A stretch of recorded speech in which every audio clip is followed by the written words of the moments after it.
Dragi colegi, onorată asistență,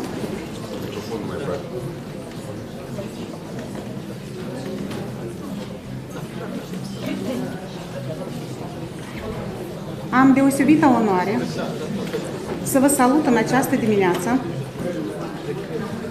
în cadrul Institutului Național de Cercetări Economice la cea de-a 19-a ediție a Conferinței Internaționale Științifico practice, Creșterea economică în condițiile provocărilor globale. Această ediție a fost organizată de Institutul Național de Cercetări Economice al Academiei de Studii Economice, în parteneriat cu 3 instituții din România. Institutul de Economie Mondială al Academiei Române, Institutul pentru Cercetări în Economia Agriculturii și Dezvoltarea Rurală și Universitatea din București, Facultatea de Sociologie și Asistență Socială.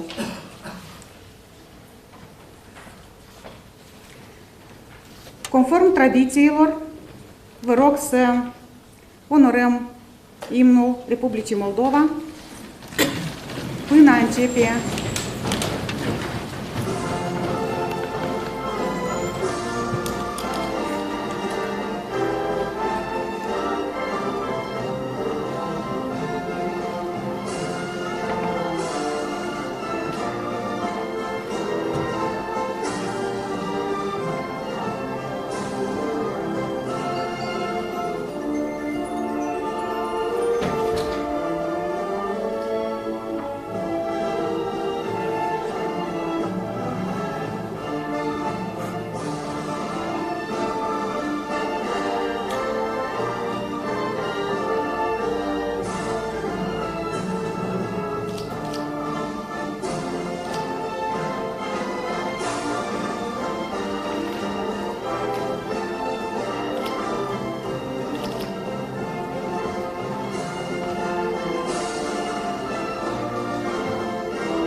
Vă mulțumesc!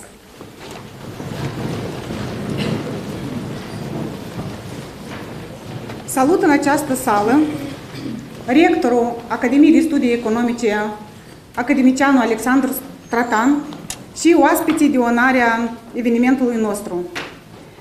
Domnul Petru Rotară, doctor în științe, prim viceguvernator a Băncii Naționale a Moldovei, doamna Mihaela Gorban, secretarul general adjunct al Ministerului Dezvoltării Economice și Digitalizării, doamna doctor Ludmila Stih, secretar general al Ministerului Educației și Cercetării și doamna Liliana Condraticova, doctor habilitat, secretar general al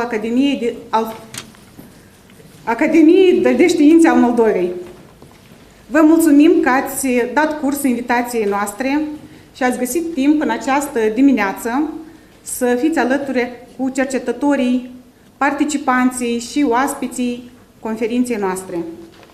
La lucrările conferinței participă cercetători, cadre didactice, experți și tineri cercetători din 9 țări: România, Ucraina, Germania, Letonia, Bulgaria, Italia și multe alte țări. Participanții în această ediție vor aborda subiecte importante, axate pe strategii de dezvoltare durabilă, reziliență demografică, echitate socială, competitivitate economică, finanțe sustenabile și economie circulară. Pe parcursul acestor 2 zile, în cadrul sesiunilor plenare și a secțiunilor tematice, vor fi diseminate rezultatele științifice ale cercetărilor, se vor purta discuții și se vor face schimb de opinii și bune practici, ceea ce va contribui la transferul de cunoștințe. prin integrarea acestora în programe de studii universitare și prin transpunerea în documentele elaborate în cadrul instituției noastre la solicitarea autorităților centrale. Totodată, conferința reprezintă o platformă de colaborare.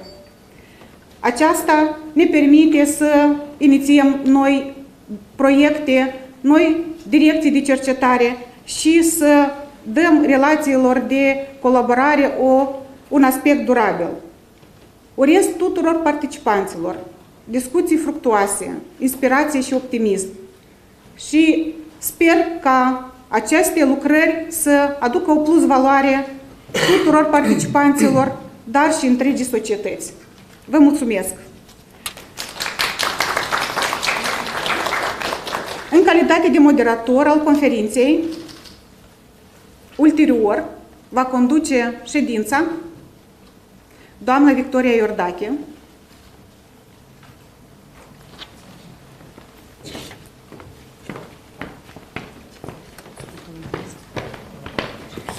Good morning, distinguished guests, dear colleagues and participants.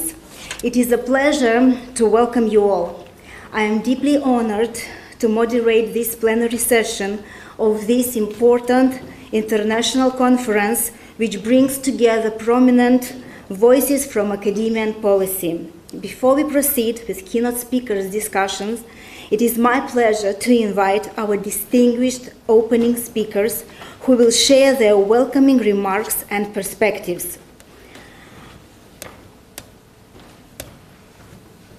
Let us now welcome academician Alexandru Stratan, PhD habilitate, university professor, rector of the Academy of Economic Studies of Moldova, and member of Academy of Sciences of Moldova, to share his welcome message. Sir, the floor is yours.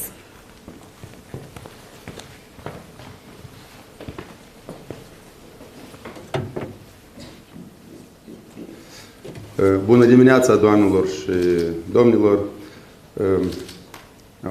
Since we have international friends, probably I will switch to English. Good morning, ladies and gentlemen, distinguished guests and conference participants. First, Vice Governor of the National Bank of Moldova, General Secretary of the Academy of Sciences of Moldova, Secretary of State of the Ministry of Education and Research,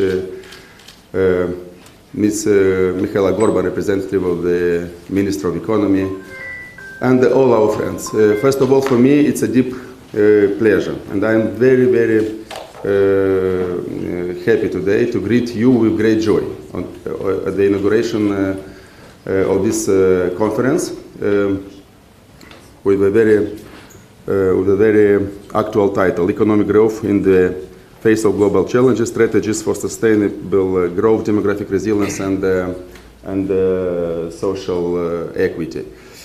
Why? Because for all of us, for sure, for all countries present here, for all our guests, you can prove as well, probably, as we, Moldova, country in transition, we all are facing one major fundamental concern of our times. How can we today ensure a sustainable economic growth under multiple transformations? Let it be economical, political, technological, climatic, for sure, demographic, and so on and so forth. So without ignoring the pace of the development of the digital innovation, for sure we face problems related to the globalization of markets. We face problems and issues related to the labor force migration. We face issues related to the technological rapid advancements, and so on and so forth. So how can we ensure that all these factors affecting us will ensure a sustainable economic growth in the region, in the world, and for sure in our countries and the Republic of Moldova itself. This is why probably this platform, this conference, and I will reiterate it once again because I am very glad we have achieved already the 19th edition. Where people work very hard to maintain and to give sustainability to this scientific platform. I'm very glad we have partners from joining at the organization of our conference from Romania and from other countries, from, as it was stated, Poland and our important partners that we care of them, and we would like to extend our deepest thanks to them for helping us to grow and to develop and to move to a further level of development this platform. This is why one of the important tasks, if you allow me to conclude, we as the Academy of Economic Studies of Moldova and the National Institute for Economic Research have somehow a dual responsibility. First of all is to generate knowledge that is critical and relevant. We have to submit, to propose these results, these outputs to our decision-making factors.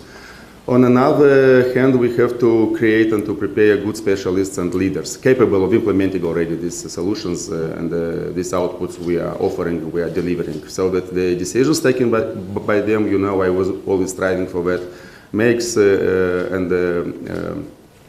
somehow after the implementation makes our collective well-being better. Why not? So of course, final results of our collaborations through our different research activities, research projects we perform all together with our partners. Because the conference is not only about presenting some papers and some presentations, it's a kind of networking for exchanging, for having discussions about the cross-cutting issues happening in our countries, in our region, related to the social equity, well-being, digital transformations.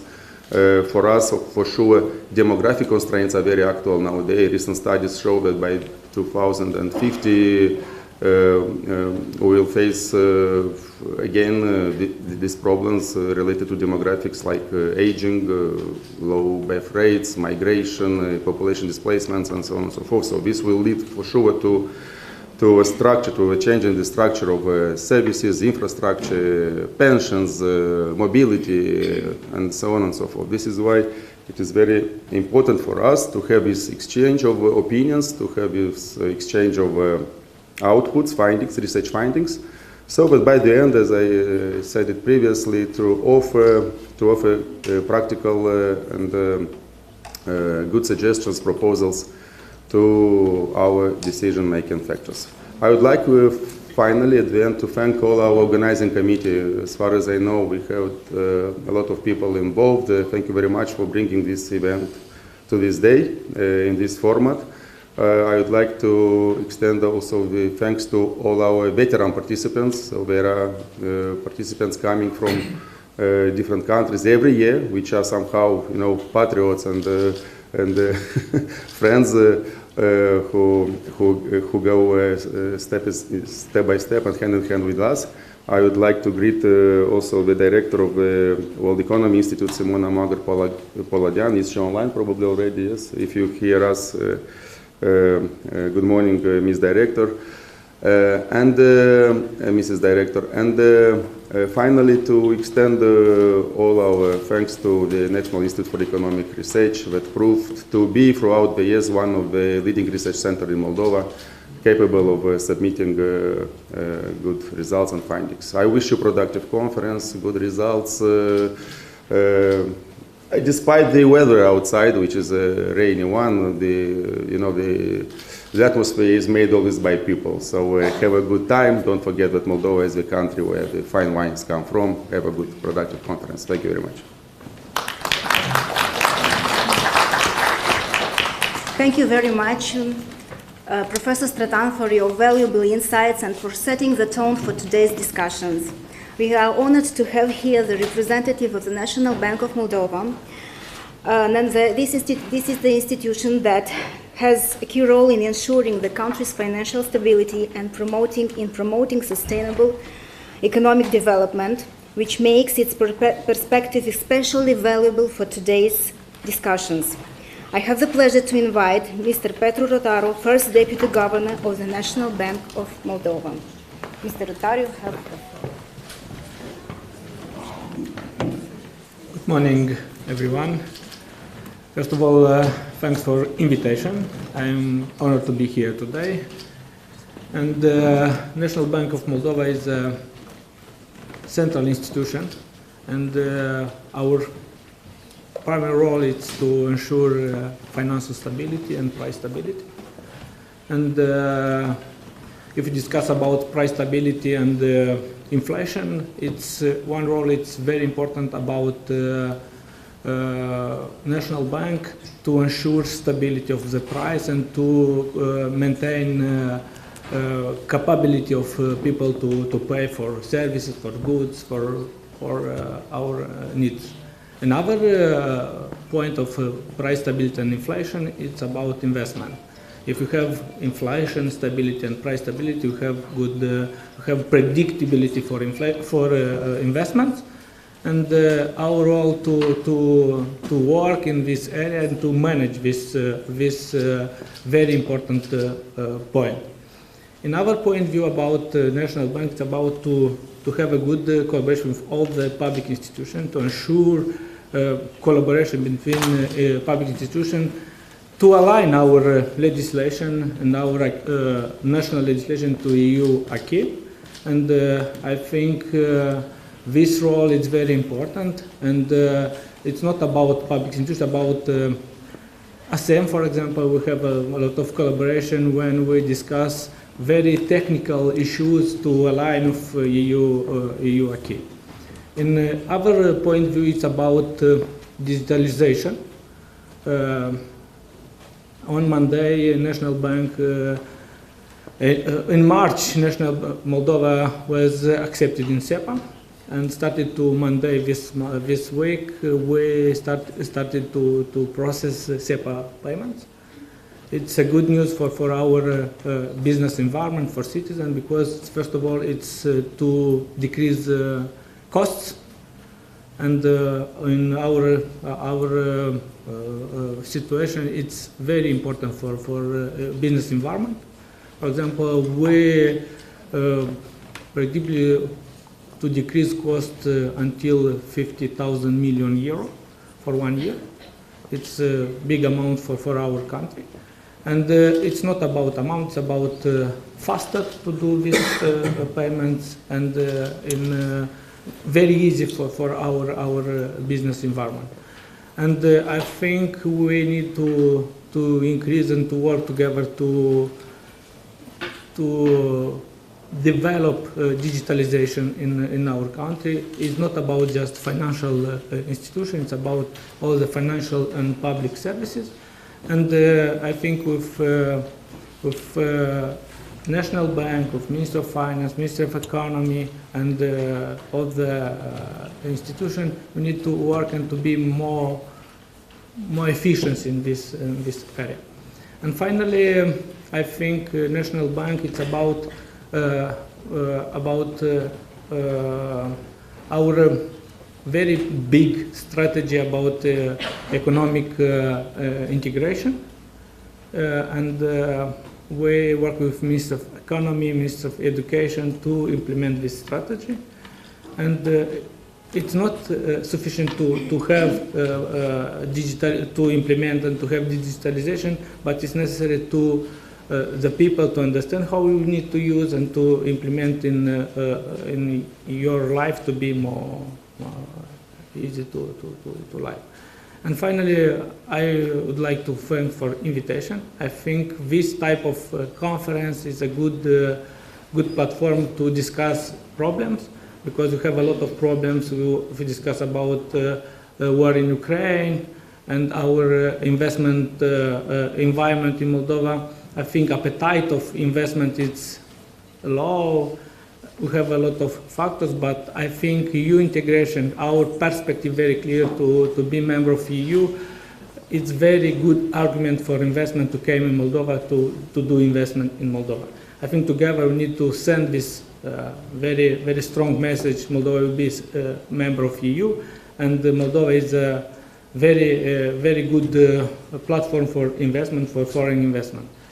And in this type of conference, we will discuss about all the problems And it's not about discussion, and I think we need to have solution for each of the problem. And academic environment, it's a good, have good potential to deliver solution. Thank you for the invitation. Good luck for every participant. Thank you very much for your welcoming speech. We have the pleasure and honor to have here the representative of the Ministry of Economic Development and Digitalization, which is the institution that plays a central role in shaping the country's economic and digital transformation agenda. And we are honored to welcome Ms. Mihaela Gorban, Deputy Secretary General of the Ministry of Economic Development and Digitalization.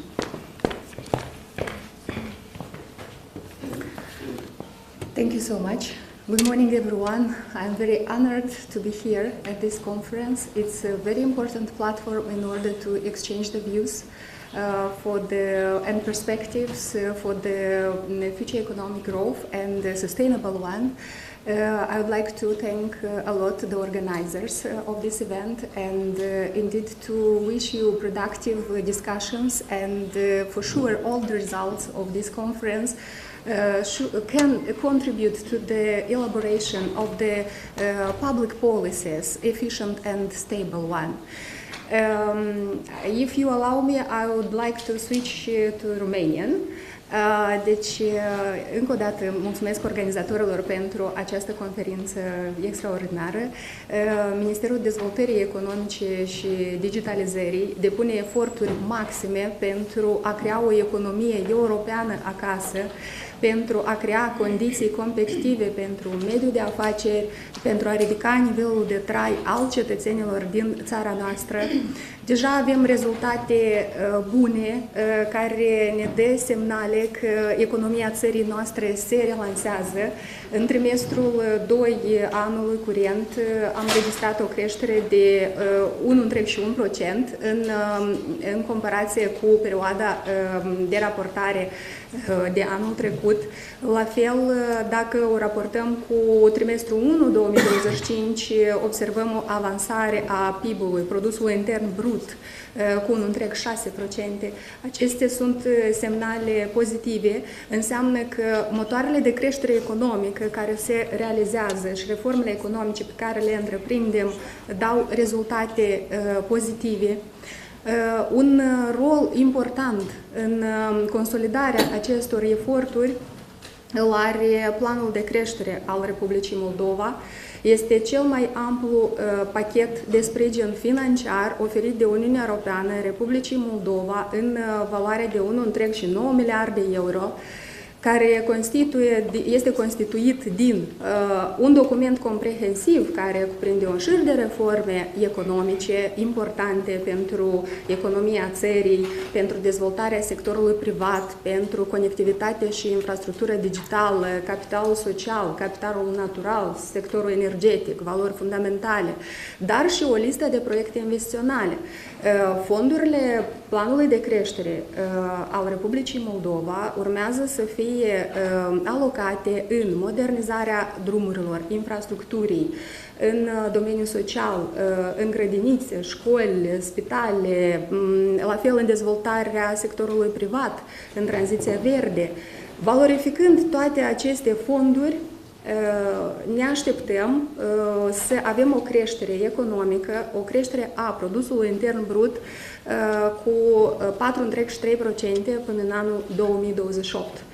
Bineînțeles că aceasta este o dorință mare, dar sunt și provocări care pot influența aceste prognoze. Aș vrea să menționez că pe lângă planul de creștere mai avem un șir de documente publice care ne vin să aducă, să accelereze economia țării și aici vorbim de Strategia Națională pentru dezvoltare economică până în 2030. Programele care vin în implementarea acestei strategii, vorbim de programe de industrializare, programe de atragerea investițiilor și promovarea exporturilor, programe de creșterea competitivității și antreprenoriatului. Deci, Ministerul Economiei are un șir de documente, un șir de politici, reforme pe care vin să accelereze creșterea economică și nu numai, să asigure și o convergență socioeconomică la cea a Uniunii Europene, să ne aducă mai aproape Republica Moldova de Uniunea Europeană, pentru că depunem eforturi maxime, avem un program național de aderare până în anul 2029 cu un șir de acte care urmează să fie transpuse pe toate sectoarele economice și implementate. Iată de ce rolul deci mediul academic este extrem de important în tot acest parcurs. Cu această ocazie vreau să mulțumesc enorm Institutul Național de Cercetări Economice, mediul academic, Academia de Studii Economice din Moldova pentru contribuția care au avut-o în exercițiul de screening bilateral care l-am avut cu Uniunea Europeană pe evaluarea legislației naționale în raport cu cea europeană. Și vreau să menționez că orice idee, orice propunere, orice contribuție are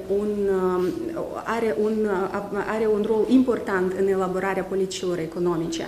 Și bineînțeles că pot să continu șirul progreselor înregistrate în parcursul european, pot să vorbesc de reformele pe care le face Ministerul Dezvoltării Economice, dar cred că mesajul de bază ar fi în încheiere că tot ceea ce facem este ghidat de agenda europeană și împreună cu eforturi consolidate putem să realizăm planurile noastre ambițioase și să aducem cât mai multe beneficii tuturor segmentelor economice din societatea noastră.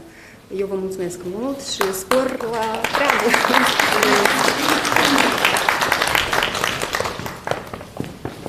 Thank you very much for your welcoming speech and for this appreciation. Now I have the pleasure to invite Madam Ludmila Stihin, State Secretary for Technical Vocational Education and the National Qualifications Framework at the Ministry of Education and Research of the Republic of Moldova. Bună ziua, stimate comunitate academică și de cercetare! În numele Ministerului Educației și Cercetării vă salutăm la această conferință cu o tematică destul de importantă și relevantă pentru țara noastră. Deoarece reprezint Ministerul Educației și Cercetării, bineînțeles că vreau să menționez că mediul de cercetare în Republica Moldova este unul foarte puternic, numai că nu întotdeauna are toate posibilitățile de a fi valorificat la maxim, la acel potențial care există. Și în această direcție ne străduim să identificăm diverse oportunități pentru ca cercetătorii din țara noastră să beneficieze de susținere, nu doar financiară, dar susținere și de conexiuni, susținere de interacțiuni cu alte medii de cercetare, astfel încât rezultatele acestora să reprezinte valoare pentru tot ce a menționat acum doamna Gorban și nu doar, pentru toate sectoarele. Aici aș vrea să menționez că la nivel național există deja acel fond național pentru inovare și transfer tehnologic, la care dumneavoastră, în parteneriat cu reprezentanții mediului de afaceri, puteți să participați cu proiecte interesante, proiecte inovatoare, unde veți cerceta diverse idei, veți valida diverse ipoteze cu referire la acele îmbunătățiri care ar putea fi aduse pentru variate procese de producție, procese tehnologice, astfel încât competitivitatea țării noastre să fie una mai bună. Nu pot să nu mă refer la cea mai valoroasă resursă pentru tot ce se face, inclusiv și pentru cercetare, va fi resursa umană. și noi ca minister ținem foarte mult la calitatea pregătirii resursei umane.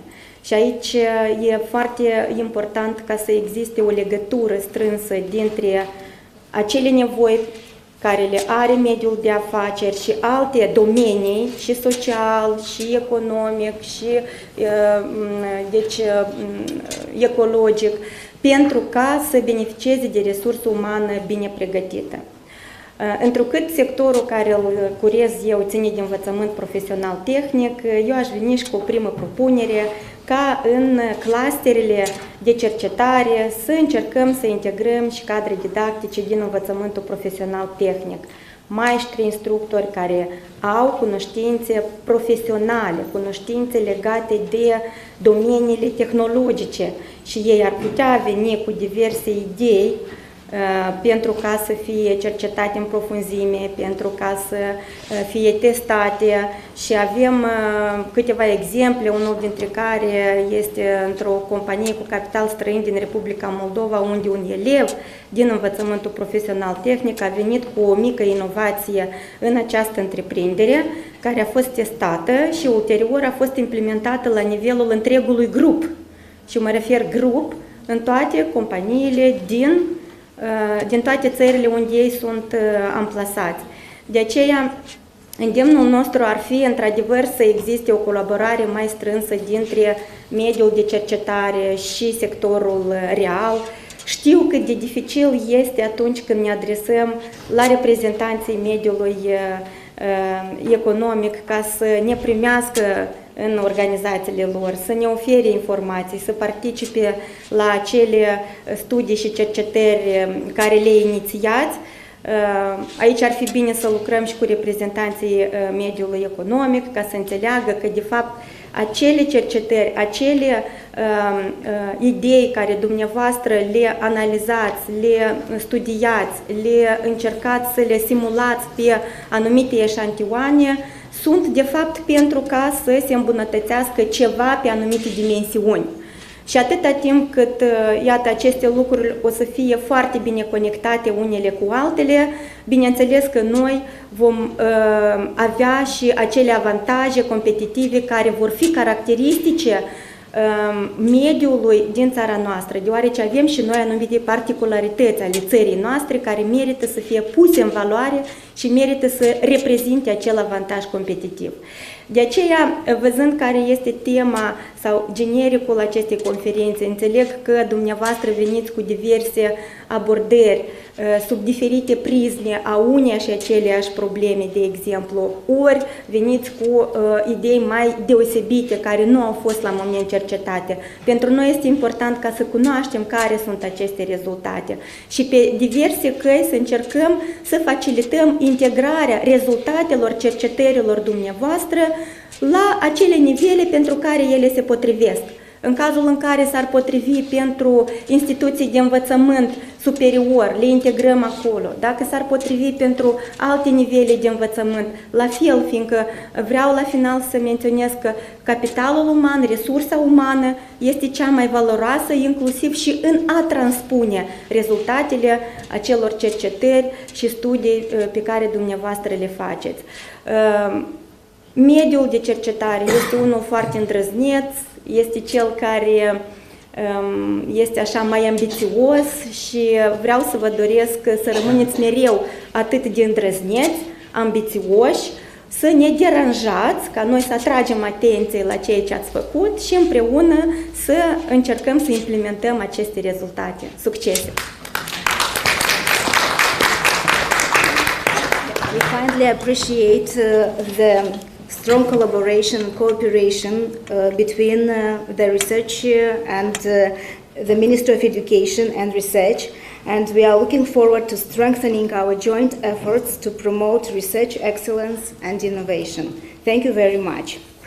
Now, let's welcome Dr. Habilitate Liliana Kondratikova, Scientific Secretary General of the Academy of Sciences of Moldova, to address the audience. The Academy of Sciences remains the cornerstone of Moldova's scientific development, promoting research excellence, supporting innovation, and fostering collaboration between academia, research institutions, and public authorities. We are honored to have the Academy's leadership represented here today, continuing its long-standing partnership with our Institute and academic community. I invite Madam Kondratikova to address the audience.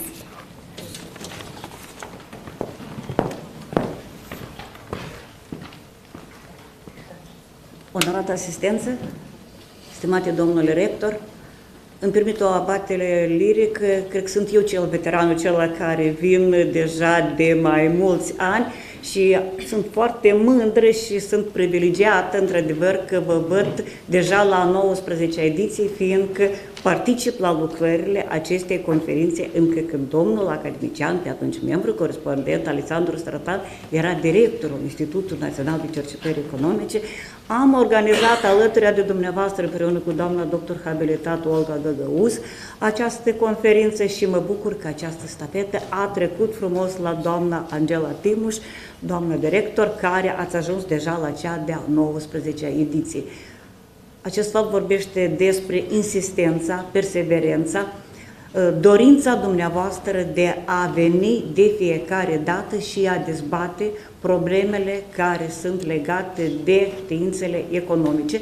Este o problemă foarte sensibilă pentru societate, iar voi sunt cei de la care noi, oamenii de rând, avem așteptări foarte mari în legătură cu acele probleme sociale, economice pe care le dezbateți.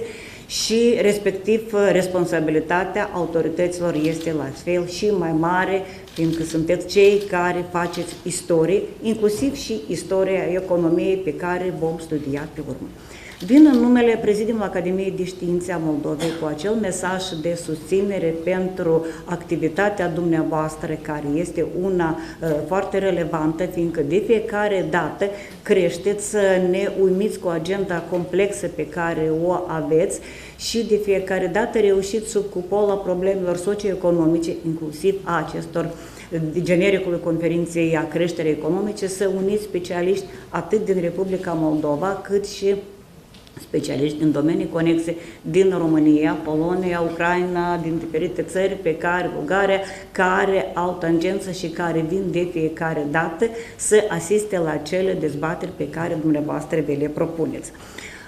O lună în urmă am asistat la o expoziție pe care a fost internațională, care și-a relevat rezultatele cercetărilor și care a prezentat acel parteneriat durabil cum este dintre o Academie de Studii Economice, Universitatea de Stat de Medicină și Farmacie Nicolae Testemițeanu și Academie de Studii Economice și văd că, într-adevăr, acel parteneriat s-a prezentat și la conferința de astăzi, fiindcă avem noi, cercetătorii, indiferent, eu sunt din istorie studiu artelor, voi sunteți din economie, științe sociale, de alte domenii conexe, indiferent în care domenii, avem nevoie de asemenea întruniri pentru a discuta, nu pe online, dar a discuta la masa de tratative, pentru a pune pe masă toate principiile și toate activitățile pe care le avem noi. Această conferință de astăzi este un pas important în dezvoltarea activității și atât a seniorilor experimentați pe care îi văd aici, dar și văd tineri care sunt atrași de acea carieră de activitate în domeniul cercetărilor științifice, în activitatea sa economică, astfel ca să se regăsească și ei și într-adevăr să pună umărul pentru dezvoltarea durabilă a țării, pentru dezvoltarea economică.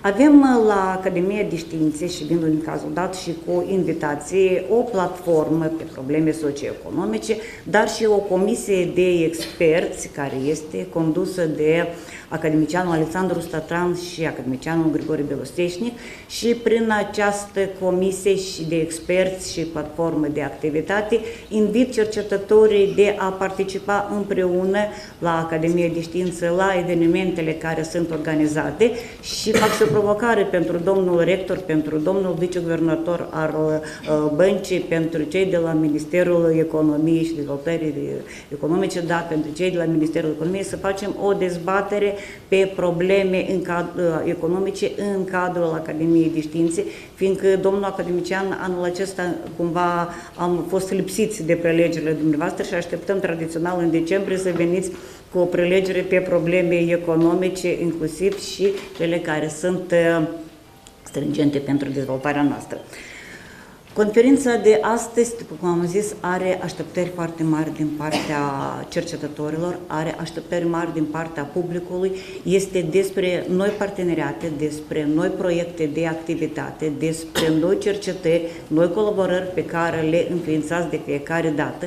Vă doresc să aveți dezbateri furtunoase, dar și recomandări, propuneri constructive pentru dezvoltare, în așa fel ca societatea noastră, datorită creșterii economice pe care o realizați acum, să meargă ferm pe calea integrării europene, iar mediul academic, care este foarte responsabil și este foarte viu în acest sens, fiindcă vine de fiecare dată cu propuneri relevante, este acea instituție, acel organism care trebuie să fie de un ajutor real și suport instituțiilor și autorităților publice pentru a veni cu soluții rezonabile în dezvoltarea socioeconomică a țării. Felicitări organizatorilor, vă doresc discuții și dezbateri constructive în așa fel ca să avem încă un pas datorită conferinței și datorită cercetătorilor pentru dezvoltarea durabilă a societății noastre în calea sa de integrare europeană. Felicitări pentru această ediție!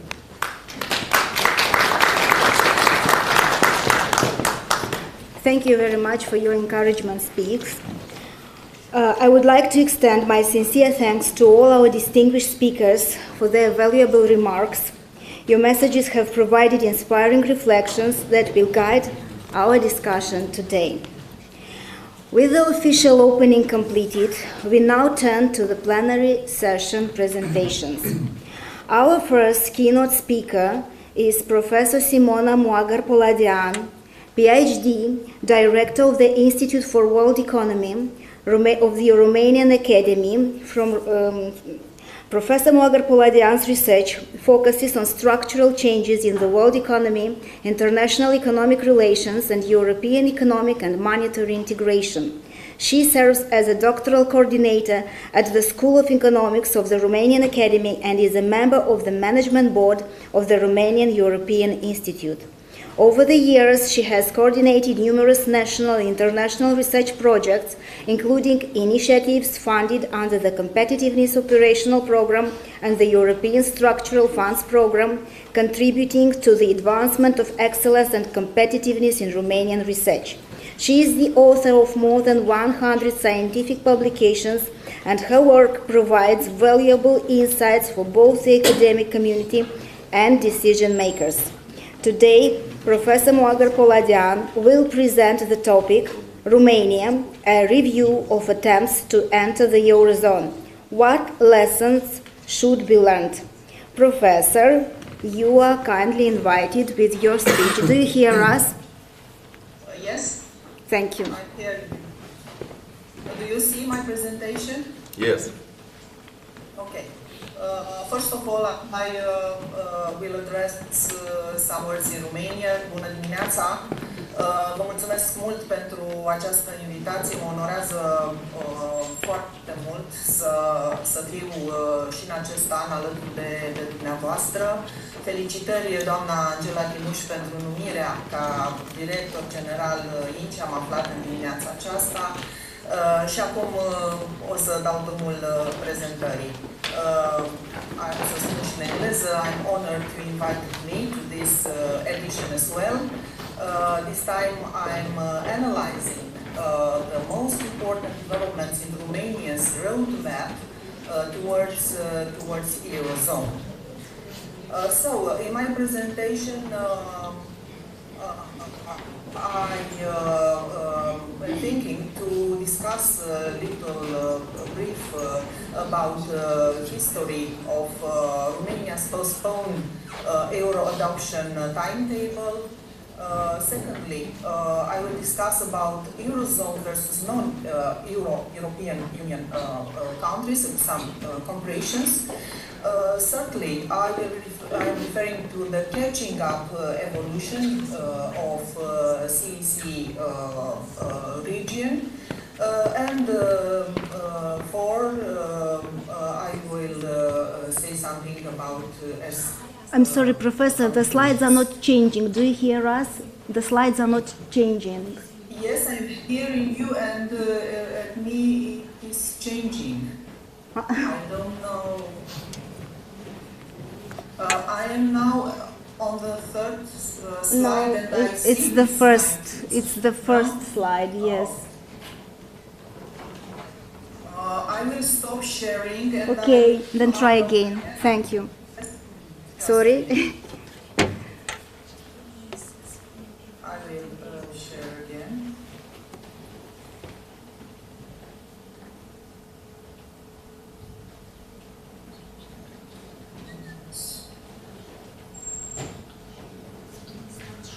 And put please slideshow regime. It is good now? The image? The image, yes, but the slideshow is not the slideshow presentation format. Extend the presentation, please. I'm extending. I'm seeing on my whole screen. Apăsați, vă dau o recomandare. Apăsați Windows P, Ce anume? apăsați Windows și P și dacă P și alegeți duplicate.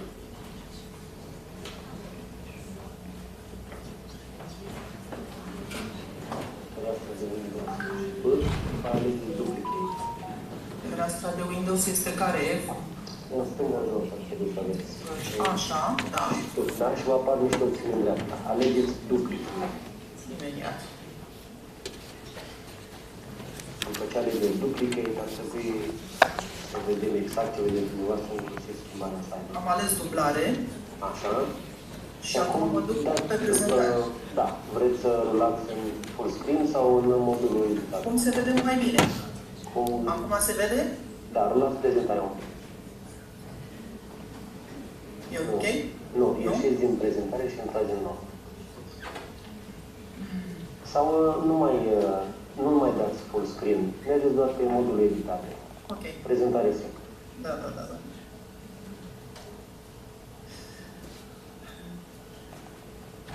It is good now?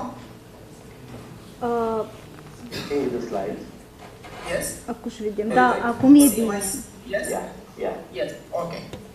I will let in this position.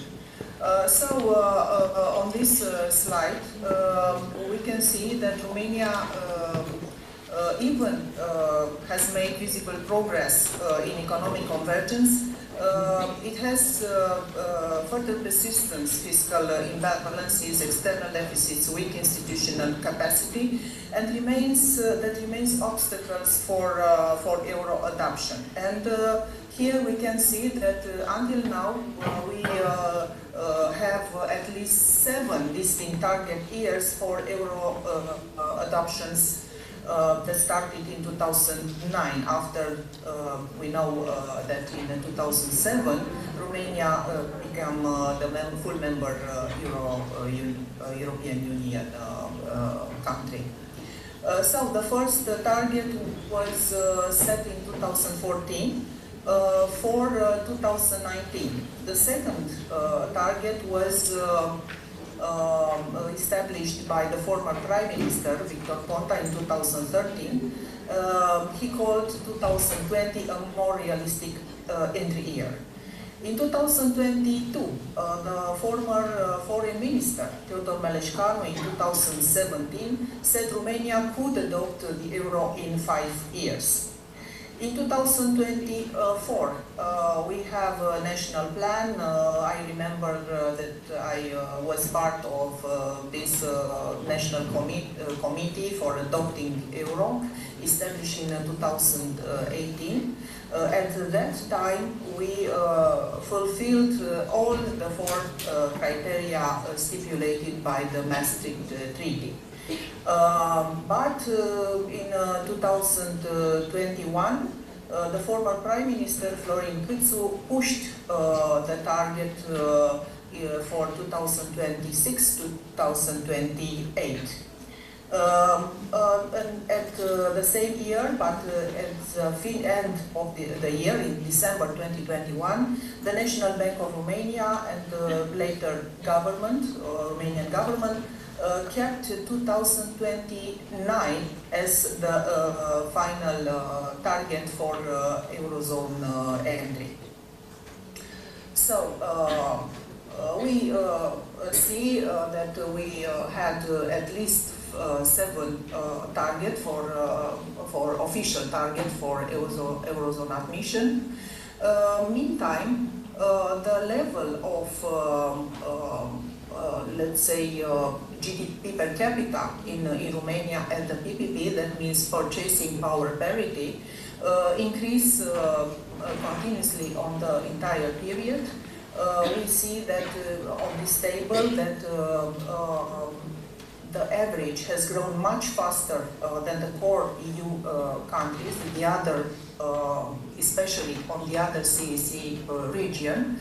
And this increasing had a significant improvement in material well-being for Romanian citizens, increased access to a wider variety of goods and services, and higher disposable incomes and wages. During in the whole this period after entry into European Union in 2007, the leu rate of exchange in terms of euro increased gradually, and we have lost until now 36% in comparison with 2008 level of rate of exchange. We have we have registered around 77% of EU average. That means almost 50,000 euros per inhabitant. We lost 36% from our rate of exchange for the level of 2008 rate of exchange in comparison to euro. In the following slides, I will show you very briefly the evolution of the fulfilling targets imposed, stipulated in fact by the Maastricht Treaty as conditions for entry into Eurozone. First of all, we see the government deficit as a percentage of GDP. We know that the Maastricht Treaty imposed a ceiling of 3% in comparison of GDP for entry into Eurozone. And in this graph, we can see this figure.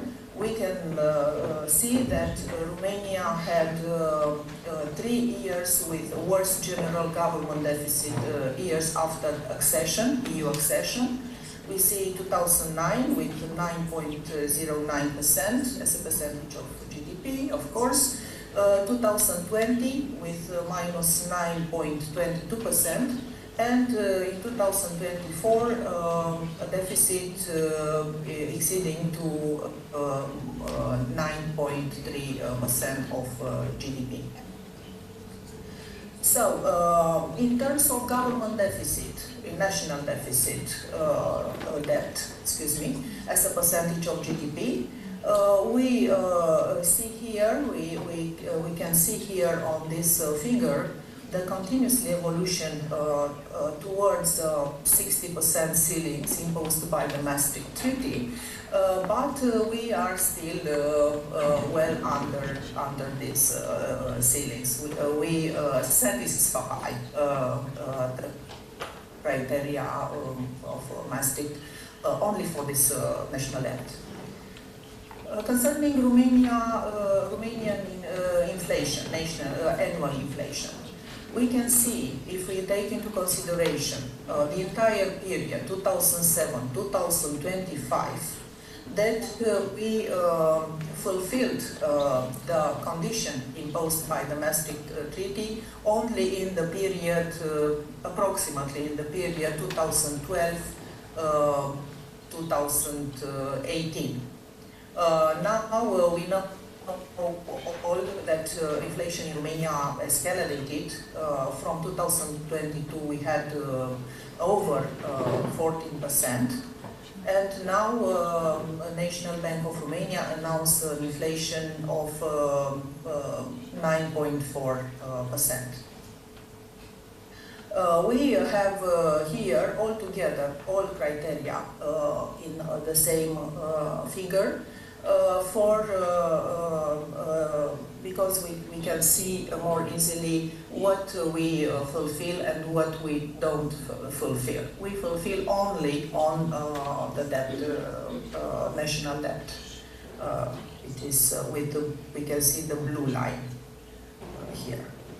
So. I'm passing to the second target, Eurozone versus non-Euro European Union states completions, but I take into consideration only the last 3 years. And we can see here that Eurozone peaked at 8.4% in 2022, down to 2008% in 2025. But non-European countries, candidate countries, registered higher volatility of on an average of 11% in 2022, easing gradually to 6% in this year, in 2025. Speaking on public debt as a percentage of GDP on average, Eurozone registered, as we know, a heavy debt, a chronic debt, falling slowly, only slowly, from 91% to 87%. In case of non-euro zone, non-euro countries, they registered moderate debt, relatively stable at 40 to 44% to GDP. Speaking on public deficit as a percentage of GDP on average, Eurozone is improving gradually from minus 3.6% in 2022 to minus 2.7% at this year, 2025. But it's still, it is a prediction, minus 2.7% for this year. Nowadays they are still above Maastricht Treaty of 3%. Speaking on the CEC region, we have here on average decreasing from minus 3.9% to 3%. So dispersion here in these countries is pretty large. For example, Bulgaria balanced whereas Romania running high deficits in the period, in the analyzed period.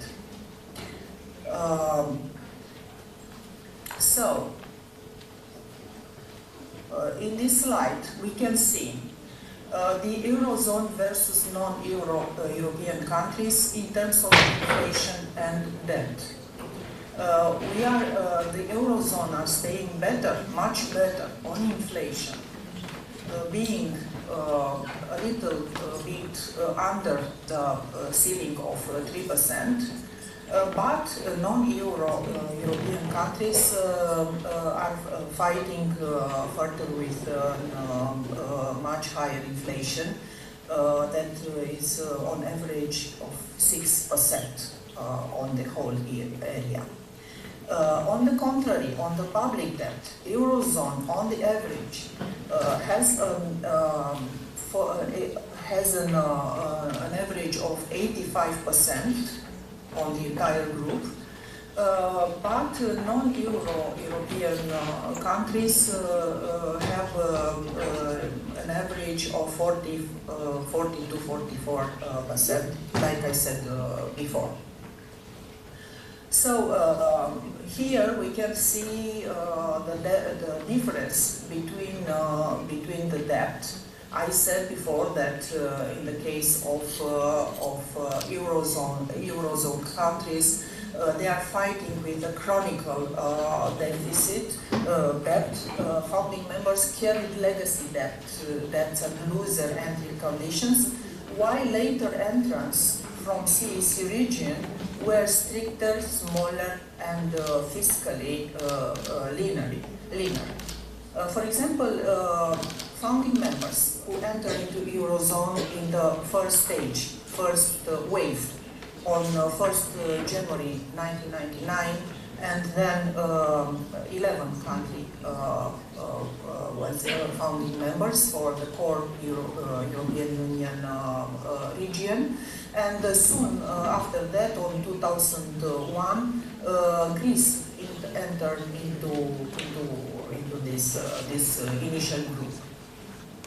They entered with an average debt level of approximately 77% of GDP, but this percentage was well above the Maastricht ceiling, 60% to GDP. At that time, Italy and Belgium exceeded 100%. But later entrants who entered into Eurozone was accepted in the Eurozone in the period of 2007-2023. They joined with an average debt of only 36% of GDP. This is much healthier and well below figure in comparison with the ceiling imposed. So I made in my research some country-by-country comparison for the period, like I said, 2022 to 2025. And I taken into consideration the following countries: Romania, Bulgaria, Croatia, Germany, and Italy, across inflation, public debt, and deficits. In terms of inflation, Romania registered very high inflation in the analyzed period, especially in 2022-2023. This inflation peaked 13-14% in annual terms, but dropped somehow in 2024 and spikes again in 2025 at around 10%. In the case of Bulgaria, it was a shock in 2022 with 15% in annual terms, but quickly converges down to around 2.5–2.7%, meeting in this way the euro criteria. For Croatia, a country that entered into European Union last from the group in 2013, they elevated the rate of inflation elevated more before euro adoption. It was around 11%. But in 2022, but it's stabilizing somehow in after euro admission, being around 4% in annual terms.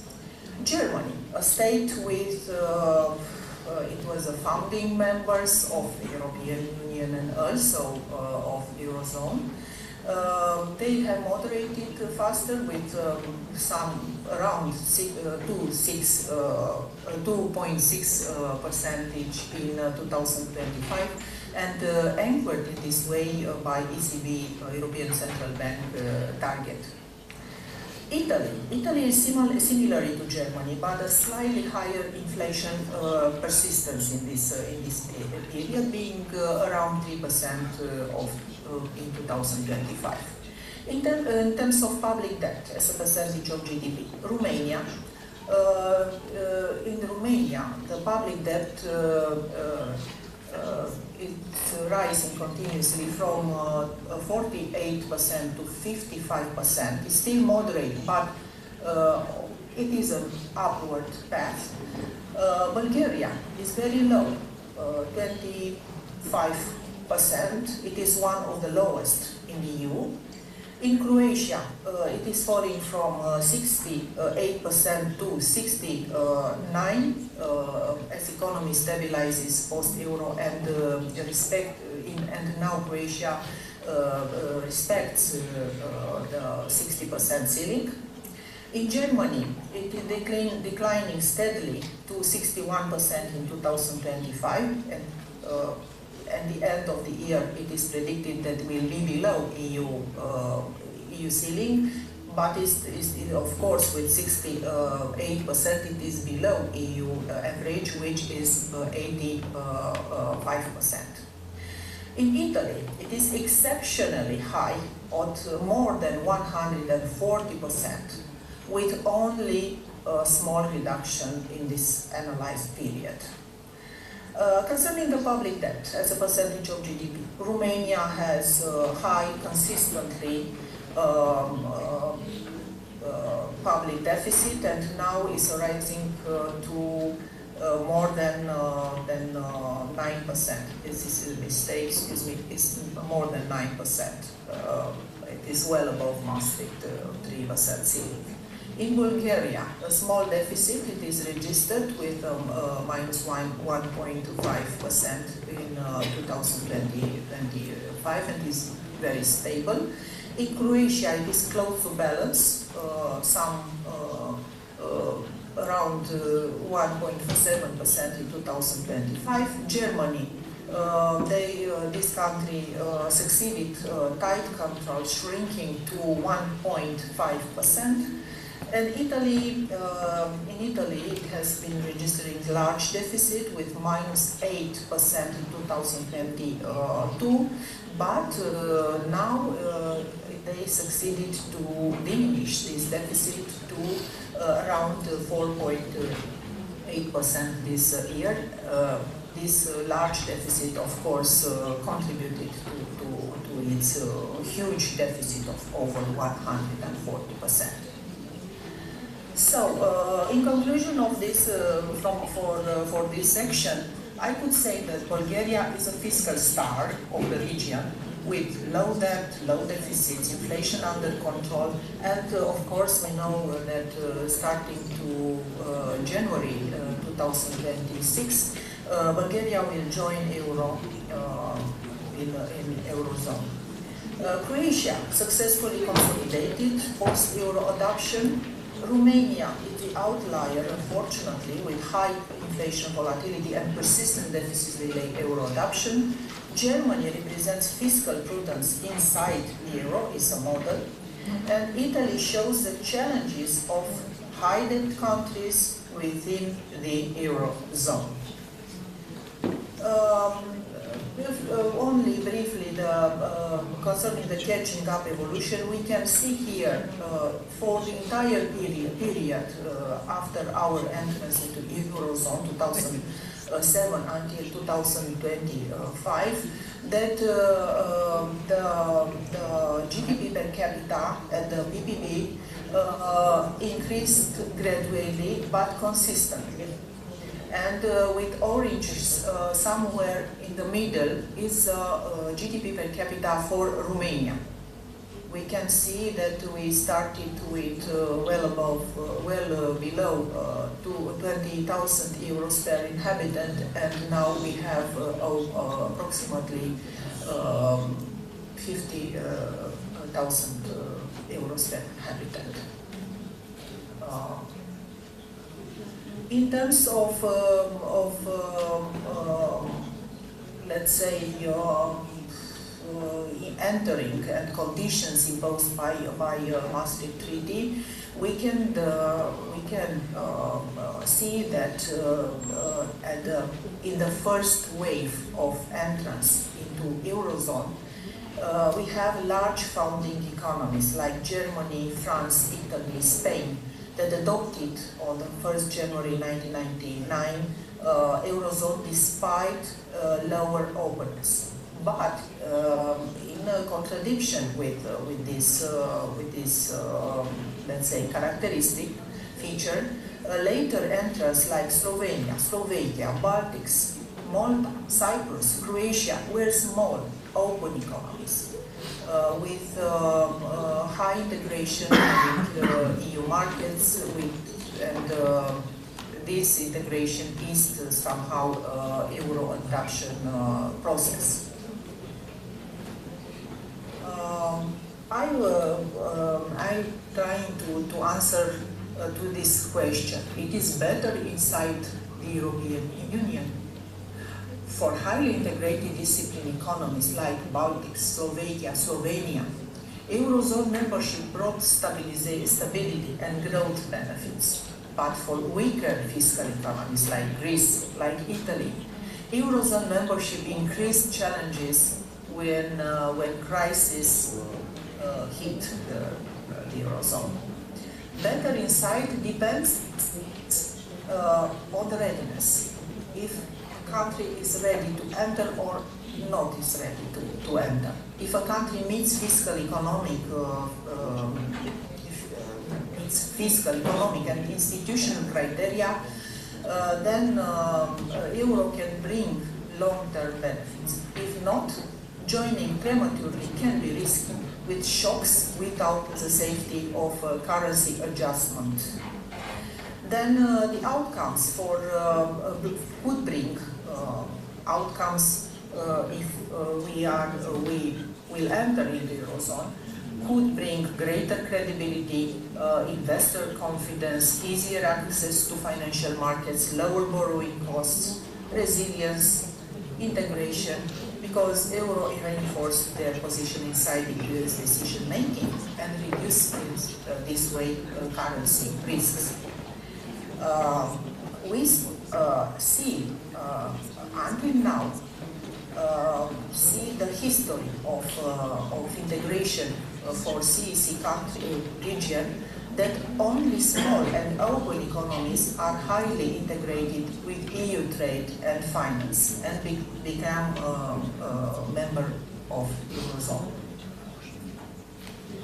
Conclusions. Euro adoption is fundamentally a political decision, even though it is underpinned by nominal economic criteria, and I mentioned before all the criteria stipulated by Maastricht Treaty.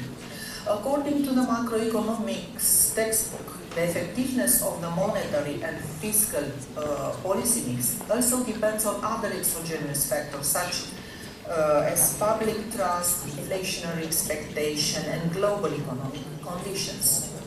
As long as fiscal policy remains expansionary, the worsening exposure to international markets and macroeconomic prospects, as well as increasing external borrowing costs, intensify public and international financial market distrust, as well as inflationary pressures, which affects Romania's economic resilience. So, in my opinion, there could be some scenarios of adopting euro. One is optimal, with an optimistic reforms, and including here the entry into the European euro rate mechanism around 2027, with inflation convergence to 3% by 2028-2030, with a deficit narrows toward 2-3% to GDP, with debt peaks at around 65%, and maybe to decline towards 33% by 2030. There is also a base scenario, a moderate scenario, with a slower consolidation, with an inflation of 4% by 2030, deficit around 3%, debt hovers around 59%, but being also under the 60% ceiling. And a delayed pessimistic scenario with persistent pressures, inflation of around 5-6% percentage in annual terms, deficit of minus 4.5%, debt which could climb towards 65% by 2030. So, speaking on hypothetical roadmap to euro adoption, there will be a pre-RMI2 reforms in the period 2025 to 2026, with an objective to prepare Romania's economy, legislation and institution for entry into exchange rate mechanism too. For this, we need macroeconomic stabilization to reduce budget deficit below 3% of GDP and stabilize in this way the debt trajectory until 2026. This is a very ambitious target. And to bring inflation closer to euro area average with a single digits, of course. In terms of legal and institutional alignment, National Bank of Romania must fully comply with EU and ECB independence rules to align to financial sector regulation, anti-money laundering framework and consumer protection laws. And of course, we must not forget the political coordination. It must establish a cross-party national pact for euro adoption to ensure consistency across governments and strengthen the role of Romania National Euro Adoption Committee to fulfill and implement all the necessary steps for entering and to have as a final objective, fulfill objective to adopt euro until 2030. Thank you very much for your attention.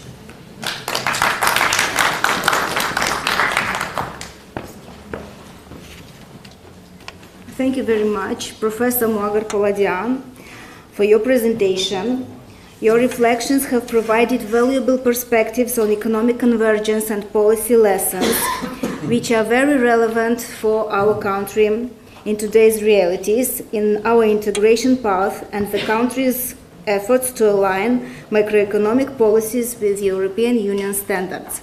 Now I open the floor for discussions and questions from the audience. If there are any comments, remarks, or maybe questions, please feel free to express yourself. Okay, thanks.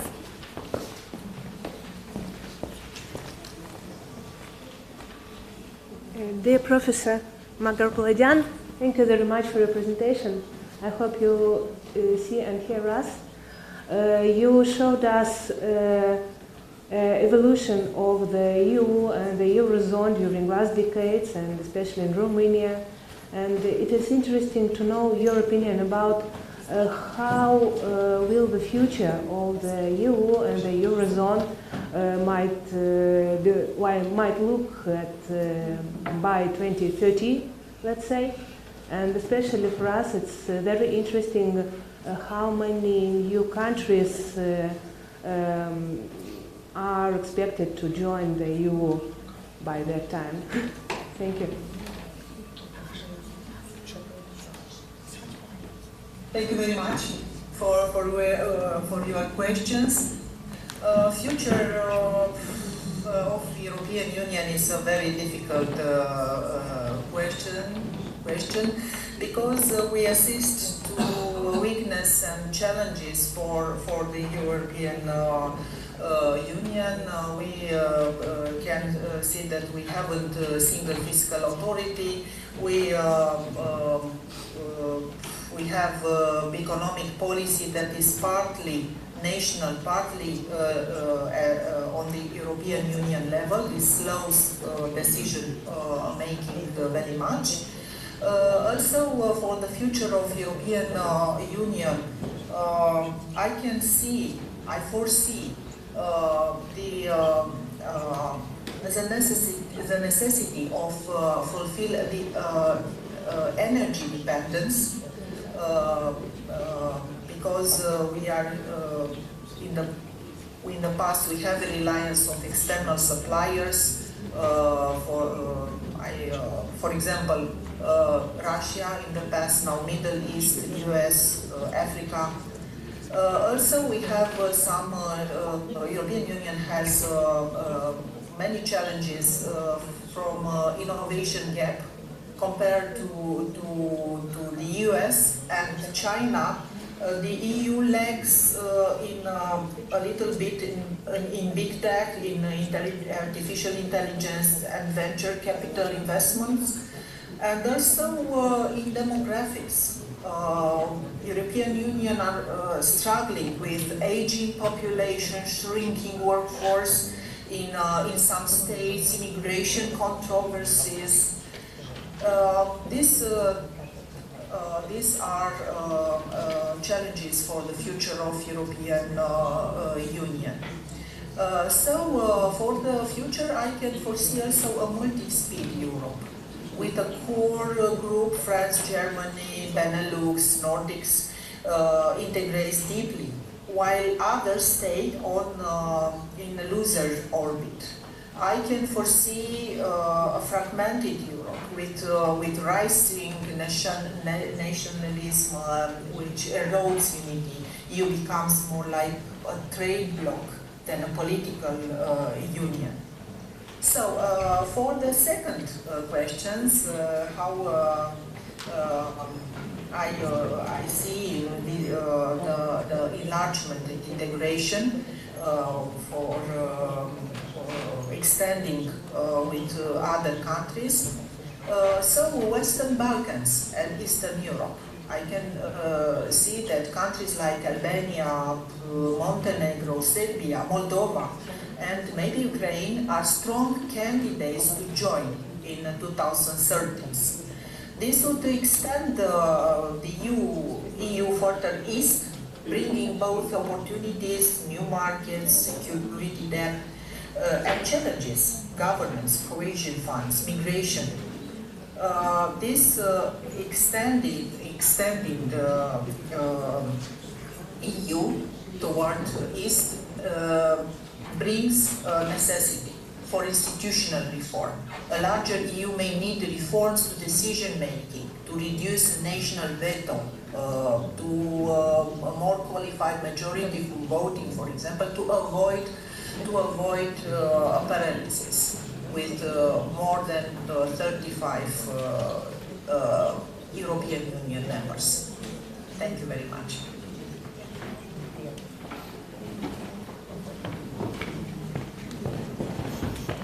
Any other questions, comments? If no, let's proceed with our next presentation. Thank you very much, Professor, for your presentation. Now let's proceed with the next presentation. Our next keynote speaker is Professor Jan Polchin, Doctor Habilitate from the Department of Economics at Stanislaw Staszik State University of Applied Sciences in Pila, Poland.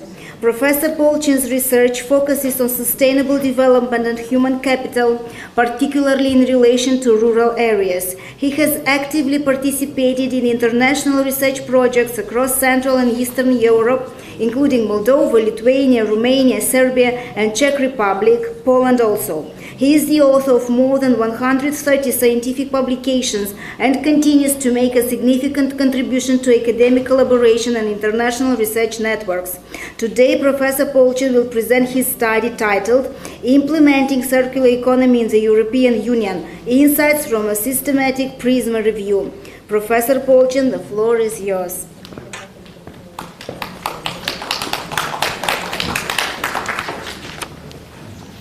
First of all, I would like to thank you, organizer, for inviting us. This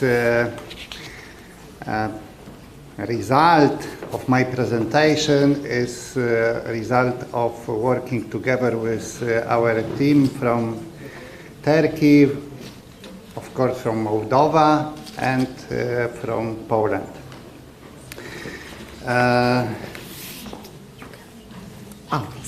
Okay. Perfect, thank you. From Moldova, of course, participate in our research, Professor Alexandru Stratan.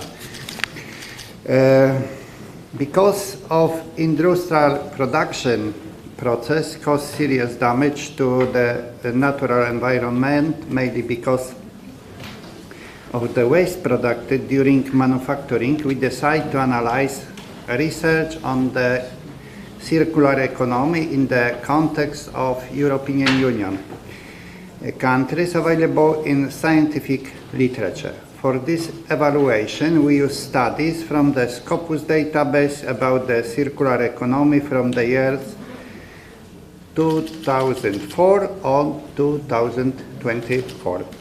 We searched using the keyword circular economy and European Union countries. We analyzed the calculate data using the Prisma 2014 approach.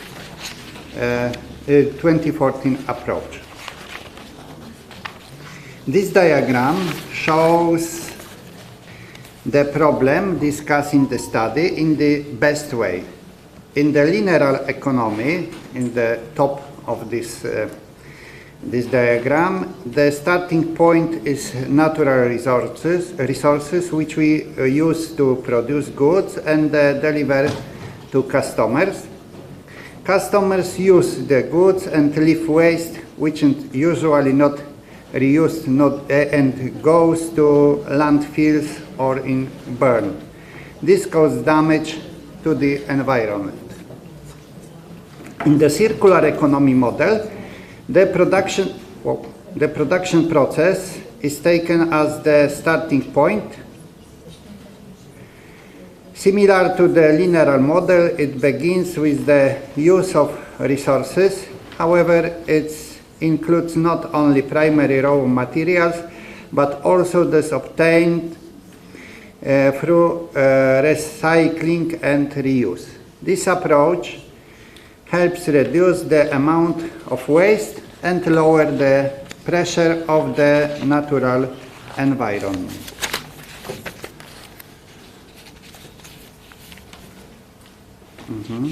Oh, okay. What approach we use in the study? In recent years, systematic reviews SR and meta-analysis MS have been more often used in economic research to study specific topics, find gaps in the literature, and evaluate productions over time. Systematic review SR offer a linear, clear and repeatable method to evaluate primary research based on well-defined questions, objective and methods. Meta-synthesis aims to deepen understanding by systematically reviewing and combining data from selected studies, often creating new theoretical insights. It's mainly used qualitative analysis, but can also statistical tools and comparison.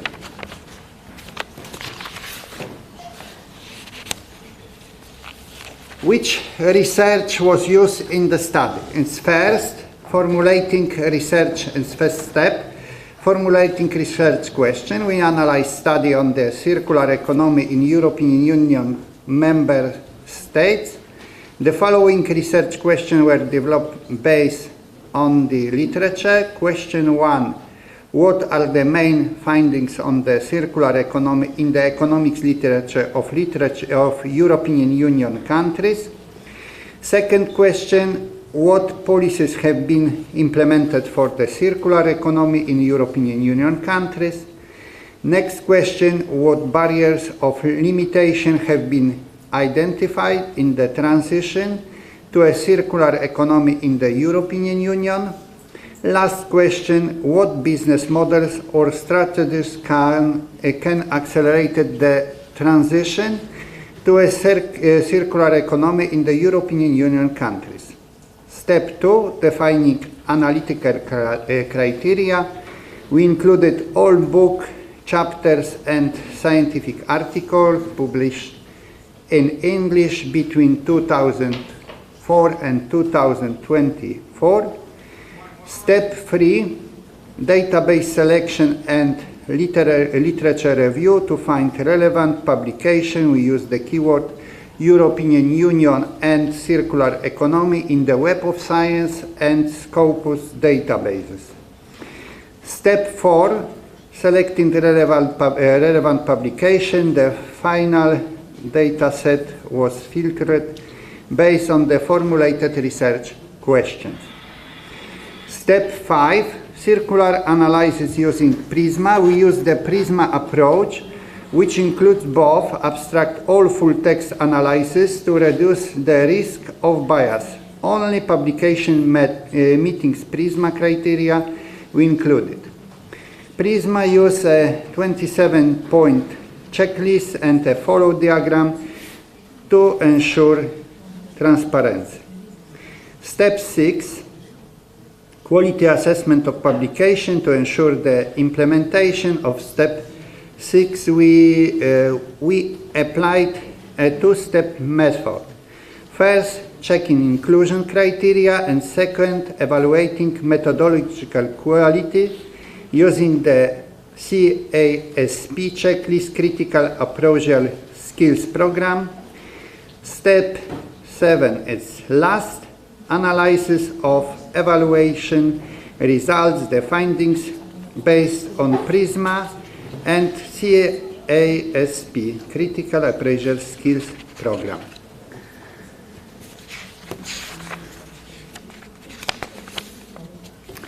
In next diagram, we see the first step. The selection process of database began with a search into database Scopus 140 records and Web of Science 93 records. No additional sources were included. N equals 0. In stage 2, a total of 233 records we collected and 112 were selected for abstract review. This means that 1 publication were excluded at this stage for the following reasons: missing DOI numbers, and 13 identical publication, and 6 not relevant to the research topics, and 100 no available abstract, n equal 1, or not meeting the inclusion criteria, n equal 1. Next, 51 publications were selected for full text analysis.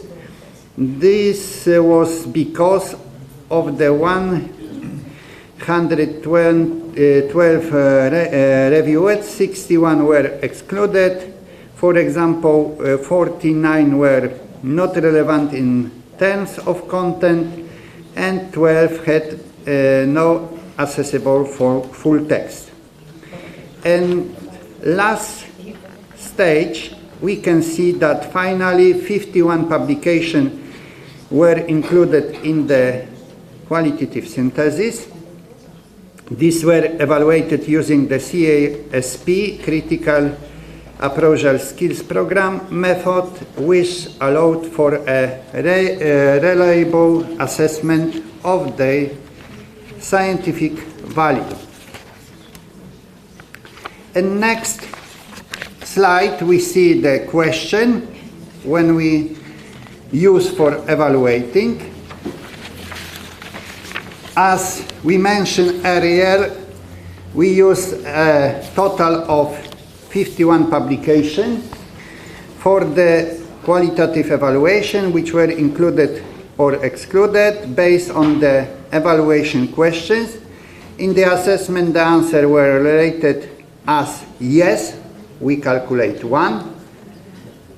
When choose no, we calculated 0, and unclear 0.5.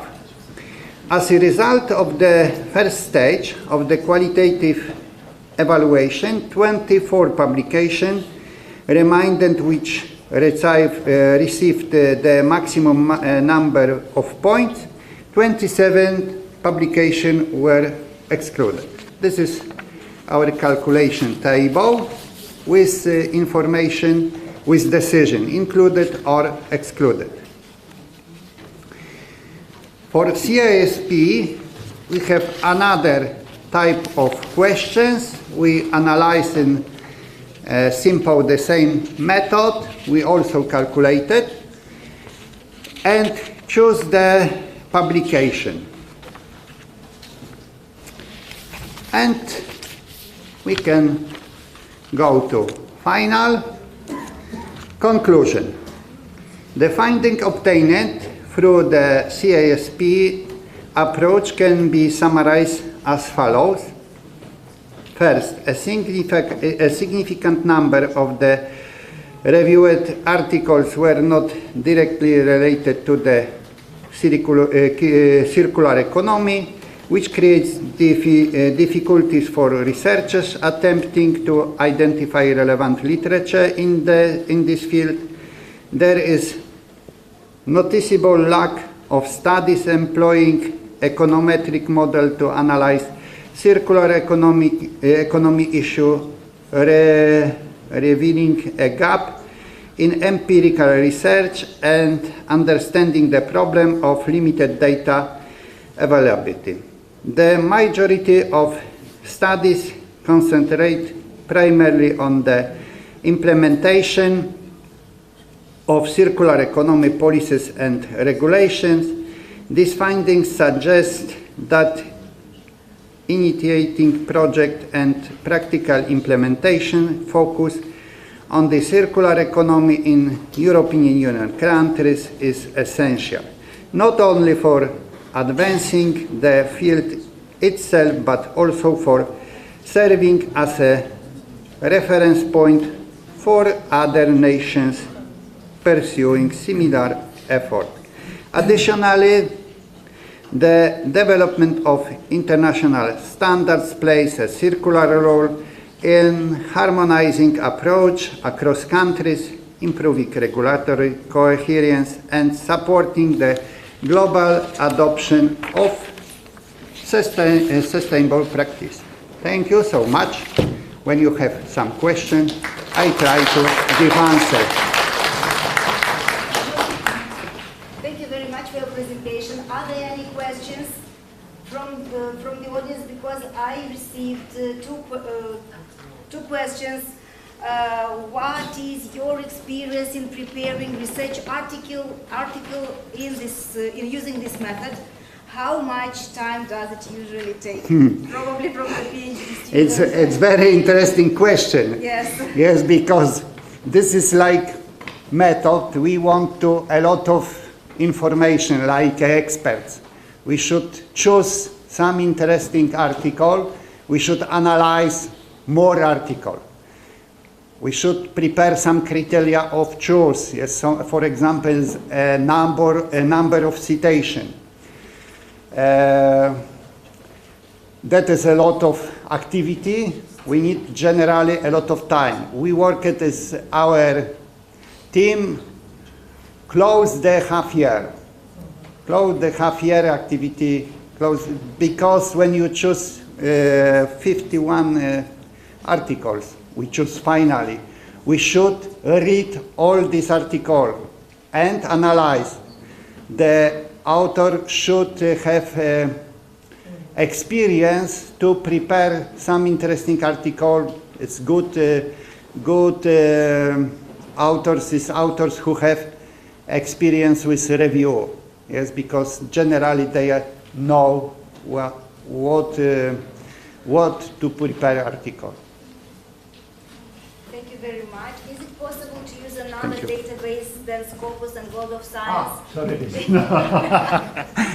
Yes, of course, it's possible, but it's very difficult because you should use hand.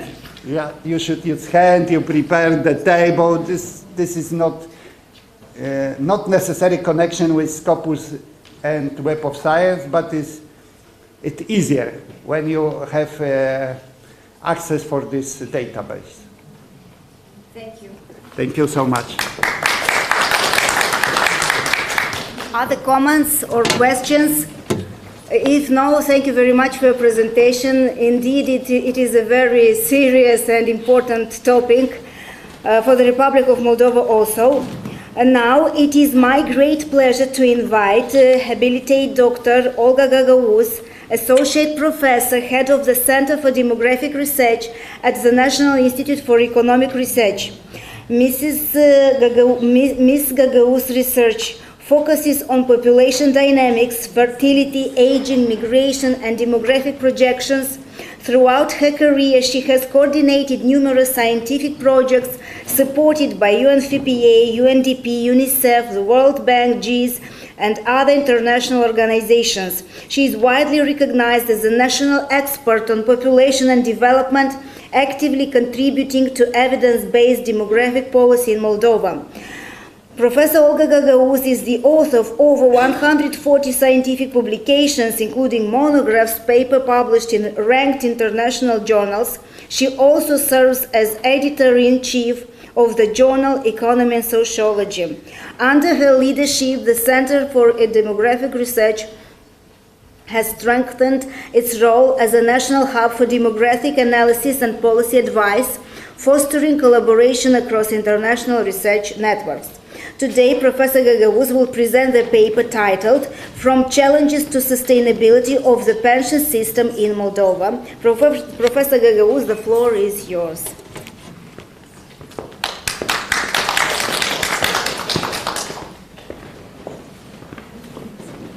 Thank you, Victoria, for your kind presentation.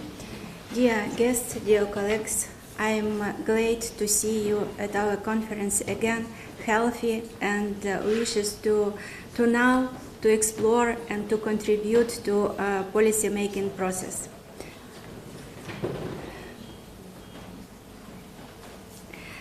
The title of my presentation is From Challenges to Sustainability of the Pension System in Moldova. As you know, Moldova's socio-economic development is closely linked to its ability to anticipate and to adapt to demographic changes. You can see this age-sex pyramid for 2040, which shows that about half of population will be on the top of the age-sex pyramid, and demographic aging developing very rapidly. The main trends are population decline of over 25% by 2040, an increase in the population of retirement age up to 30% in the total population, persistent high levels of emigration, contraction of the working age population, and shrinking contributor base. All these trends pose serious challenges for pension system sustainability, not only in Moldova but in other countries which are facing the similar demographic trends. Our pension system currently are facing serious challenges. This chart highlights financial imbalance in the state insurance budget. Between 2017 and 2023, the last available data, the social security deficit increased from 5.2% in 2017 to 24.2% in 2023. In this period of time, social security entitlement increased up to 9% of GDP, while social security contributions remain only at 6.8%. This situation led to the widening of the gap between contributions and spendings of state budget insurance. In this regard, the sustainability of pension system, the study of the sustainability of pension system in Moldova was undertaken. The study aims to assess the sustainability of Moldova's pension system and to compare its key parameters with those of selected European Union countries, including Bulgaria, Hungary, Latvia, and Romania.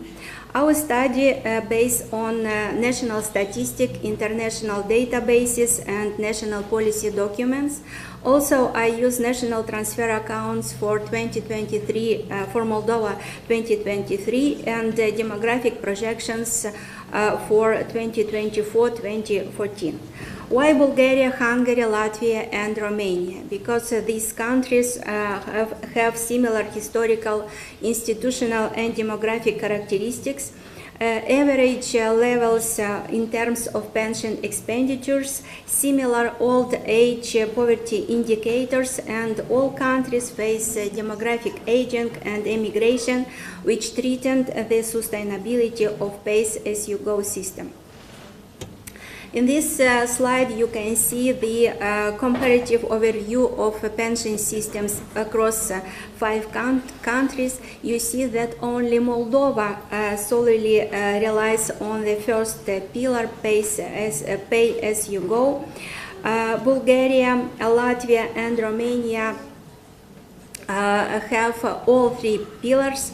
In Hungary, the second pillar, mandatory funded insurance was abolished in 2011, and assets were transferred to the state.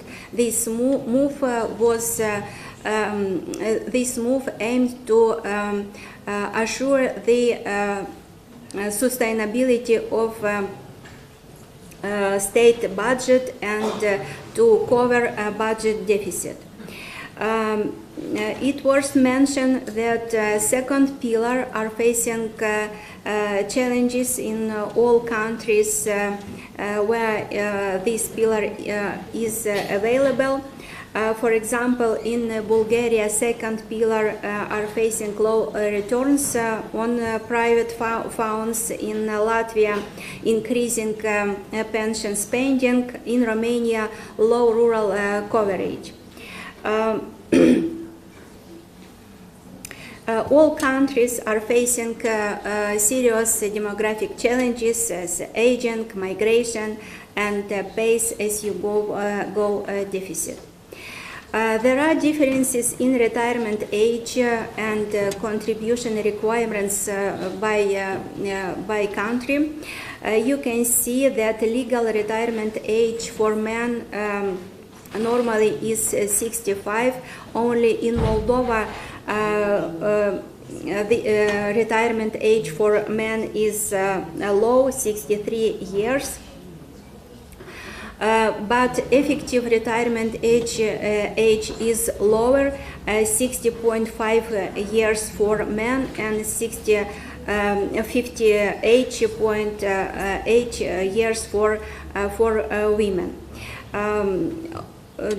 Bulgaria, Romania, and Moldova are gradually increasing of retirement age for women as a part of pension reforms aimed to assure financial sustainability of pensions fund. Required contribution vary across the country.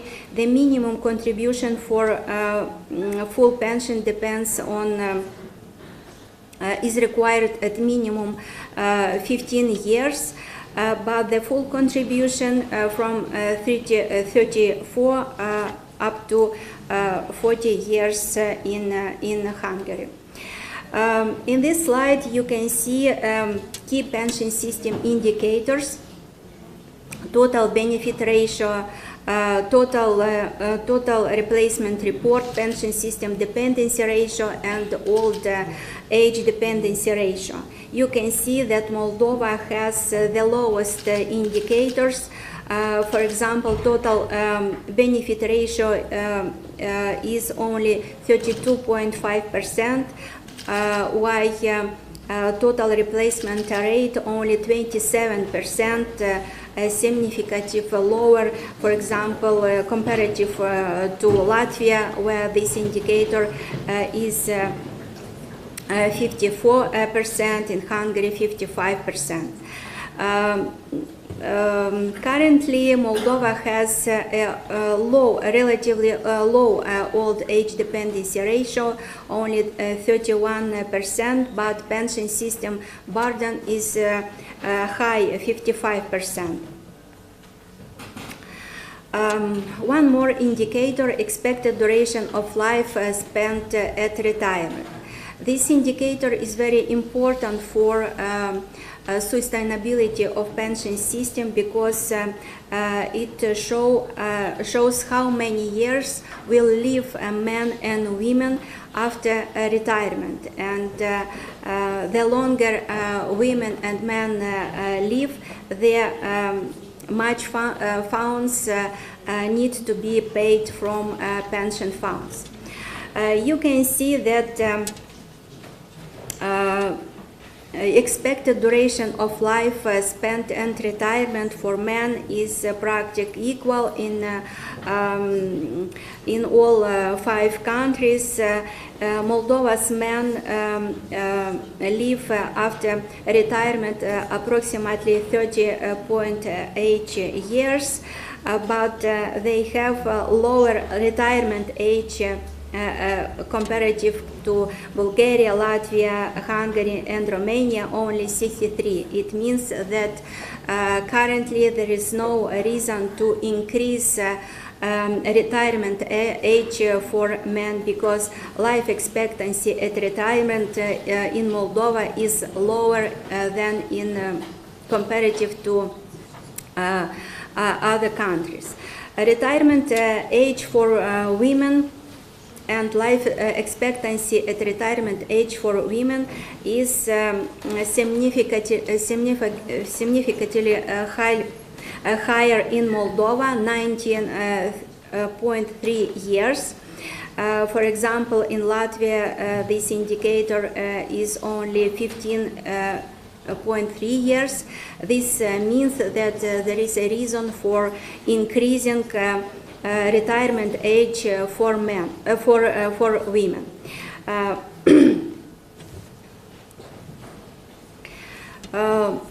All pension systems depend on the situation on labor market and on labor market indicators.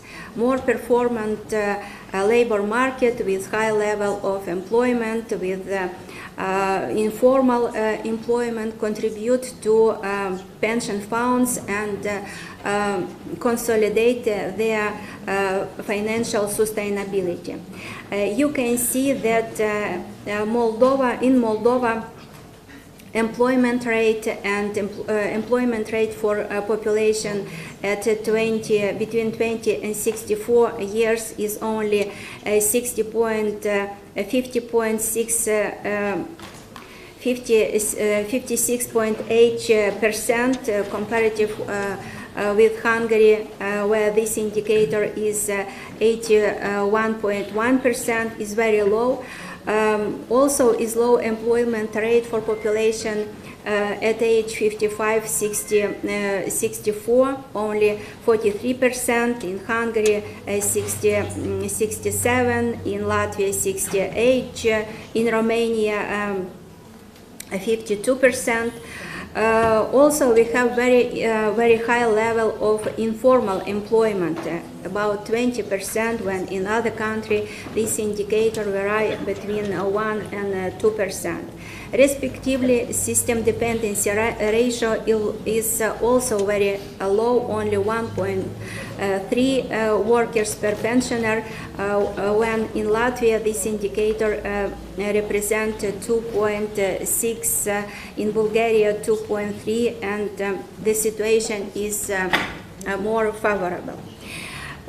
In the context of the numerous calls to introduce second and third pillar pensions pillars in Moldova, we have analyzed population saving capacity in base of national transfer accounts. You can see this graph that savings, private savings is very low, and the period when population can accumulate additional incomes is very short. This line, green line, is above a dotted line in a short period between 40 and 58 years. It means that our population do not have savings for second and for third pension funds. The low level of private savings during working age limits the population's ability to accumulate sufficient personal assets by retirement age.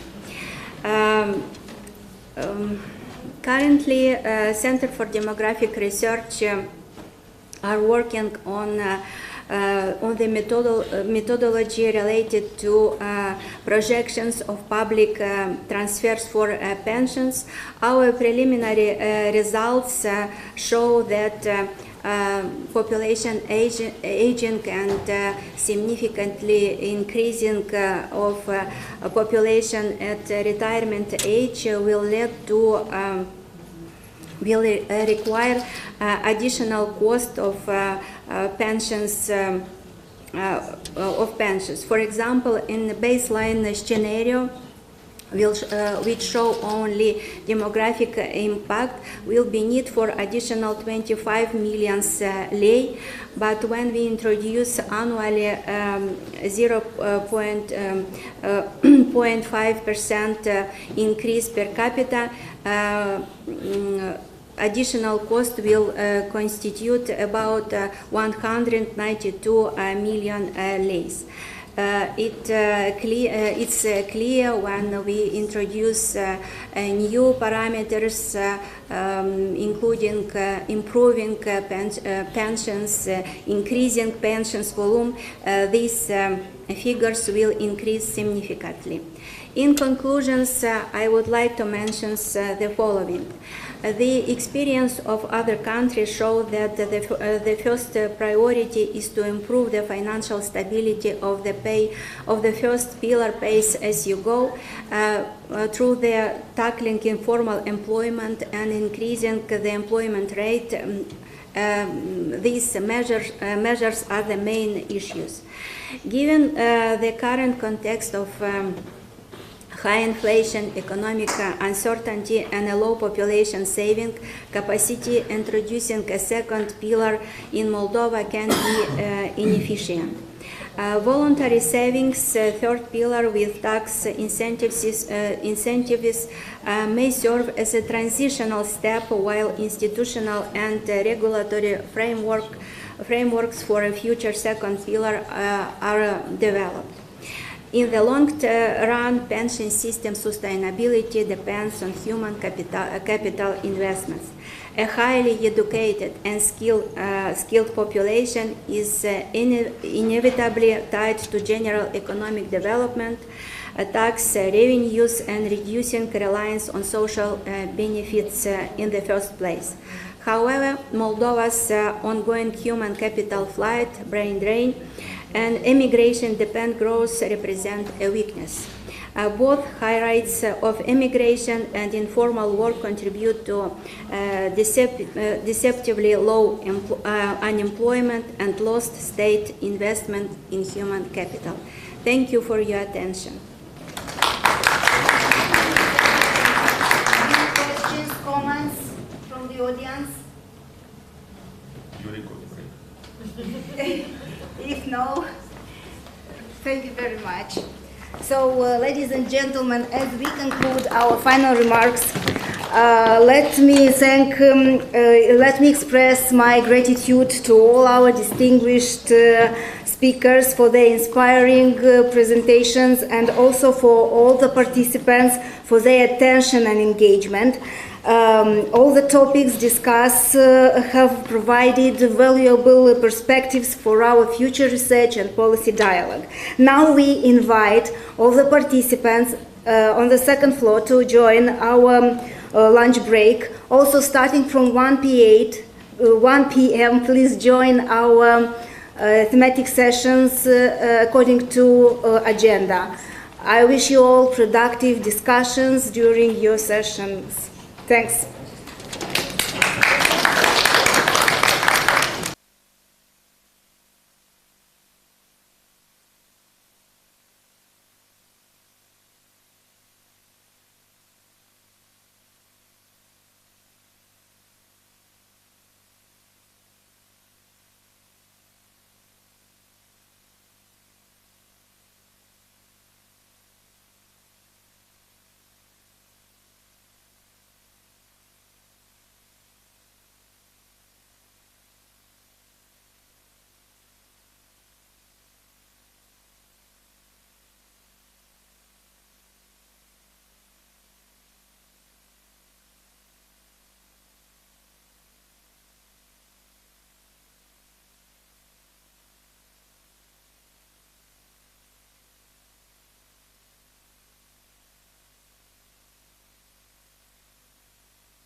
In our section 4 of our conference of National Institute of Economic Studies of Moldova.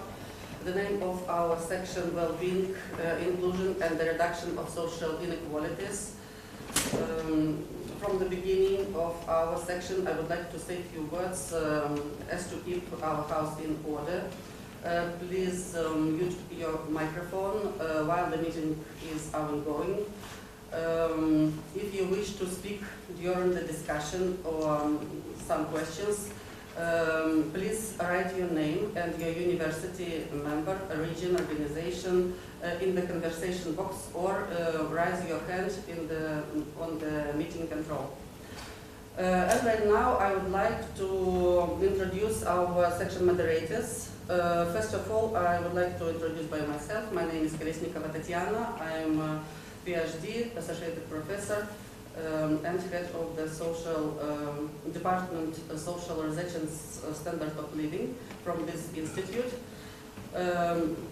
My colleague, the second moderator, is Mr. Plamen Marino Flakov, also PhD holder and professor from University of Agribusiness and Rural Development from Plovdiv, Bulgaria. And also moderator Svetlana Russo, PhD holder from our institute, from our section. Today we will be your moderators of this section. That's why you can give all your questions, all your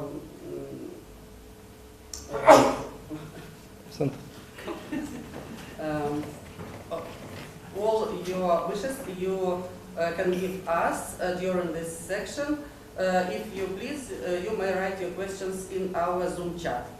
About diplomas and certificates, all our participants on from this conference, from our section, you will send to email or from maybe tomorrow, maybe today. Our organizing committee have all your emails. Me and my colleagues, we would like to express our gratitude to you for accepting to participate in this scientific event today. We are very glad to see on this distinguished event many colleagues from our country, from the Republic of Moldova, from different regions, different universities, and also our guests from different countries as Romania, Ukraine, Bulgaria, Italy, Germany. We hope on our future collaboration, future participation in different scientific events and different projects, scientific symposiums, competitions, events. I would like to wish for all participants good luck and all the best for our today interesting debates in our section. And right now I invite on the floor our first participants, not according to our program, but our guest from Ukraine, Olga Shepeleva, with the presentation Prospects for Sustainable Development for Rural Areas through Synergy between Agricultural Entrepreneurship and Tourism. Please take the floor.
Лучше. Только бегает туда. Презентации не видно.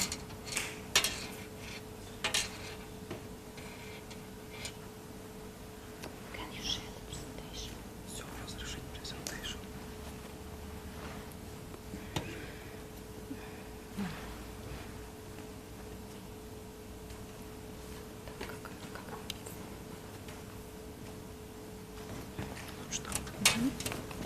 Переключай.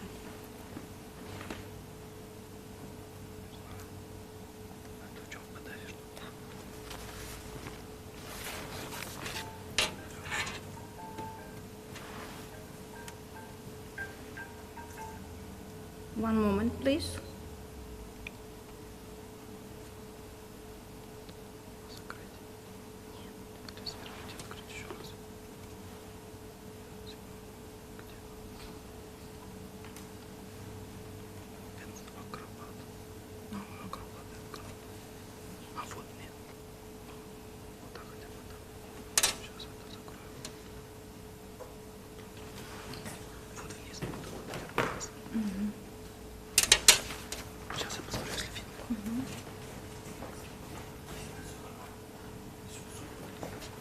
So I can start. Good afternoon, dear colleagues and participants of the International Scientific and Practical Conference. At first of all, I want to thank you to my colleagues for the invitation to this conference. Unfortunately, my colleagues, men, as you know, now in Ukraine it's very difficult for men to crossing the border. So I will present our presentation. The topic of my presentation: prospects for sustainable development of rural areas through synergy between agricultural entrepreneurship and tourism. Despite the challenges posed by the war, the national agriculture sector remains one of the key drivers of the Ukrainian economy and a factor in the stability of the national economic system. In the context of current transformations, it's particularly important to improve the organizational and production structure of the agriculture section, which will contribute to increasing its competitiveness and development based on the principles of equality of economic entities.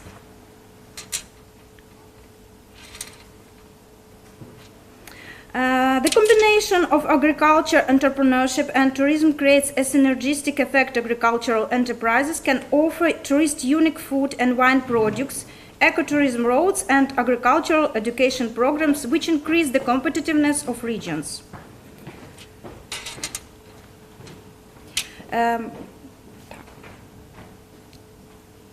The integration of local projects in the tourism experience is seen as a strategic tool for revitalizing the local economy.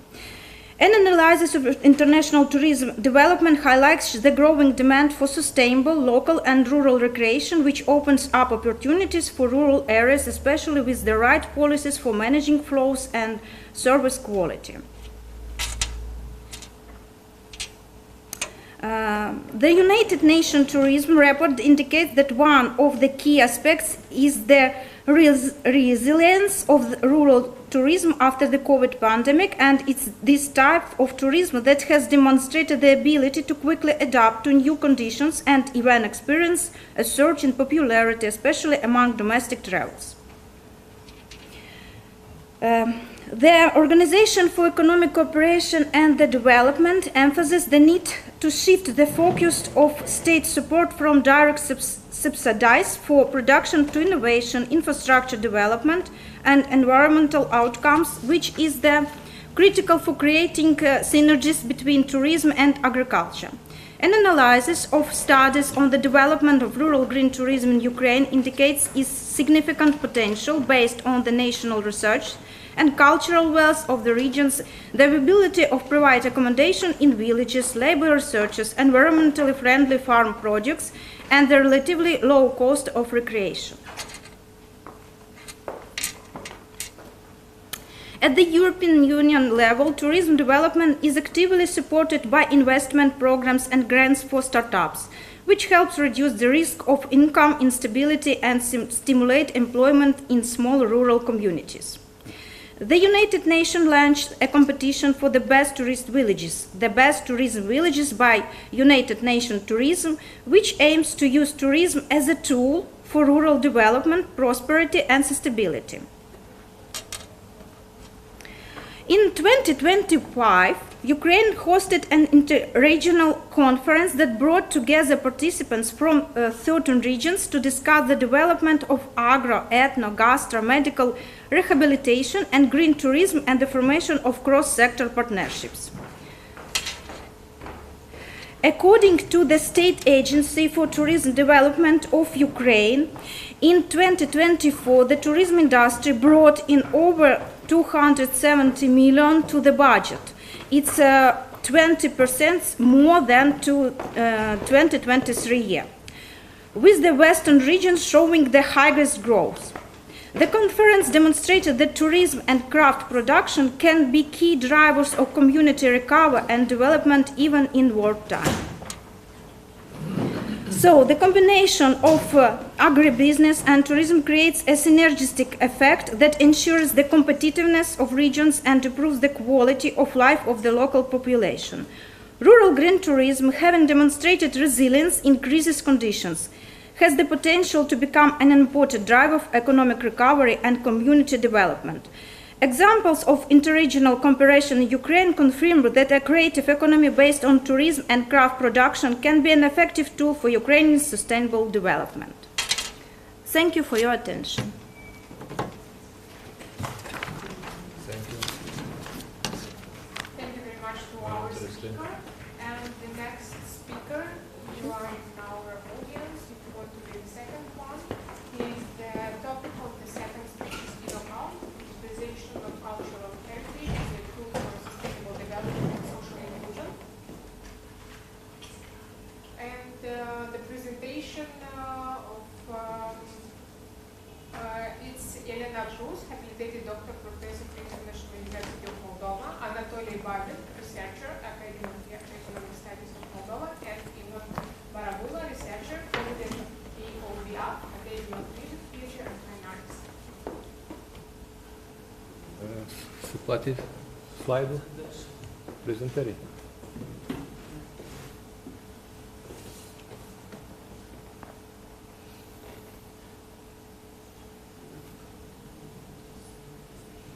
Сейчас, пока скачаем презентацию, кто-то еще поговорит. Сейчас я скачаю, потому что Миша...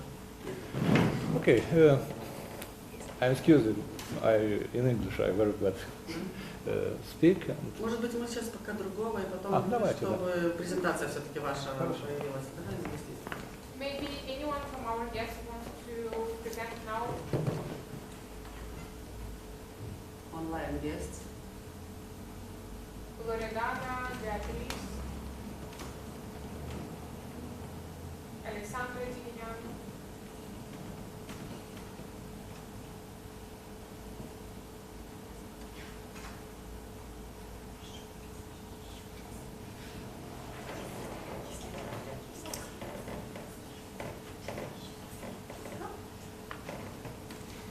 I think if someone is speaking.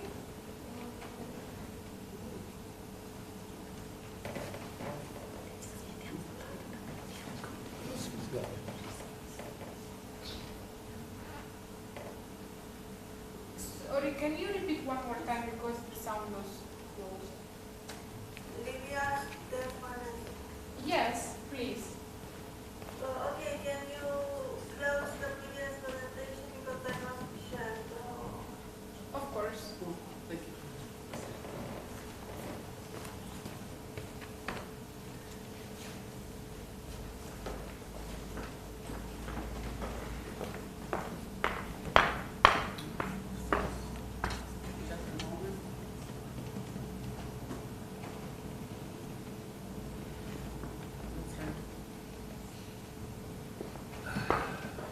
You can begin your presentation, upload your presentation. Yes. I'm going to talk about the politics of democracy perceived by the population of Romania in March 2023. I'm from the Institutul for Quality of Life for the Romanian Agenda. I'm going to be very brief because I know we don't have a lot of time. So,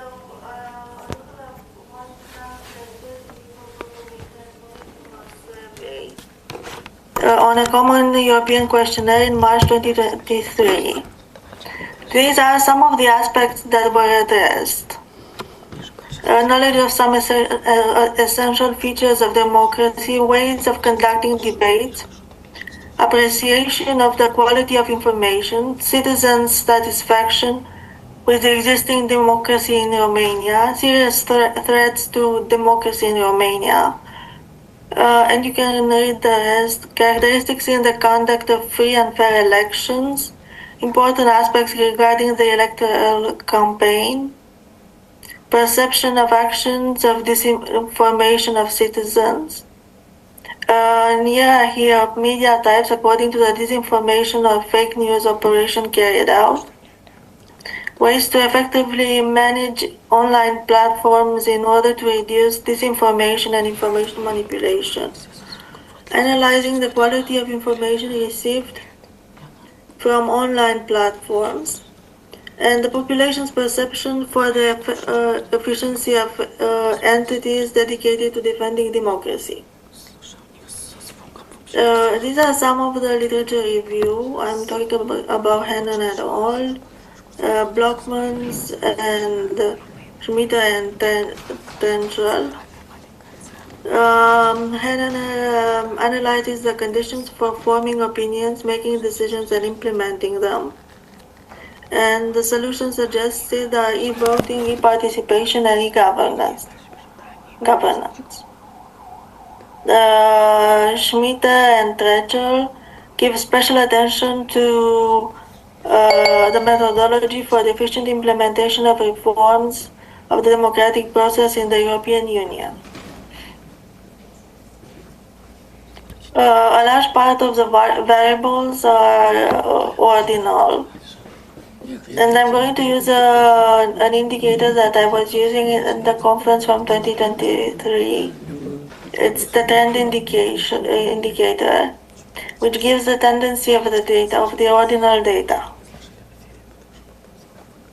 We will use sample 1, which is the sample for Romania, and I will present the 10 questions that I'm talking about. The majority of the population perceives positively the application of the rules for evaluating democracy in Romania. The 10s are 074, 075, 071. This trend indicator is between 0 and 1. 1 is the biggest value that you can get. Also, a very good part of the population declares itself partially satisfied with the way democracy functions in Romania. The tendency is 0.89.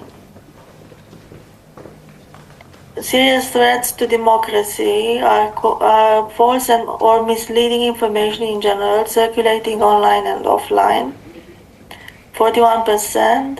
Growing distrust and skepticism towards democratic institutions, 35%. This is the third question.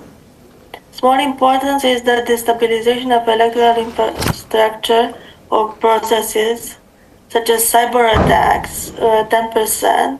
Lack of media freedom and media diversity, 11.8%. For the fourth question, very important is that voters have access to accurate information to make an informed choice. The electoral infrastructure, counting votes, transmitting information is protected against threats, including cyber attacks. The electoral administration is independent and impartial.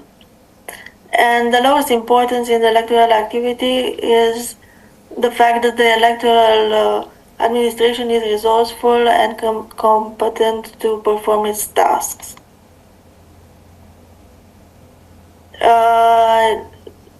About question 5, all 6 question 5 aspects are considered almost to the same degree important for conducting a free and fair electoral campaign. Voters can engage with candidates and political parties in debate. Candidates and political parties are transparent in their use of targeting techniques for political advertising.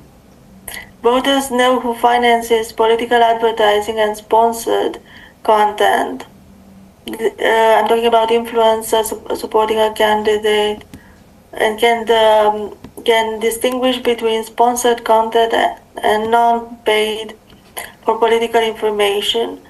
Debates and campaigns avoid hate speech, manipulation, and lies.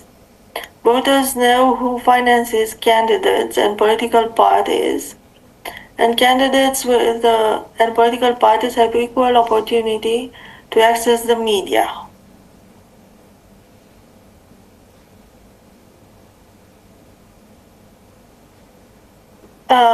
Most Romanian citizens are aware that they have been personally exposed very often to disinformation actions and the promotion of fake news in the last 7 days. The trend indicator shows 0.63. Two types of media are most prone to disinformation or fake news, namely online social networks, more than 57%, and television is 56.7%. 3 types of media are considered by citizens to be less aggressive in promoting fake news: podcasts, messaging apps, and radio. Romanians are most concerned about preventing fake news, 51.6%, and they are less interested in the aspect of online platforms that should not be held responsible for reducing the spread of false and misleading information. This is 9.5%. We note the following approaches of the interviewed people who use online platforms. Should get better at distinguishing false and misleading information from trustworthy information, 42%. Should be prompted to verify information before sharing it with others, 40%. To be sufficiently, equipped to identify on their own what is true and what is false, 12.3%. The 10th question, and which is the last, it's about the opinion of the population in Romania in which the greatest trust in maintaining democracy is given to the activities undertaken by its own citizens. The trend indicator shows 0.54%.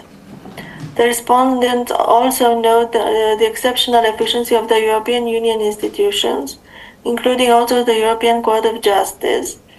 0.54 is the trend. As in numerous other sociological research in Romania, the actions of political parties and politicians are the least appreciated in the various operations to defend democracy. The trend is 0.26, almost 27 as a value. Following the values of the trend indicator, as well as the percentages of population preferences to the various questions, we place Romania in the lower half of the ranking of European democracies. More sophisticated statistical models are needed that take into account all EU countries in order to rank these states according to several criteria of the democratic process. In this context, we have already highlighted the European group of Nordic countries, which is clearly superior in terms of democracy to the countries in Eastern Europe or the Balkans. The results listed above have already been announced by operating with several characteristics of the interviewees. We specify in this context the level of education, the type of community, the age of the respondent, the gender, occupation, development regions of Romania. These are the references. You can find the trend indicator in this paper from 2023. Thank you. This is all. I'll stop sharing.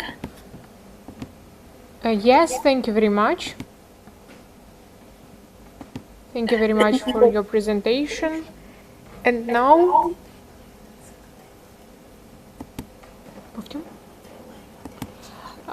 does someone have questions on this topic?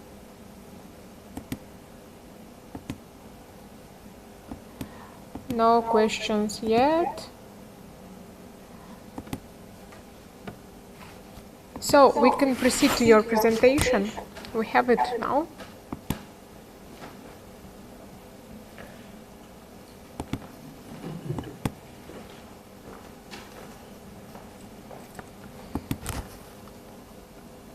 Just a moment to share the screen.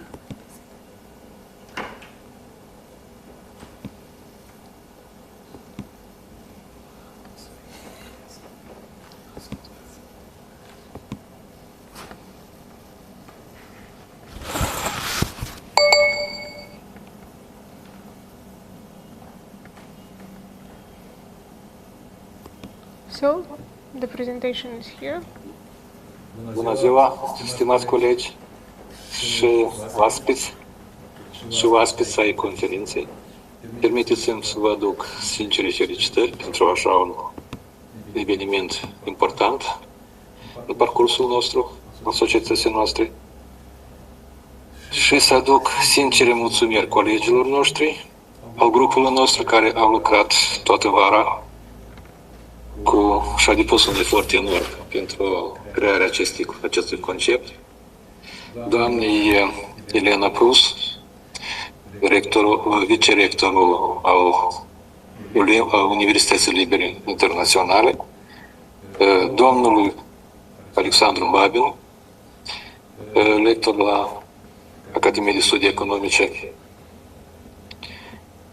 și mie, ca inițiator acestui proiect, acestui concept, spun Ion Barabula, sunt colaboratorul în cadrul Academiei de Muzică, Teatru și Arte Plastice.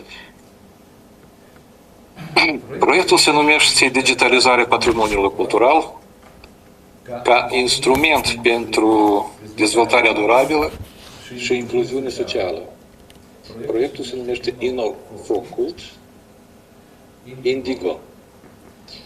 Acest proiect este în derulare, adică în scriere, pentru a aplica la apelul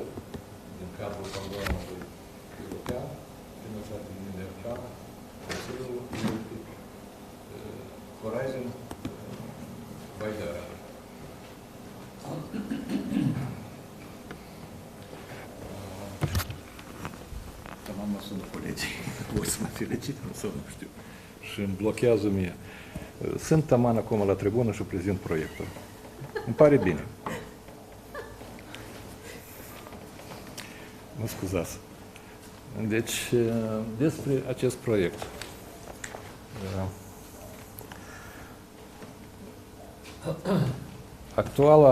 În condițiile actuale a societății, lumea de astăzi se confruntă cu provocări masive. Asta schimbările climaterice, inegalitatea crescândă și pierderea entităților locale. Știți cu toții că am suferit, adică cultura noastră a suferit un accident foarte mare când a ars filarmonica de stat. În cadrul acestei întâmplări, acestui dezastru s-a pierdut un patrimoniu enorm, ceea ce ține de arhiva. Arhiva cu manuscriptele operelor muzicale. Și un mic, așa, o mică pildă, deci s-a pierdut patrimoniul care era într-un singur exemplar, tot patrimoniul cultural efectuat de maestrul Eugen Doga. În acest caz, noi am venit cu ideea că așa evenimente, adică așa dezastre pot să fie repetate și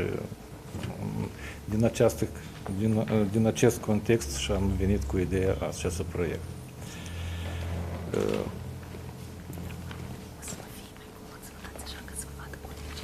Da, bine. În aceste condiții, patrimoniul cultural devine o resursă pentru dezvoltarea durabilă și coeziunea socială. Digitalizarea ajută nu numai la conservarea acestui patrimoniu, ci și la a-l face accesibil și vibrant. Prezentarea generală a proiectului, dați-mi voie să vă fac. Deci titlul este Inofocult, Indigo, un proiect inovator privind patrimoniul cultural. Conținutul și scopul acestui proiect. Digitalizarea patrimoniului cultural pentru sustenabilitate și incluziune. Locația Moldova, potențial de extindere transnațional. Abordare. Tehnologiile, participare și educație.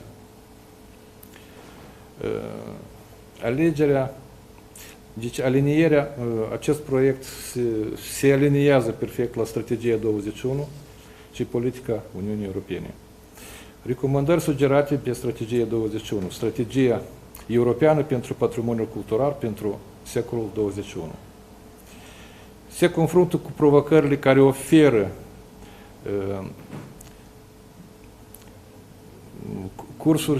cursuri de acțiune, urmărind o abordare interdisciplinară și participativă pentru a avea un efect asupra fiecăreia dintre cele trei componente ale strategiei.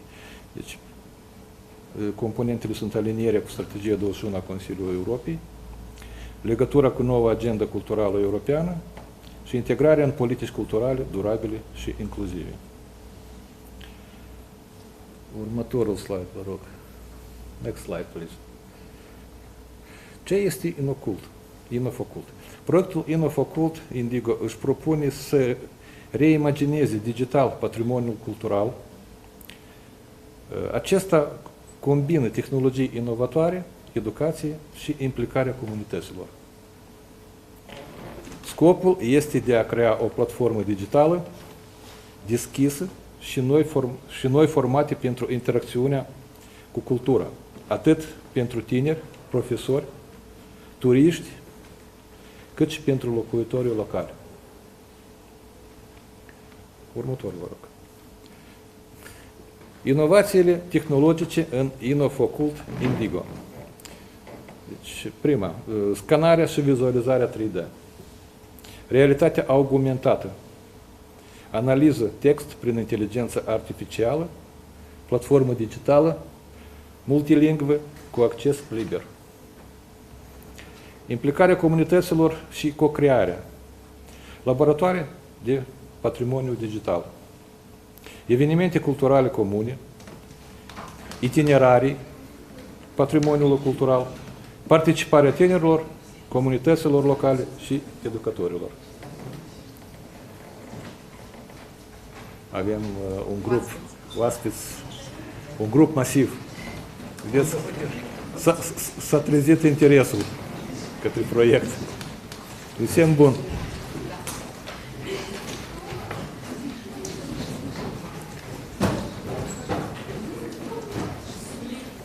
Mulțumesc. Metodologie de cercetare și implementare. Metode mixte, analiză cantitativă și calitativă.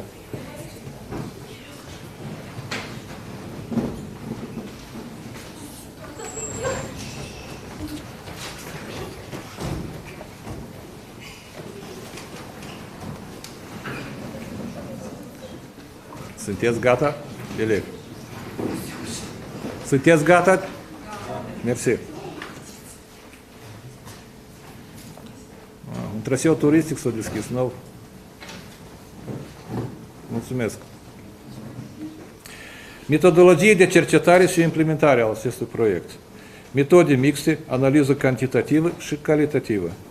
Instrumente, interviuri, indicatori de implementare, analiză regională. Evaluarea impactului asupra educației, antreprenoriatului și culturii.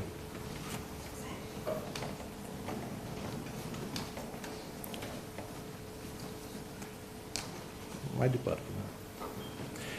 Principalele rezultate și impacte. Implicarea sporită a comunității locale, accesibilitate sporită la conținutul digital, sprijin pentru turismul cultural, feedback pozitiv din partea profesioniștilor, profesorilor, elevilor, adaptabilitatea mediului în diferite regiuni. Direcții viitoare și perspective politice al acestui proiect.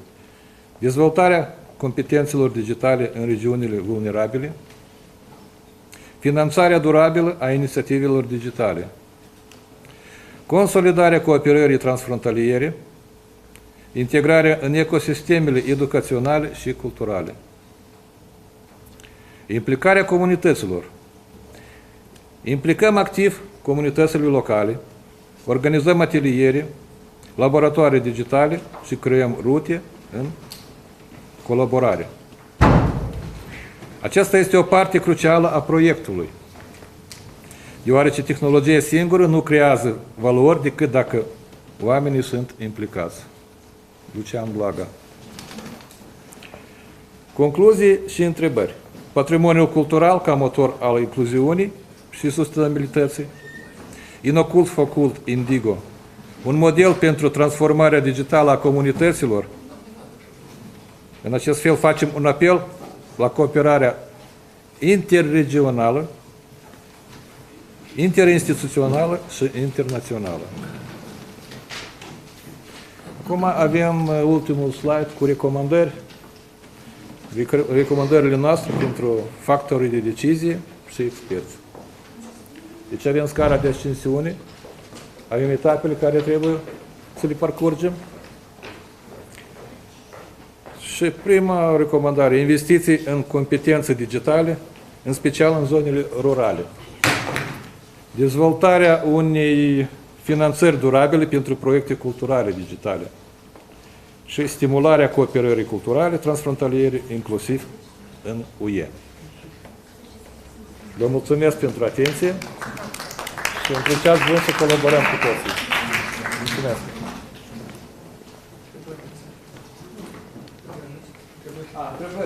So thank you very much. Does someone have questions from online? Have any questions? questions yet. Please, now maybe anybody from the online wants to present a presentation.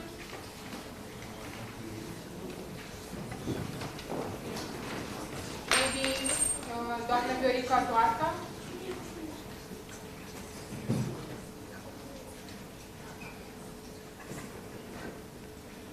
Just a moment.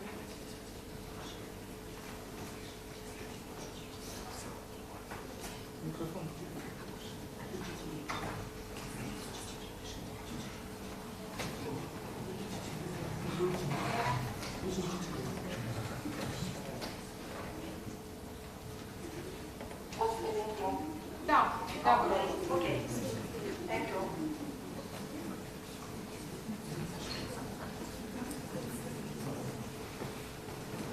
Vă puteți conecta cu acest ecran.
Prezentare se vede, totul e bine.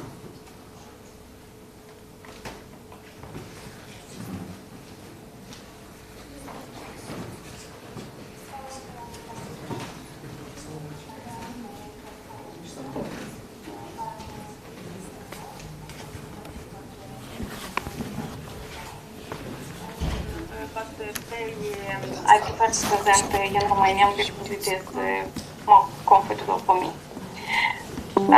Bună ziua! Deci am ales pentru evenimentul de astăzi să prezint tematica sau să analizez tematica discriminării pe criteriul vârstei în dreptul muncii și anume protejarea lucrătorilor în vârstă în contextul prelungirii vieții active. În general, îmbătrânirea populației reprezintă una dintre cele mai semnificative transformări sociale ale secolului 21, atât în statele membre ale Uniunii Europene, dar și în Republica Moldova. Iar creșterea speranței de viață, colaborată cu scăderea natalității și cu fenomenul migrației, conduce la o pondere tot mai mare a persoanelor vârstnice în totalul populației. Această realitate demografică generează presiune asupra sistemelor de pensie și sănătate, dar mai ales asupra pieței muncii, unde se resimte acut necesitatea menținerii lucrătorilor în vârstă. În acest context, problematica discriminării pe criteriul vârstei și a protecției juridice a persoanelor aflate la finalul vieții active capătă o actualitate deosebită.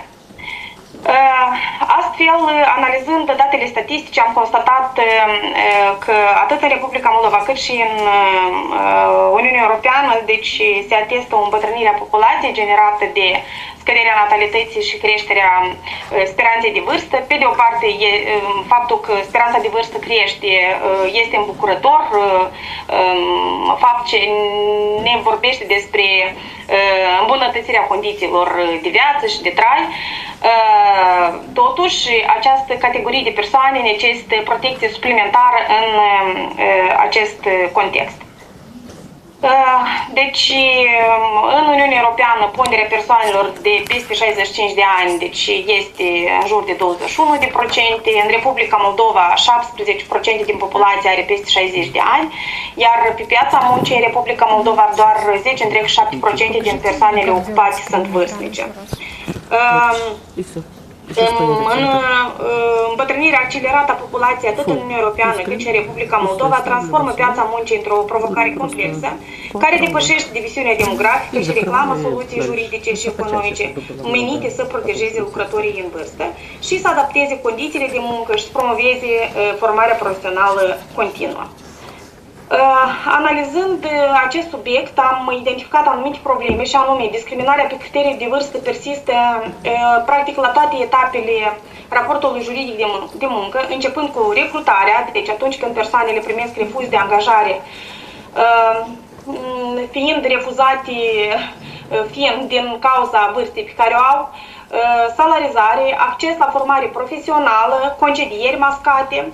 Deci atunci când persoana este concediată sub alte pretexte, iar uneori nu îi se vorbește direct că este vorba despre vârsta acestea, precum și lipsa unei culturi organizaționale inclusive și a politicilor de sprijin. Deci aș mai adăuga aici și impactul digitalizării asupra persoanelor mai în vârstă, pentru că, deci, nici nu mă gândeam care ar fi vârsta, totuși, pe care ar trebui să o analizez. Dacă vorbesc despre persoanele după 63 de ani, vorbim despre Republica Moldova, atunci vorbim despre pensionari. Dar nu doar pensionarii, ajunși la vârsta de pensionare, se confruntă cu această problemă, cu discriminarea pe piața muncii, dar și persoanele care încă nu au atins vârsta de pensionare, dar au depășit vârsta de 50 de ani. Deci, digitalizarea, spuneam că este un element foarte benefic, în general ne ajută în toate procesele și în economie, în educație, în toate procesele vieții sociale, dar iată ce ține de persoanele de vârstă înaintată care nu au avut acces anterior la tehnologii și așa mai departe, deci deseori nu sunt la curent sau nu cunosc anumite, nu pot ține pasul cu digitalizarea. Și iată și din acest considerent și acesta este un impediment în promovare, angajare, etc. Deci, bineînțeles că aici probabil că am plasat acest aspect la accesul la formare profesională și pentru aceste categorii de persoane. Toate acestea, deși în realitate avem foarte multe cazuri ce țin de discriminarea persoanelor de o anumită vârstă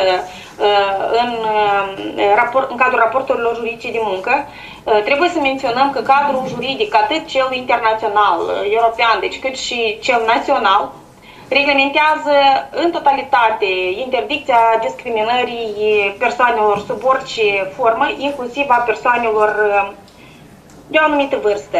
Astfel a menționat aici Pactul Internațional privind drepturile economice, sociale și culturale, deci în articolul 6 care spune că statele care sunt părți la acest pact recunosc dreptul la muncă a persoanelor și oferă tuturor în mod egal dreptul de a desfășura activitate de muncă fără careva discriminări. Desigur, directiva 2000 a Consiliului Europei care permite diferențieri justificate, obiectiv și rezonabil, deci ceea ce ar însemna că în anumite cazuri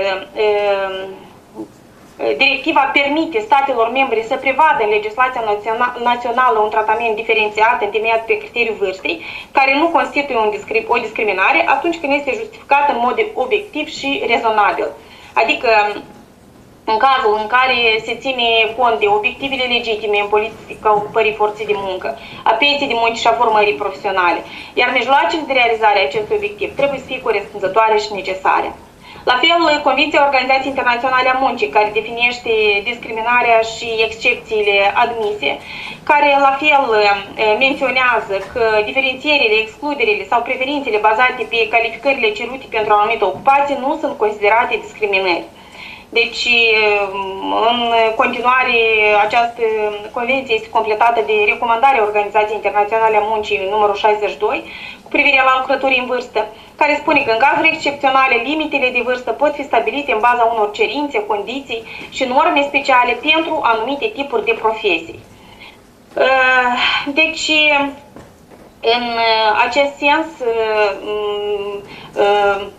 menționăm că, în general, tuturor persoanelor le este asigurat acces liber și egal la piața forței de muncă, dar, totodată, foarte subtil, aceste reglementări recunosc și admit că dacă cerințele sunt justificate în mod corespunzător, ele nu vor fi considerate discriminatorii, adică dacă aceasta ține de specificul muncii sau de pericolul la care pot fi supuse persoanele respective, atunci acest fapt nu va fi considerat discriminare. Mai mult decât atât, vreau să menționez că majoritatea statelor europene, în legislația sa națională, conțin dispoziții care se referă la diferențierile bazate pe vârstă. Deci am menționat aici Franța, deci care permite diferențiere pe vârstă permise dacă au scop legitim, adică dacă asta se referă la sănătate, securitate. La fel în România este permisă încetarea de drept a contractului atunci când persoana atinge vârsta standard de pensionare, dar permite cumularea pensiei și a salariului. Practic similar cum este și în Republica Moldova. Deci în Suedia este prevăzut un preaviz mai scurt. Deci dacă persoana a atins deja vârsta de pensionare, deci în momentul în care urmează să fie concediată, deci ei se oferă un preaviz mai scurt decât celorlalți. În Regatul Unit, la fel, vârsta de pensionare stabilită legal constituie tratament justificat. Vorbim despre Republica Moldova, deci în primul rând de menționat că Republica Moldova este membra a Organizației Internaționale a Muncii și a ratificat practic toate convențiile OIM, dar și Carta Socială Europeană în mare parte. Și în acest sens, Codul Muncii a Republicii Moldova este aliniat, racordat la cerințele internaționale și europene. În acest sens, Codul Muncii de Republica Moldova conține anumite prevederi care, pe de o parte, interzic discriminarea, deci în acest sens menționăm articolul 8 din Codul Muncii care interzice discriminarea pe criteriul vârstei, dar totodată avem anumite prevederi care limitează sau reglementează anumite restricții pentru persoanele ce au atins o anumită vârstă. De exemplu, articolul 55 prevede contracte pe perioadă determinată cu pensionare, adică persoanele care au atins vârsta de pensionare. Pe de altă parte, avem articolul 183 care spune că în cazul reducerii statelor de personal se va da prioritate sau vor fi păstrat locul de muncă a persoanelor care le-au mai rămas câțiva ani, 5 ani până la pensie. Deci, deși avem aceste reglementări, totuși angajatorul are o marjă mare de discreție. Deci chiar și atunci când vorbim despre încetarea raportului juridic de muncă, în Codul Muncii este menționat că angajatorul poate înceta contractul individual de muncă cu persoanele care au atins vârsta de pensionare. Și acest poate îi dă libertatea angajatorului, pentru că în mare parte s-a format o regulă că atunci când persoana atinge vârsta de pensionare, angajatorul obligatoriu încetează contractul individual de muncă, încheie pe o perioadă determinată și ulterior, deci acest salariat este într-un fel la discreția angajatorului dacă va continua, dacă va încheia ulterior contract individual de muncă cu el sau nu.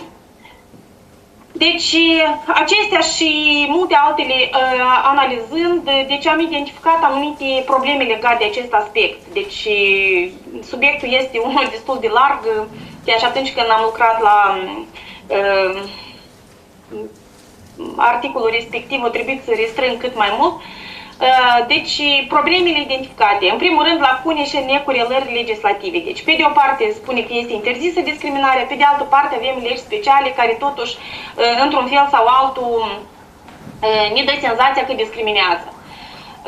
Lipsa programelor publice de recalificare pentru persoanele care au peste 50 de ani. Deci, mă refeream aici inclusiv și la digitalizare, dar la fel în impediment ar fi cunoașterea limbilor străine sau alte abilități pe care persoanele nu le-au avut, dar ar avea nevoie de programe de recalificare, deci pentru a le obține și pentru a putea concura cu persoanele de vârstă mai tânără, cu angajații de vârstă mai tânără.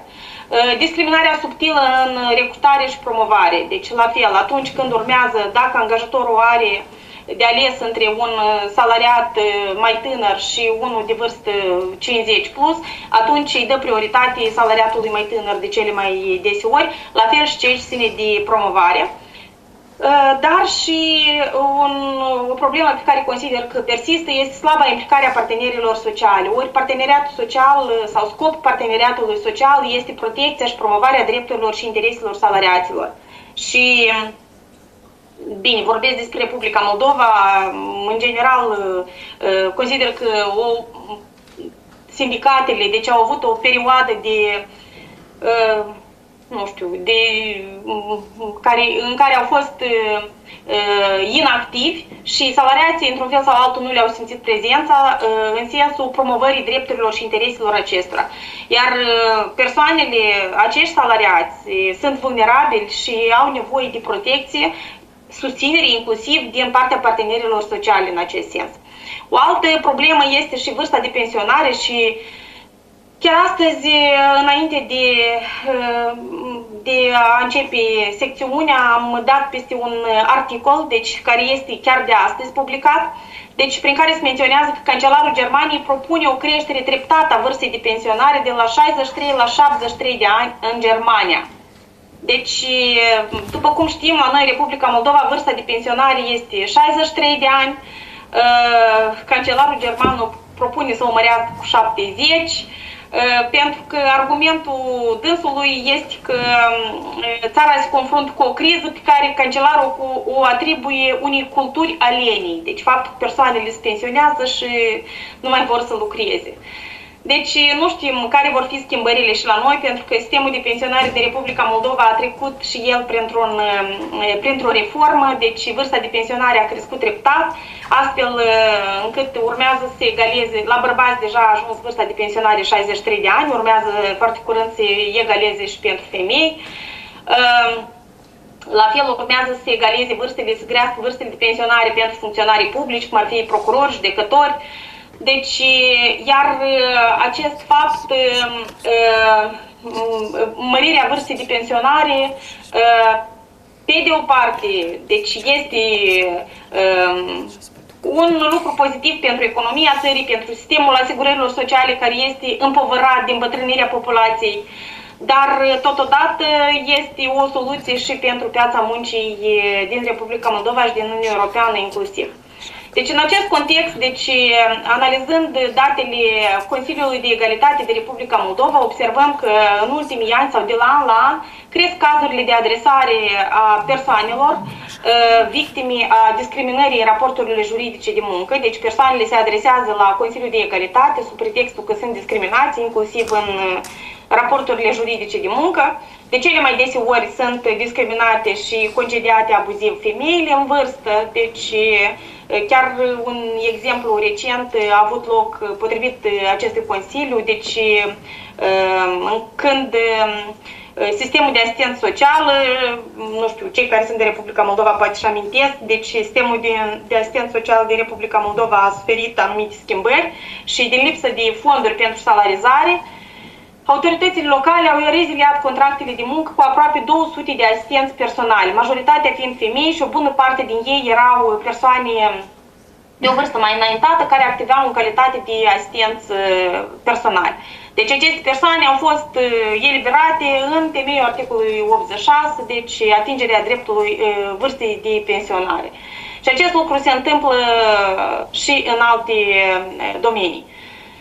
Deci, deși în unele cazuri, analizând datele statistice, în special în mediul rural, observăm că anume persoanele de o vârstă mai înaintată sunt soluția pentru anumite domenii pe piața muncii, acolo unde există criză a forței de muncă, dar ne referim în special la muncă necalificată sau acolo unde tinerii de fapt nu vor să meargă și iată, doar atunci angajatorii își amintesc de această categorie de angajați, deci persoanele cu o vârstă înaintată. O altă problemă este că și din cauza acestei potențiale discriminări sau potențialului risc de a fi concediat sau de a nu mai încheia cu ei ulterior contract de muncă, această categorie de salariați, deci mai în vârstă, nu înaintează pretenții, nu îndrăznesc sau nu au curajul de a-și cere drepturile atunci când observă că le sunt încălcate sau anumite abuzuri de partea angajatorului, iar acest fapt este inadmisibil. Deci, în aceste condiții, în calitate de recomandări, aș propune armonizarea completă a legislației naționale cu directivele europene, pentru că spuneam că, deși Republica Moldova a ratificat Carta Socială Europeană, deci nu a ratificat-o în totalitate.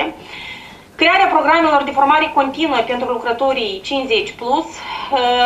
mai mult decât atât, elaborarea unor strategii politici la nivel de țară privind incluziunea și susținerea acestor categorii de angajați, promovarea culturii organizaționale inclusive, deci implicarea sindicatelor și a societății civile în promovarea și susținerea acestor categorii de angajați, precum și posibil acordarea anumitor stimulente fiscale pentru angajatorii care păstrează salarii vârstnici, după modelul cum este cu stimulentele fiscale care se acordă angajatorilor în cazul în care angajează tineri specialiști.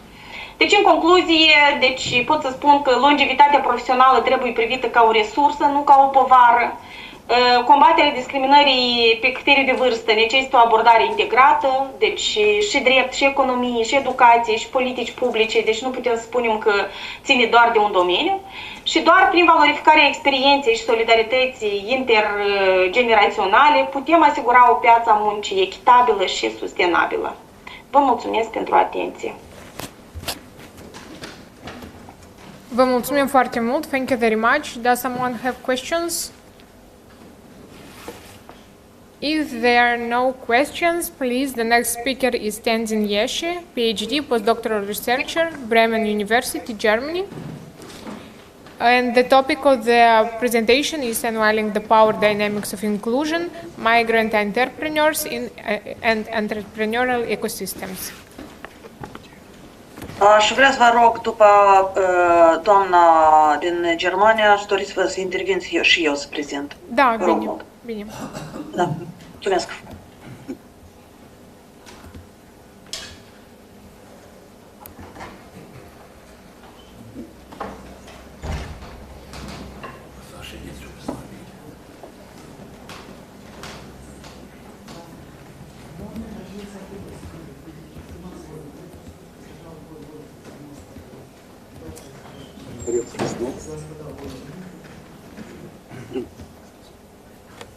Okay, next slide.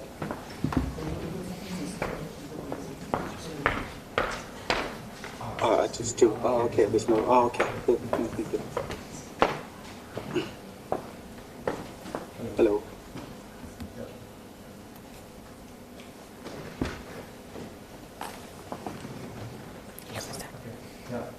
Hi everyone. Good afternoon. I'm not sure if I'm talking. I hope you can hear me. I'm not sure if the mic is working. So thank you again for being here. A few months ago we were in Moldova. Last year also. So this is my third time here in Chisinau, and I'm happy to be here. And today I'm presenting my topic on disconnectedness of migrant entrepreneurship. Right. So I'm from University of Bremen, Germany. And this is just the ideations of working paper that we are planning to work on, a research topic, with my professor, Professor Felling, who is also here with me. And this is a topic we are now trying to build a research paper on it. So the topic is on migrant entrepreneurship in the context of Germany. And let me just start with my presentation. So so I'm not sure how far you're aware of the populations of Germany in terms of migration. So migration background in Germany as of by 2023, there are over 22 million out of 84 total population of Germany. So there are quite a strong number of migrants present in Germany, and over one in every 4 people in Germany still now has a migration background, which is quite strong as a country. And some of the practical relevance that I wanted to say in terms of Germany's startup ecosystem. I'm not sure if you can able to see it here, but 21% has a migrant background in German ecosystems, and 58% were born outside Germany. So it's quite strong. And 75% of first generation migrant founders have a university background in Germany. So startup culture in ecosystems and also migrant entrepreneurship in general in Germany are quite evolving, I would say. And of course, research also shows that migrants are often more associated with greater entrepreneurial potentials than natives as well.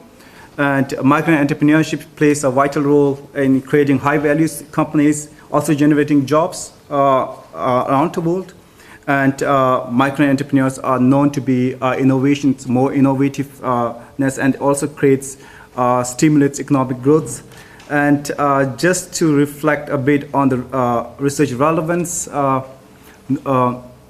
prior studies on migrant entrepreneurship literatures, it shows that migrant entrepreneurs really strengthens the entrepreneurial ecosystems by fostering cross-border cultures, knowledge exchange, and also transnational network is something they possessed. And if you also look at the other researchers, for instance, we have a research where it shows that migrant entrepreneurs often feels also isolated in the entrepreneurial ecosystems, which is something we wanted to work on in this paper. So overall, the inclusiveness of entrepreneurial ecosystems is overly optimistic in German migrant entrepreneurship setting. So that's why this paper, we tried to create a more balanced overview of how are some migrant entrepreneurs also isolated or excluded from the main ecosystem. So this is the relevance they wanted to build. And based on that, we have a few research gaps. First one is little is known about how migrant entrepreneurs acquire, transfer, and share knowledges. And we have a research aim that aims to investigate the disconnectedness of migrant entrepreneurship within entrepreneurial ecosystems, especially tackling on cultural and knowledge gaps that hinders the inclusion of migrant entrepreneurs in the ecosystems. So our research questions for this paper is how do cultural differences and knowledge gap affect migrant entrepreneurs' behaviors, identity, and access to resources. So quick overview of methods. So we use qualitative research where we conduct semi-structured interviews from different stakeholders. So overall, we have 25 interviews in Germany, mostly first generation immigrant migrant entrepreneurs. So you can see out of 25, we have 11 first generation migrant entrepreneurs and 8 second generations who are born in Germany, so but still has a migrant background, and then 6 ecosystem actors. So these are the incubators, the trainers, or researchers who research on migrant entrepreneurship settings. So this is where we collected data, and then mostly we did MaxQDA. We used MaxQDA software to analyze the data that we have, and overall there are 25 interviews so far. So based on the interviews, I just wanted to show a quick overview of what the context of interview pattern that we have. So these are the first generation migrant entrepreneurs. We have 11 based in Germany, of course, and then if you can see the home country, we have people from Romania, Philippines, India, Tunisia, Ukraine, Morocco, China, Poland. So we have a diverse migrant backgrounds who are entrepreneurs now, first generations. And then we have second generation migrant entrepreneurs who are also from mostly, if you can see, the home countries are mostly from Latin America, Kazakhstan, Turkey, Bosnia. So we have a diverse set of interview partners that we have gathered for these studies. And then for the stakeholders, we have researchers, entrepreneurship researchers, accelerator programs. So these are the people that we have gathered the data. So based on these interviews and the analysis, a brief tentative findings that we have for now. And let me just quickly show you the data structure. So we use the Joya methods. It's a qualitative researches that we often use. And there are 3 dimensions. So the first aggregate theme, the left side, are all the paraphrase of interviews, direct interviews that we have gathered from the data. And the second theme is something we have derived from the codes that we have gathered. So we have clustered it and then came up with the 3 aggregate dimensions. As you can see, the first one is socio-culture mismatch. Second one is disconnected cycle.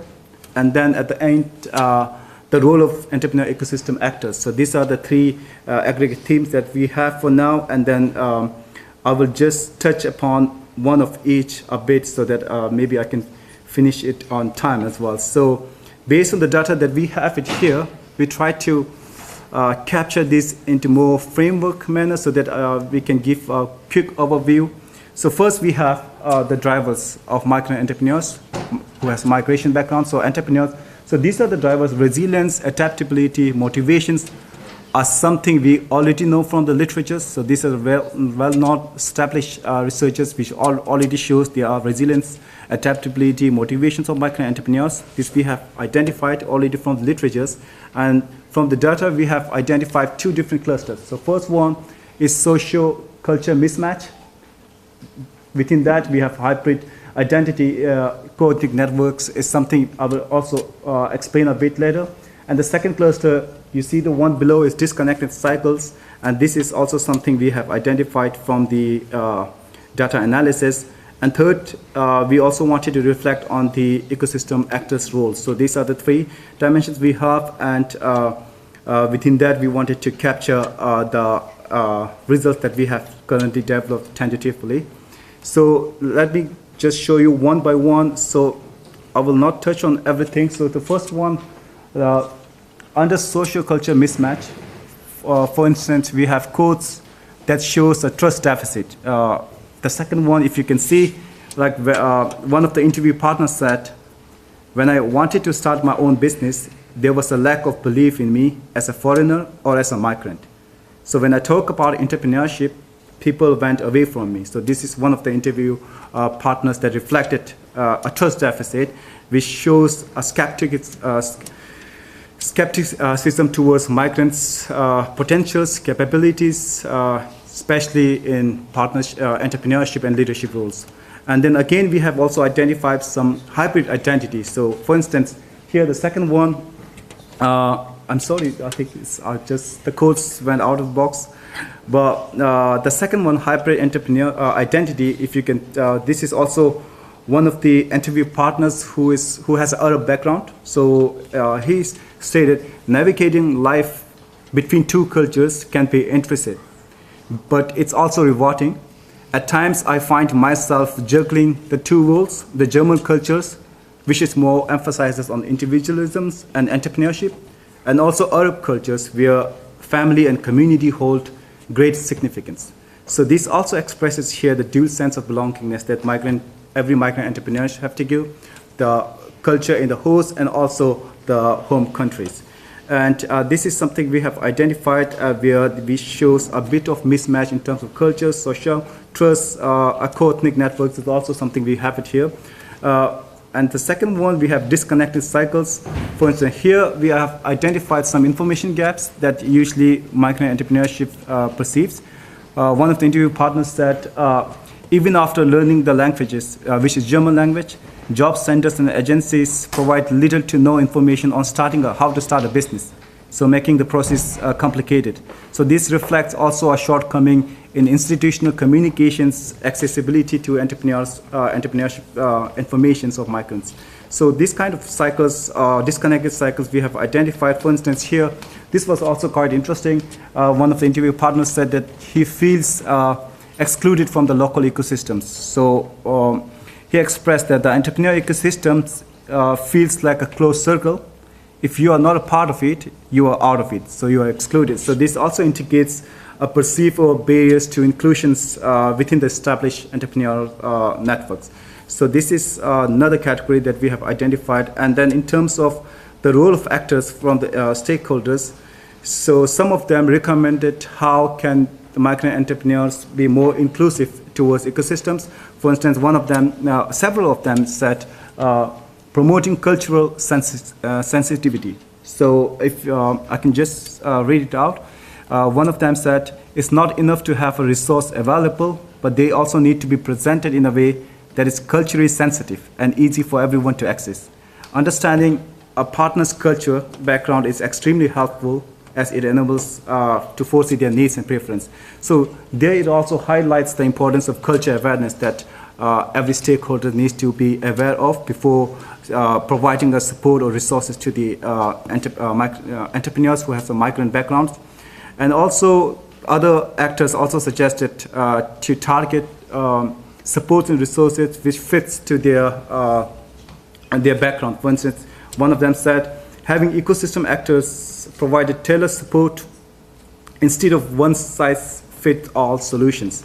And that could make entrepreneurship more accessible for diverse groups. So these are some of the interesting codes that we have identified. Of course, we have a lot more, but for the presentation's sake, we have just summarized a few bits that is most relevant to the findings that we have. And of course, this is again tentative findings, and we are still open to have analyzed a bit more deeper than we have.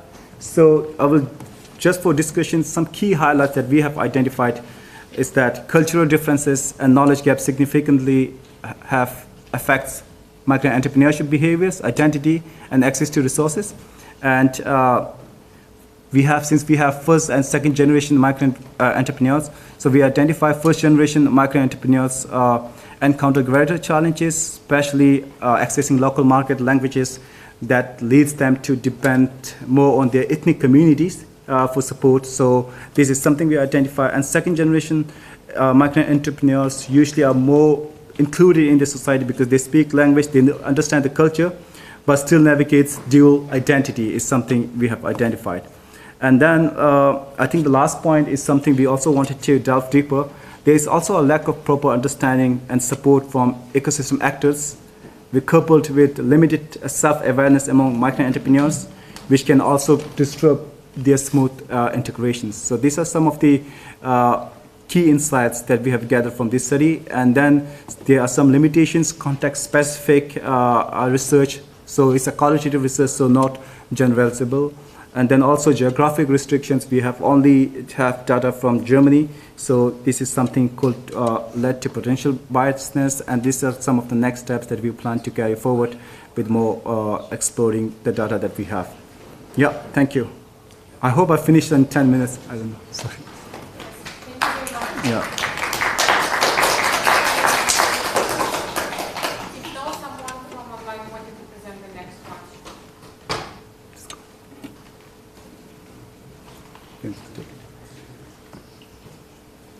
So who from online wanted to be the next? Somebody else?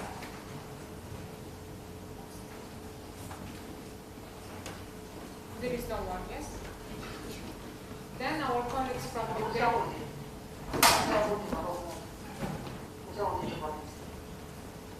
Cineva din online a vrut să fie următorul.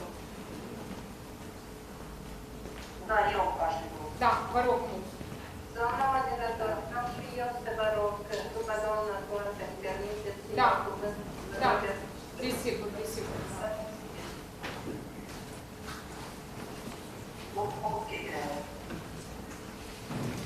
Dear organizers and dear participants, thank you very much for having this opportunity to participate at this conference and to speak there. Today I'll speak about the current mechanism for measuring the impact of social economy on sustainable development and the perspectives for the Republic of Moldova. So, generally, social economy supports the vulnerable groups, promotes social inclusion, and strengthening social economic cohesion through values such as solidarity, participation, and cooperation. Social economy plays a crucial role in mitigating the problems with the labor market that the state cannot always solve by himself. So over the last 2 decades, the social economy has increasingly viewed not only as economic engine, but also as a driver and a pillar of sustainable development. And its capacity to provide good impact on reducing the inequalities and improving the welfare and reduction the poverty has have been demonstrated during the COVID pandemic 2019. The importance of this tertiary pillar of the economy in 2003, UN provided an official definition of the social and solidarity economy and recognized it that can contribute to the achievement and localization the sustainable development goals and the agenda till to 2030.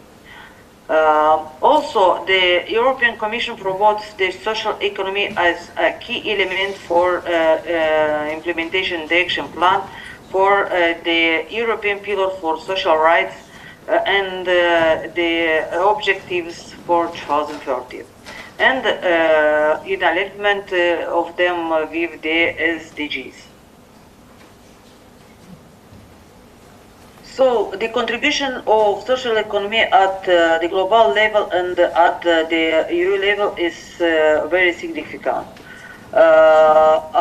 According to last data, so about 2 million of social enterprises are active at the global level, which represents about 2.5 or 3% of the total business of the global level.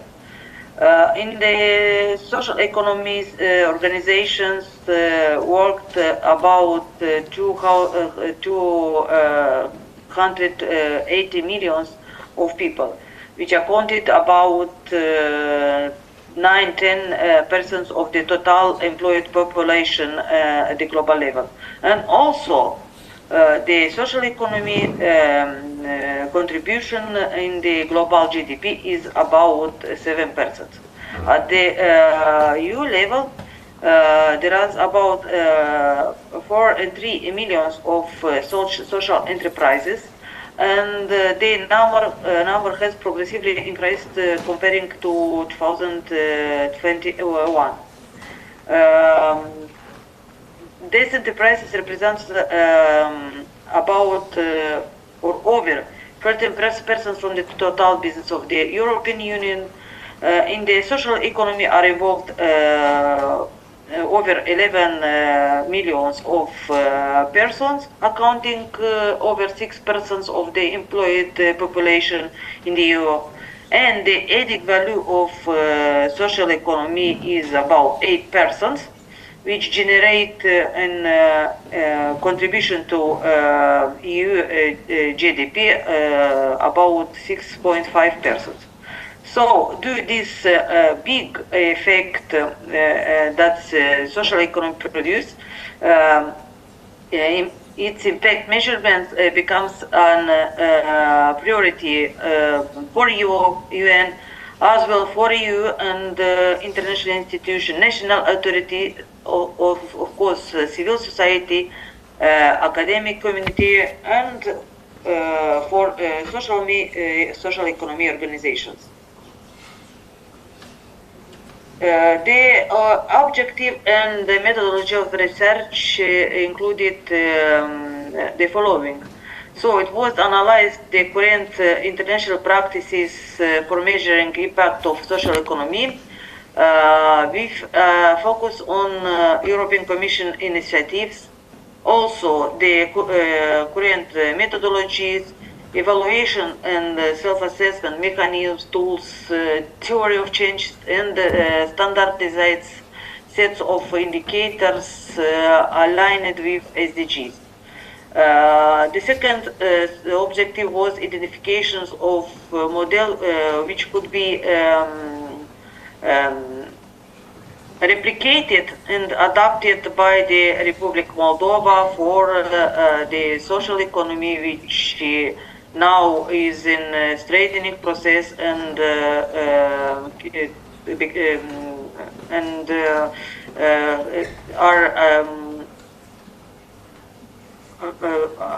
and become more crucial in different strategies of the government.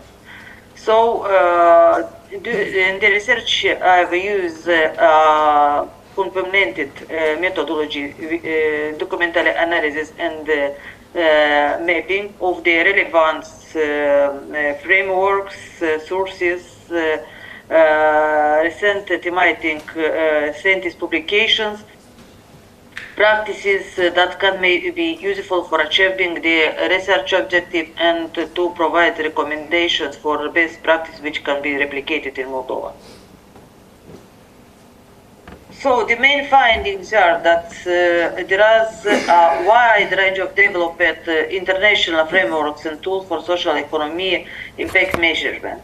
And the key of them are comprehensive impact measurement, social return investment, IRIS Plus, standardized impact indicators framework, JGS, European Commission official platform for dialogue and expertise related social economy, mechanism of monitoring the development and the impact of this pillar of economy. The other international frameworks and tools are the SDG standards, impact measurement projects, global impact investment rating system, social value international principles of social value, global reporting initiative, committee on standards for agriculture. So there is a very wide range of different tools, methodologies, and approaches. So this led to conclusion that all this framework and tools allow an integrated assessment of economic and social environmental dimension impact of the social economy. They provide useful methodology for measurement outcomes and social impact. They are based on quantifiable results and methodological adjustments. But there are some challenges. One of the challenges is the lack of coherent standardization of the indicators, which limits the comparability between organizations and regions. Also, the analysis provides that there is a large range of international organizations involved in promoting and supporting methodologically the efforts for measuring the impact of social economy. Among these organizations are the at the European level are the Interinstitutional Operational Group for Social and Solidarity Economy, Social Economic Gateway, Organization for Economic Development and Cooperation, Global Impact Investment Network, Committee for Standards for Agriculture, and not at least the UN organizations. So all these organization and network support harmonization of impact measurement methodology, development of common framework and standardized indicator sets, promotion of good practices at European and international level. So among the gaps are evaluating indirect effects and long-term feedback. There is an emphasis needs for integrated qualitative indicators and inclusion of intangible dimension of social economy as social capital, trust, community cohesion, that can be measured by qualitative approaches in this field. So the relevance for the Republic Moldova. So adopting the national framework as CIM, SROI, IRIS Plus, JGS, and other can strengthen the social economy ecosystem of our country.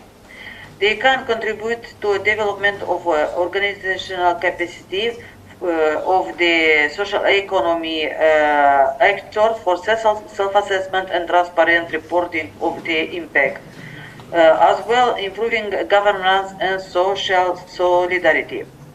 They can support the establishment of national monitoring and evaluation mechanisms related to this economic tertiary sector. They can provide a solid basis for evidence-based public policies as well inform the decision-making process. And not at least they can enable efficient resource allocation and align all the efforts with SDGs and European Union priorities. So that is in the general dividing and my presentation about the mechanism for measuring the impact of social economy and the perspective for the Republic of Moldova. And if you have questions, I'm open to answer at them. Thank you very much. So thank you very much. If no one has questions, please, Ludmila Golovata is the next one. Thank you.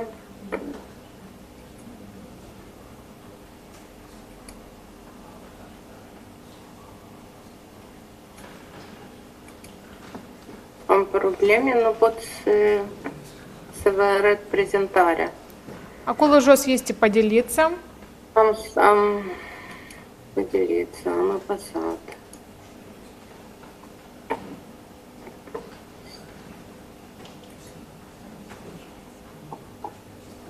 Da, și...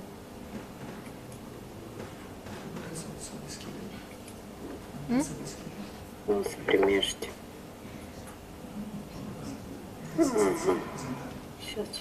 Mai întâi, dar prezentarea ați deschis-o? Da. Iată, acum e поделиться, așa. Iată amu, da? Este. Iacă este.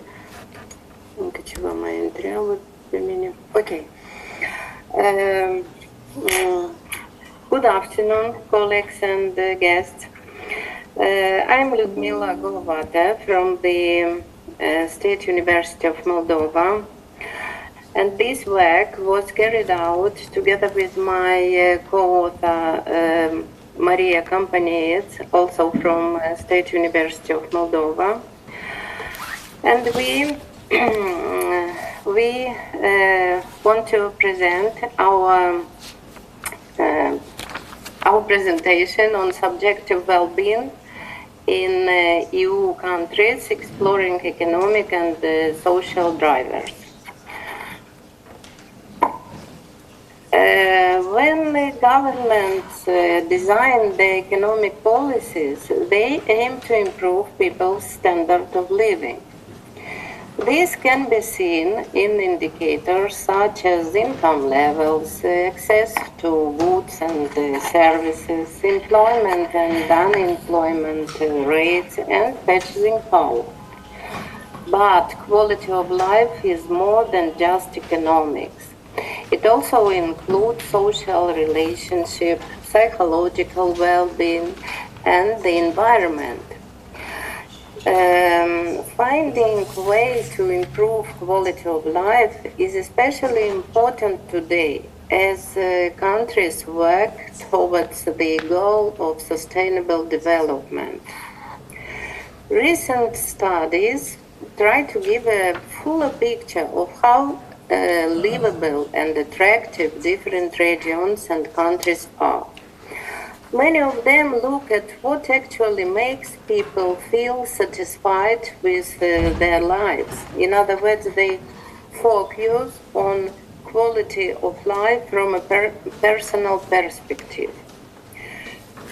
At the crossroads of economics, sociology, and psychology, a new field has emerged, the economics of happiness. Here, the word happiness is used broadly. More preciously, researchers talk about subjective well-being, how people themselves see their economic and social situation and how satisfied they feel with the life overall. The economics of happiness has been developing rapidly since the late 20th century. Its origins are usually linked to the work of Richard Easterlin and his colleagues, who introduced the well-known Easterlin paradox. This paradox shows that when a country's income is low, economic growth strongly increases people's happiness. But after a certain income level, the effect becomes much weaker. Later, many researchers confirmed a positive relationship between economic wealth and well-being. Also, they also noticed that the relationship is not straightforward and often depends on other social factors. Since 2012, the World Happiness Report has been published every year. It ranks countries based on life satisfaction and examines the key factors that influence happiness, such as income, social support, health, freedom, trust in institutions, and generosity. These reports have helped make happiness a more measurable and policy-relevant concept, showing that economic growth alone cannot fully explain why some countries are happier than others. The aim of this study is to analyze the role of economic factors in shaping subjective well-being in EU countries.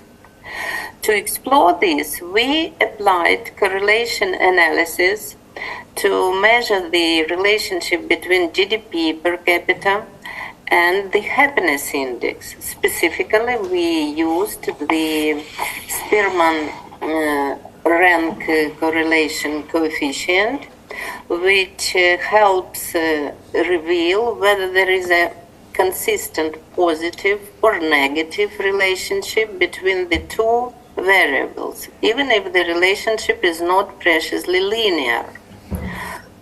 For the analysis, we compiled two main data sets. The first constrained the ranking of EU countries by the Happiness Index, published in March 2025, based on public opinion surveys conducted by the Gallup International Research Center. And the second included GDP per capita data, calculated in purchasing power parity and constant 2021 US dollars for the same countries using 2024 statistics. By combining these two data sets, we were able to evaluate how strongly economic wealth is associated with life satisfaction across EU member states, and to see whether high income always means greater happiness, or whether the relationship changes at higher income levels.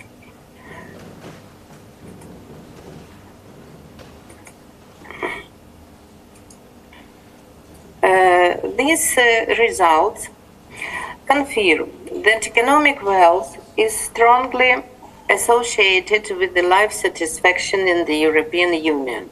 A Spearman correlation coefficient of 0.779 indicates a robust positive link. As GDP per capita rises, so does reported happiness. However, the relationship is not strictly linear, as I said earlier. Our second-order polynomial regression indicates that as national income rises, the positive effect of economic growth of happiness gradually weakens at higher income levels. When GDP per capita is low, rising incomes lead to significant improvement in people's life satisfaction. Yet, once a country reaches roughly 60,000 to 80,000 per person, additional wealth adds little to overall happiness. This pattern illustrates the law of diminishing returns described by the Easterlin paradox. Economic growth enhances well-being mainly until essential material and social needs are fulfilled.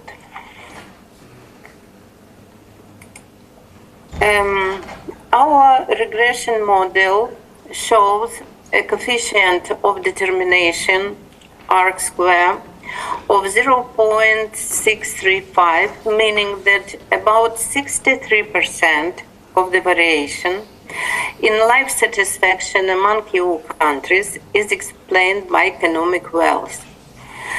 The remaining differences are shaped by non-material factors such as health, personal security, trust in institutions, social relationships, and environmental quality.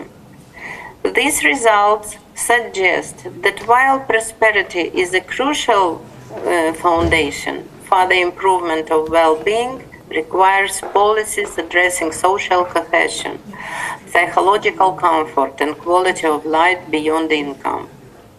So, true well-being in the EU countries comes from combining prosperity with health, trust, security, and strong social ties. If short, money matters, but it's not everything. Thank you for your attention. I hope this presentation was useful. Thank you very much. It was really interesting and useful. And now our colleagues from Bulgaria with the topic Regional Development Policy in the Republic of Bulgaria.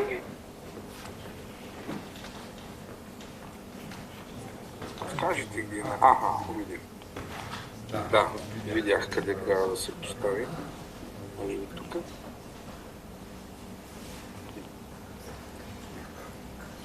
Добре.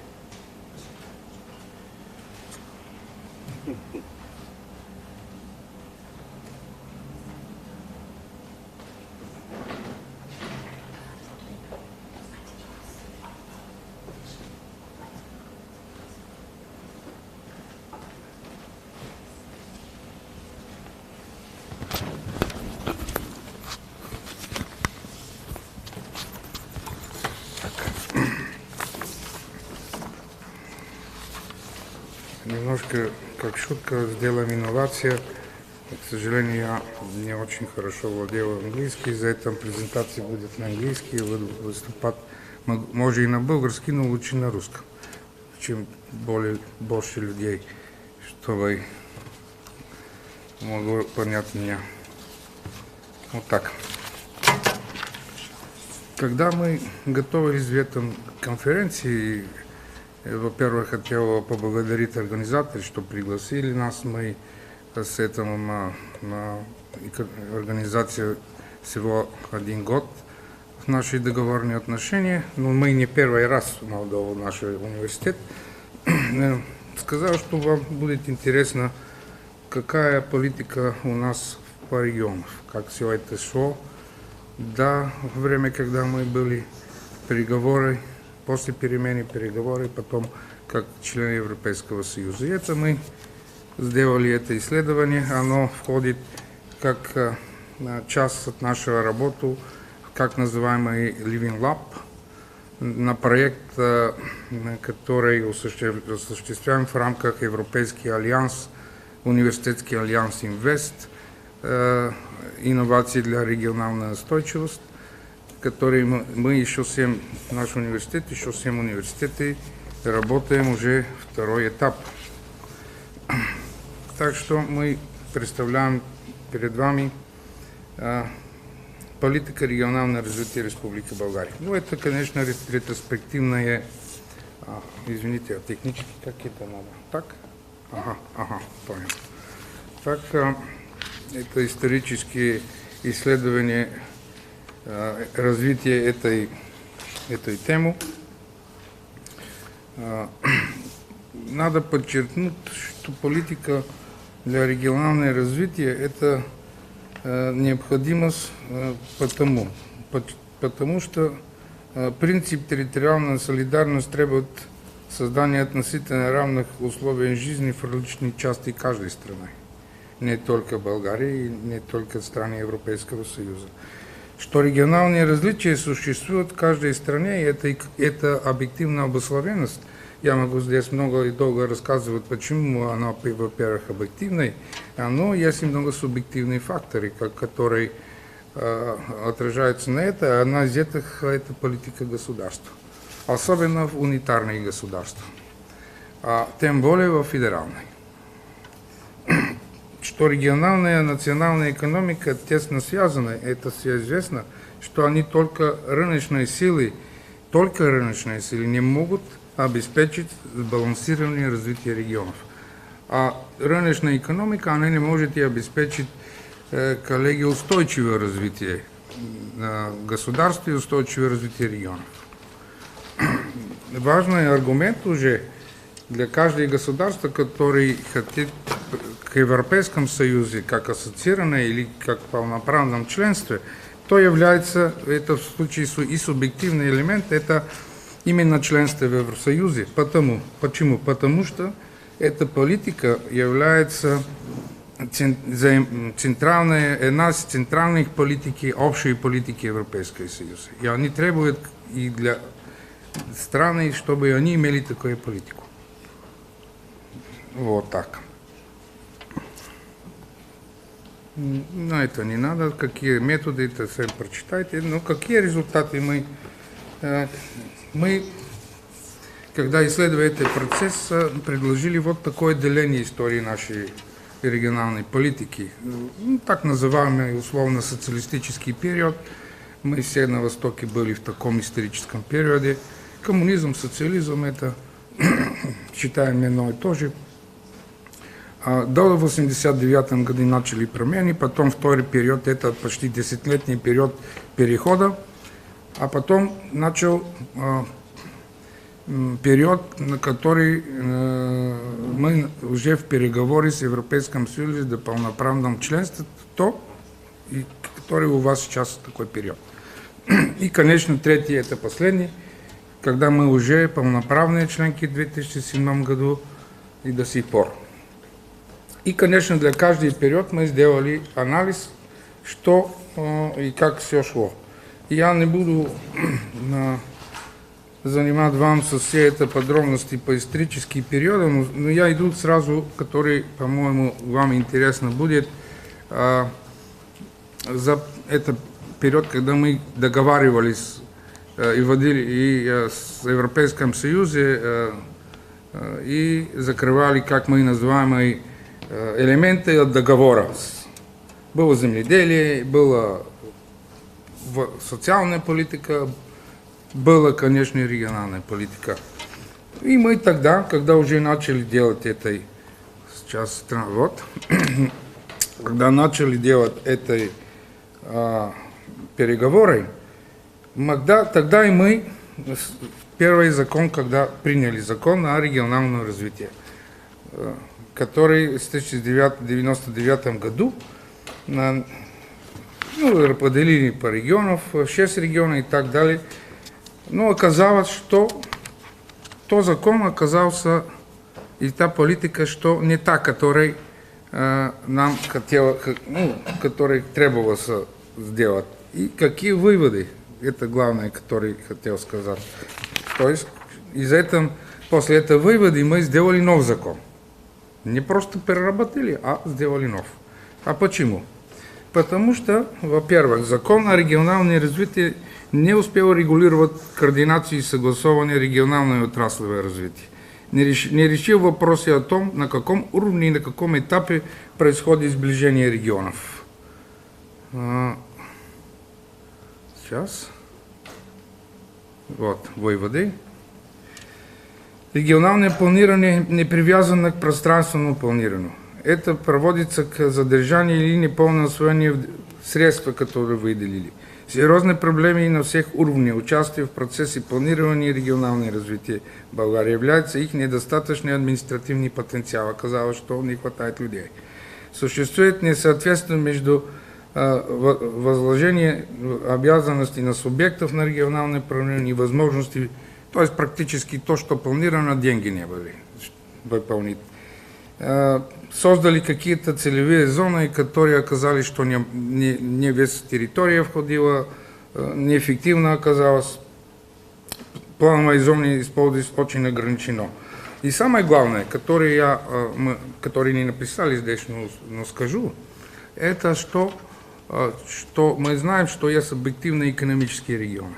Они существуют, созданы, и мы надо их, как исследователи, обособить, и делать какая-то политика, чтобы помогать этой регионы. Это первый подход. А второй подход – делать региональную политику на основе административного отделения, которое обслуживает совсем другие процессы. А вот, как у нас это получилось, мы пошли по дорогу административное деление. И оказалось, что мы управляем политику и экономику региональную на основе административной территории. А когда уже в Европейском Союзе пошли, конечно, мы получили новый закон, заработали. Сейчас. Секундочку. Это впереди. Так, карта. Так. Да, мы, когда выполняли этот период присоединения, у нас были деньги. Можно сказать, что время, когда, как и вы получили, мы немало денег получили. При региональной инфраструктуре примерно более 2 миллиарда евро получили до членства Европейского Союза. А в общем мы получили почти 5 миллиардов до того, до того, когда, пока еще не был полноправный член. По-разному, например, для развития региона сельские, как называем, или руральные, мы получили 800 миллионов евро и так далее. То есть деньги были, но результаты не были те, которые мы ожидали. Так что, самое главное, как Европа делает свою региональную политику на основу так называемой НУЦ. Это статистические регионы для статистических целей, которые имеют свои критерии для обособления. И это на всех Европе так, все государства по этой критерии идут.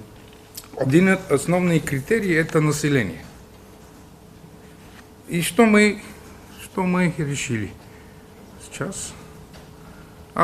Это настоящее деление регионов Болгарии. Они идут по административной. Сейчас здесь покажу, потому что нет. Это здесь, коллеги, это области. Видин, Монтана, Враца – это административные области.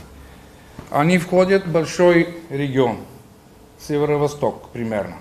Следующие центральные районы и так далее, и так далее. А в рамках этой области являются муниципы. Каждая область имеет свои муниципы, а самоуправление у нас в этой муниципе. Области – это государственные структуры. Там есть областной управитель, который его назначает министр-председатель. Мы республика парламентарная, у нас президент не имеет ей права, которые примерно в Украину. Там Украина назначает губернатор. У нас не так. Так. И это наши регионы, по которым отчитываются статистически, по которым мы отправляем деньги по планам, которые делаем. А какие стратегические документы должны обязательно и вы должны сделать? Это национальная концепция регионального и пространственного развития, вы должны иметь такую. Интегрированные территориальные стратегии для развития это плановых регионов, которые не административные регионы и которые не имеют свои центры. Третье. Интегрированные планы для развития муниципального образования. Они должны, все эти документы должны быть в иерархическом соподчиненности. от вверх к центре, к вниз, то есть от национального с районы для планирования второго ниво и третьего уже общины, которые не входят в статистику европейскую. Вот так. А в заключение, что получается? Получилось так, что, как и у вас, население у нас уменьшается, коллеги. И эти регионы не отвечают на критерии населения по европейскому, потому что это статистические регионы, а мы их и приняли для регионов для управления регионального развития. Из-за этого сейчас у нас большая долгая дискуссия, какие новые регионы нам нужны. Как сделать эту реформу, чтобы ответить на критерии Европейского Союза, и одновременно с то решим некоторые вопросы, как примерно Софию.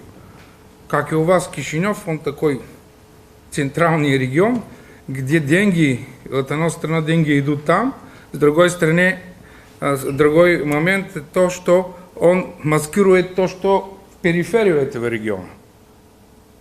Уровень большой, даже как ВВП и средняя плата выше средней от европейской в Софию. А когда она разбросается на территорию, повышает искусственные жизненные стандарты, но люди, конечно, не живут вот здесь, на юге Волгограда, как Софию, как и у вас. Как это долгая дискуссия, и я с честью могу сказать, что наш университет дал свой вклад в этом дискуссии. Мы организовали в 2018 году Международный научный форум, где обсудить эти вопросы. Наши ученые от нашего университета обосновали свой вариант, который мы передали в государство. Но в конце концов были более 5 проектов, как выглядит новое отделение. Я не буду их занимать вам со всей этой 5 или 6 проектов, если читаем и наш университет.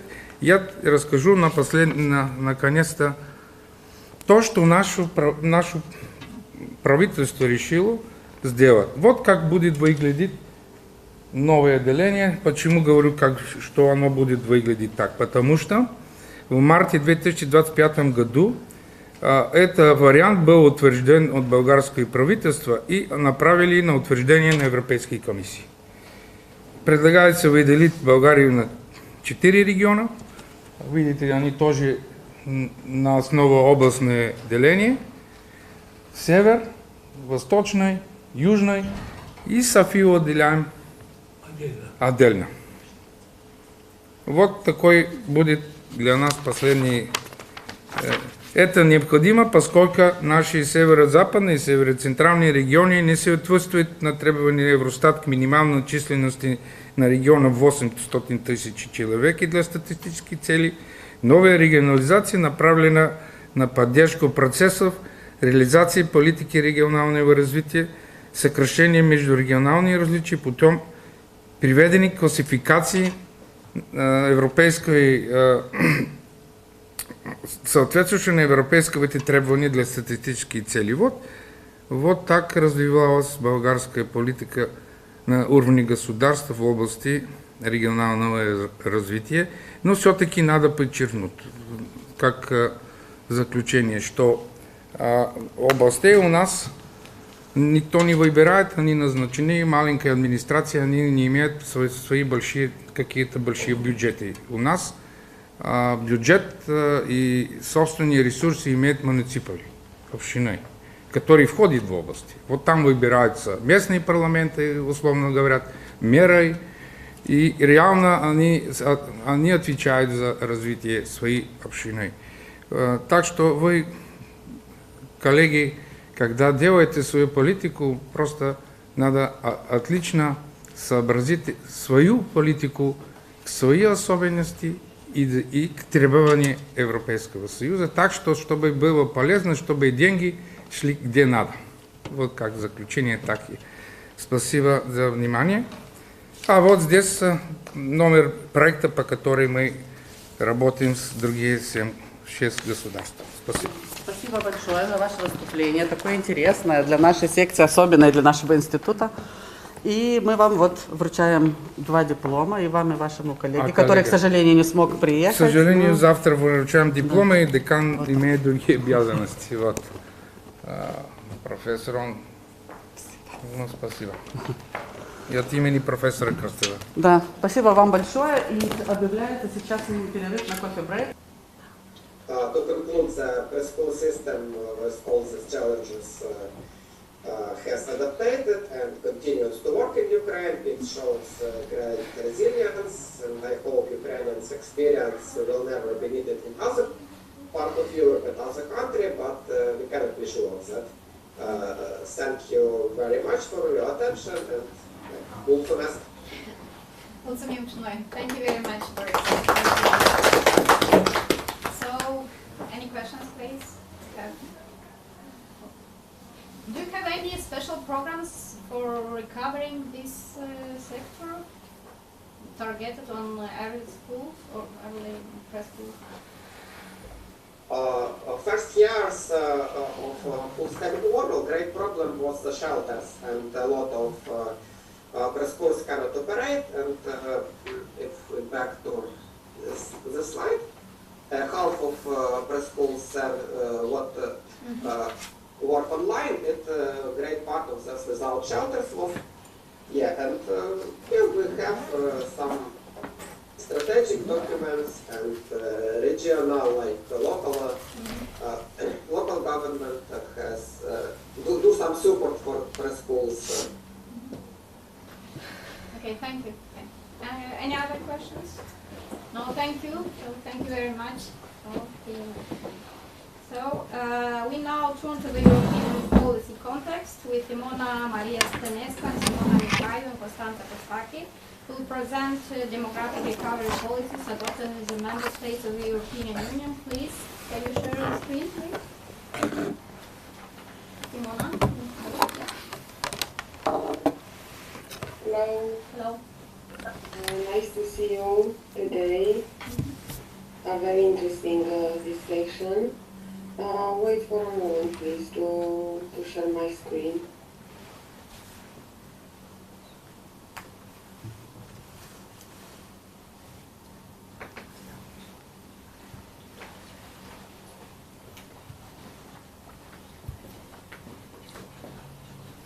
My laptop have a problem, I think. Will take a little bit, but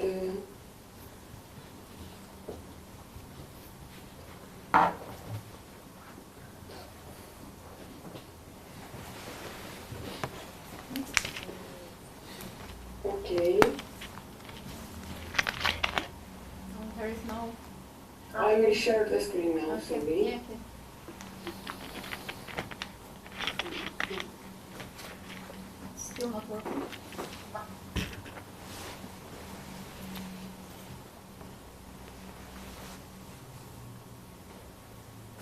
Can you see my screen now? No, yes, now. I think. Okay, thank you. I will put my video off in order to have my laptop to function. Okay. Sorry for that. Wait a second.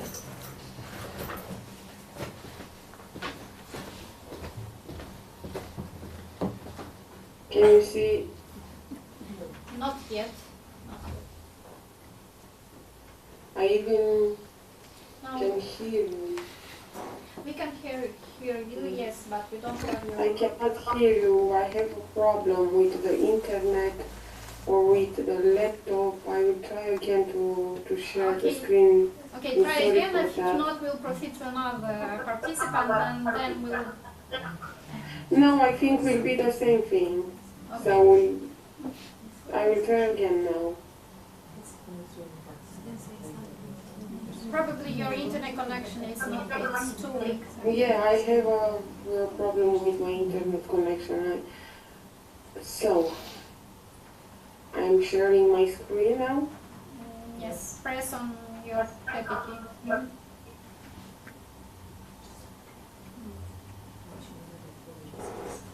Yeah, I don't know what to do. Okay, so I think it's better to present another colleague Okay. And I will try to use the phone next time. Okay, thank you very much. I'm sorry about that. Yes.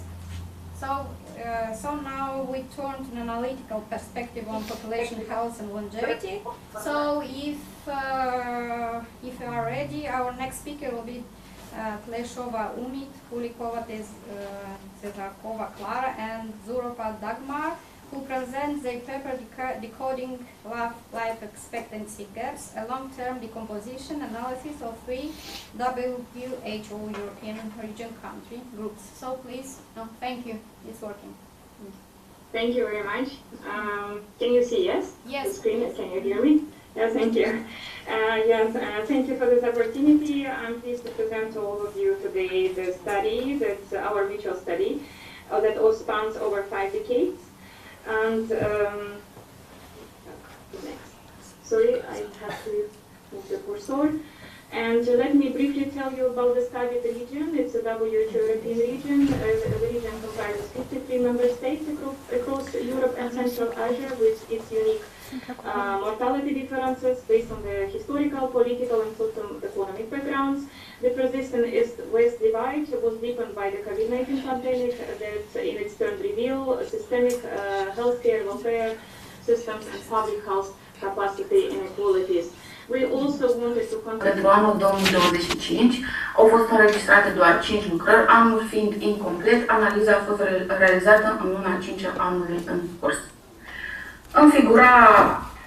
În figura alăturată este prezentată de 6 clustere de culori diferite. Primul cluster include 8 termeni, cel cu roșu, unde avem mai multe cuvinte, iar al doilea cluster cuprinde 7 termeni, cel din stânga cu verde, unde tot așa avem perspective, protein, food, management, quality, iar cel de-al treilea cluster include 7 termeni. Acesta este cu culoare albastră.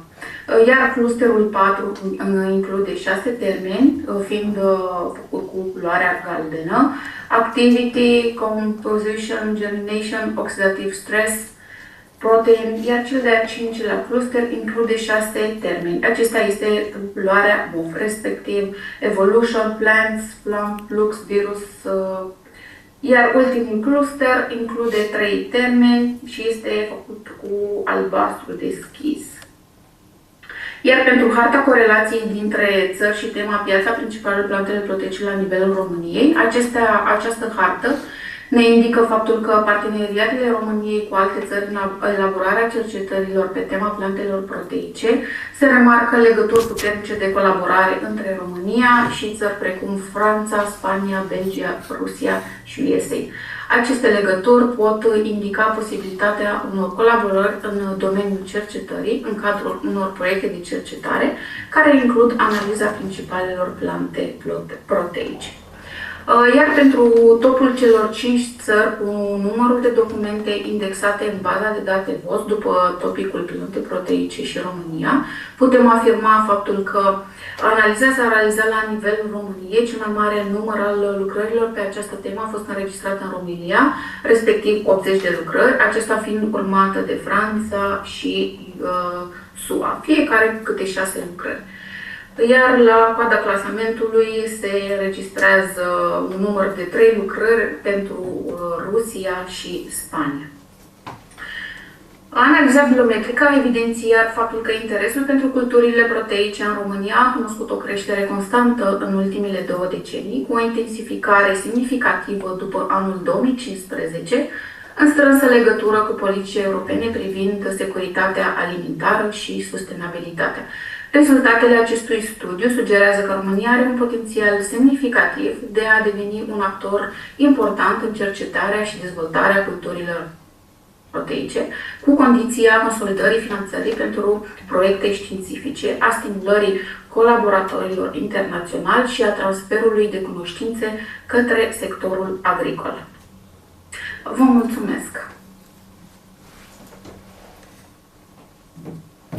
Vă mulțumesc mult, doamna Manolache. Am o întrebare de precizare, dacă îmi permiteți.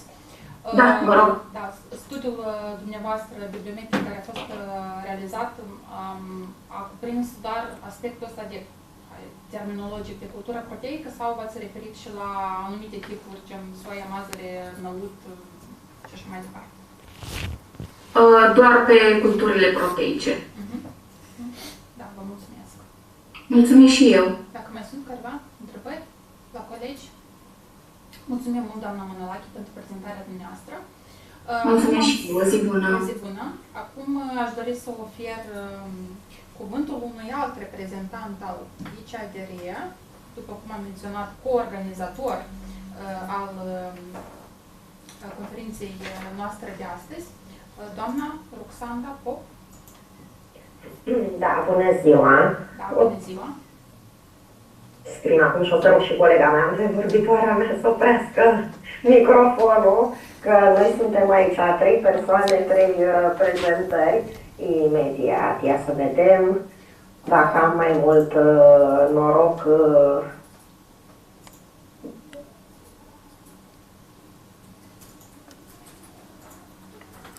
Așa. Să-mi spuneți, mă rog, dacă vedeți ecranul. Vedem ecranul, știți cum, doar așa, cu înscrierile pe partea stângă, partea dreaptă a ecranului. Vedem următorul slide, deci pe partea dreaptă a ecranului se vede următorul slide. Am înțeles. Deci ar trebui eu din setări de ei să fac ceva. Lăsați așa. Așa e bine. Da, îmi pare rău. E ok, e ok. Tehnica e mai performantă decât poate mintea mea la ora asta să ducă. Vă mulțumesc frumos, este prima oară când mă aflu la dumneavoastră. Aș fi avut emoții și mai mari decât am, dar avem mare noroc cu doamna moderator, care chiar a fost chiar o încântare să o urmăresc. Aveți o finețe așa și o... pur și simplu te relaxează, ți-mi duce o stare de a te simți ca acasă și cu asta închei paranteza. Astăzi prezentarea mea se va înscrie tot în sfera economiei circulare și mă voi focusa pe fondurile care există în acest domeniu disponibile la nivel european și cum pot fi ele percepute de către toți actorii implicați pe lanțul circular drept oportunități sau bariere.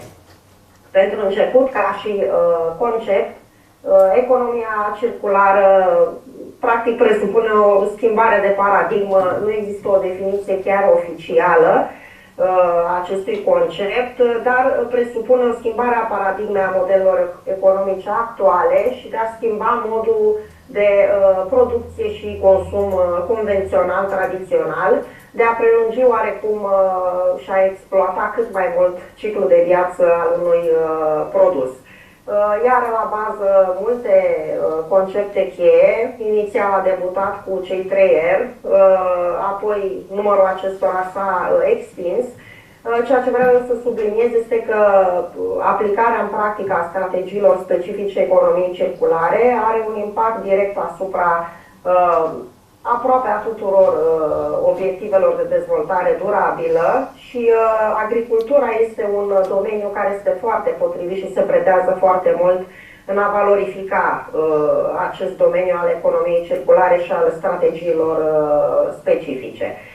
Cum am spus, conceptul s-a extins și maniera în care acesta poate fi transpus în practică, în pas cu, așa cum putem vedea noi pe ecran, în pas cu progresul care s-a efectuat atât la nivel tehnologic, al factorilor tehnici și tehnologici, cât și cu cât mai mult s-a introdus inovația la nivelul sectoarelor de referință.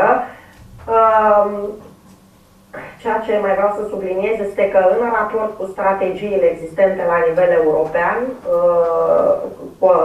își are de asemenea aplicarea economiei circulare și a conceptelor specifice cu care aceasta operează un impact deosebit la nivelul sau în a ne ajuta, în a facilita atingerea obiectivelor dintr-o serie de strategii europene, Inclusiv am pus aici, am exemplificat doar câteva, la nivelul managementului deșeurilor, în ceea ce privește, sigur, cadrul de bază legislativ al economiei circulare, pactul pentru economie circulară, dar și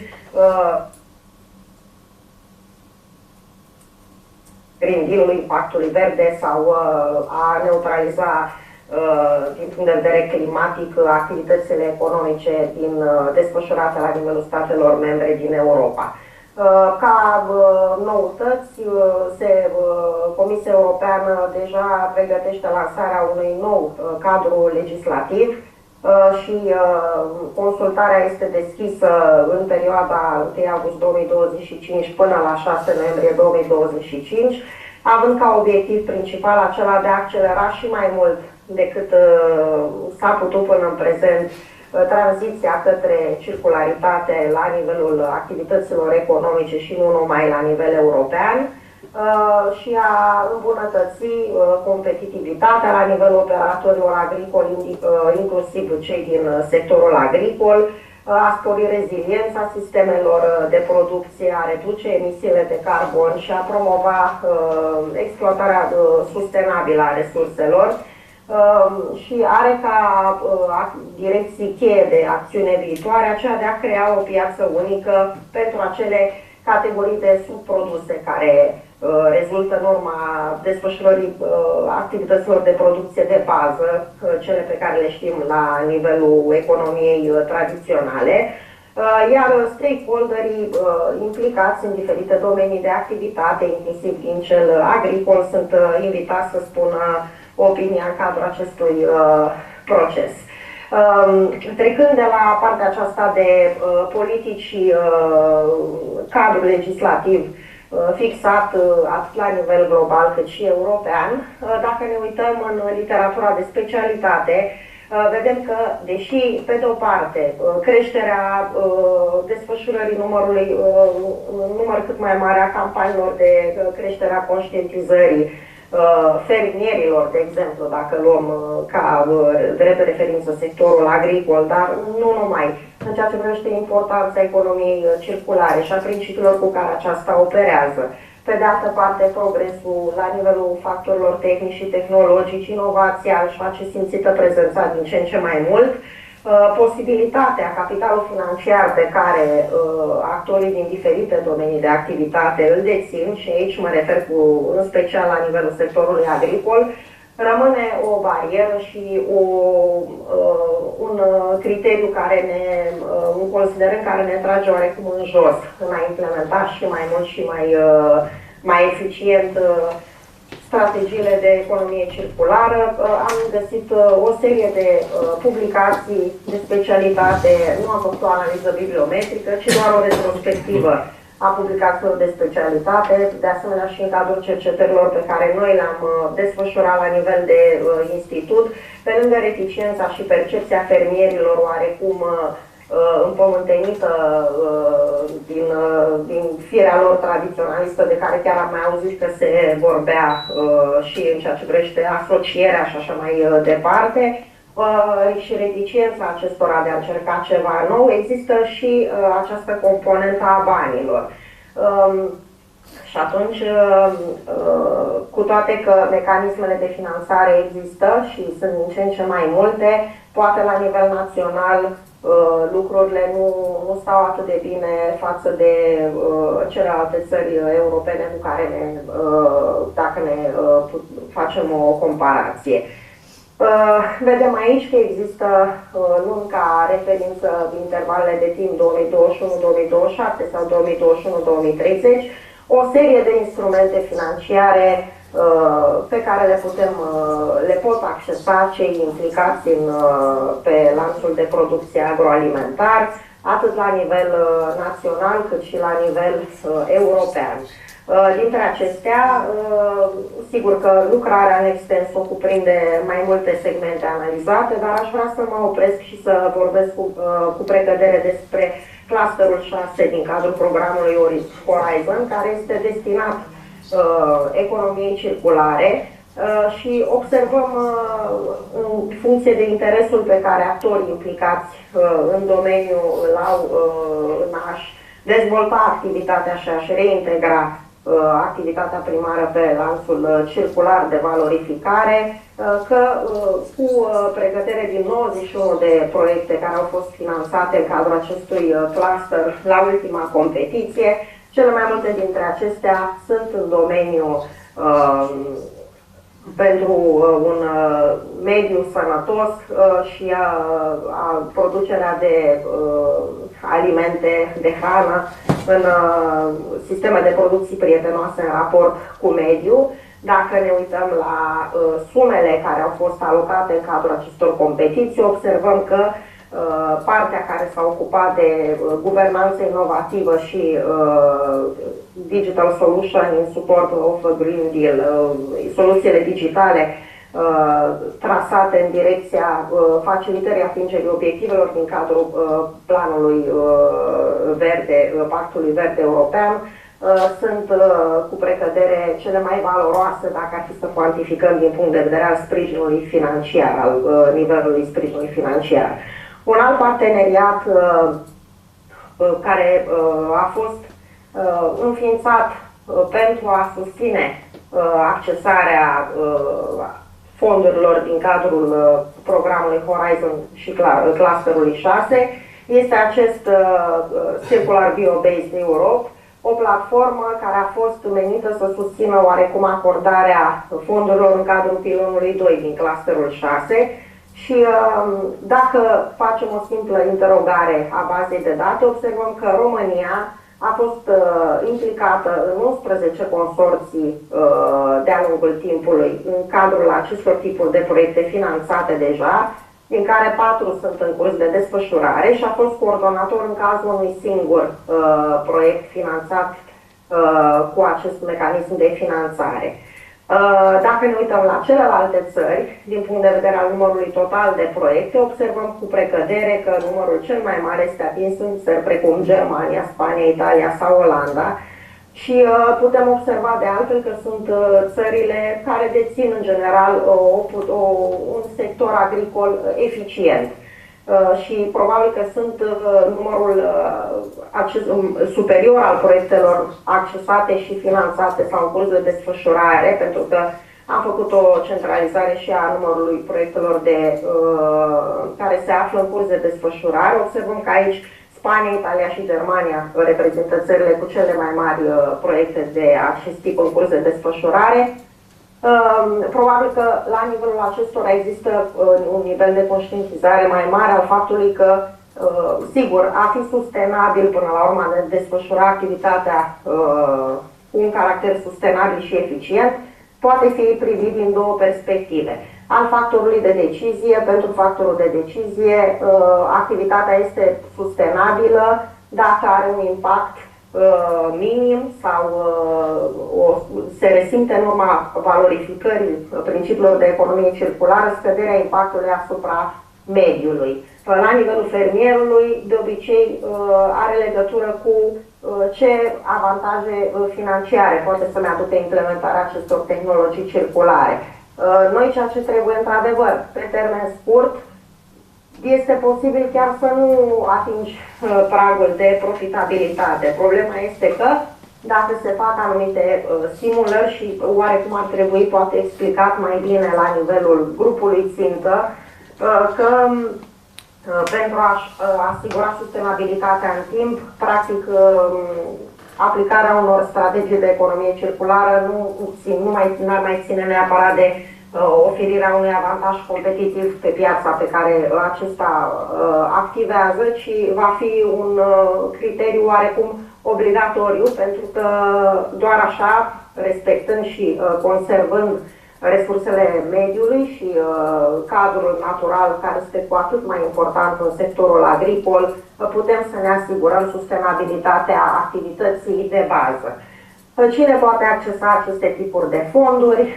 Putem să le accesăm noi, institutele de cercetare și universități, care sigur că au oarecum sunt factori de influențare de opinii și se pot ocupa oarecum cu campanii de creșterea conștientizării și se pot alătura acestor demersuri specifice, dar și companii, agenți implicați pe lanțul de producție și alte categorii, practic aproape toate categoriile. Sigur că fiecare apel de proiect se supune unor criterii de eligibilitate suplimentare. În concluzii, deci, rezumând, este clar că există oportunități de finanțare, dar că totuși nivelul de conștientizare încă redus la nivelul operatorilor economici din agricultură, oarecum face ca România să nu se afle printre pozițiile fruntașe în accesarea fondurilor pentru a desfășura proiecte de profil și a-și îmbunătăți activitatea prin aplicarea și înființarea unor noi linii de producție din economia circulară.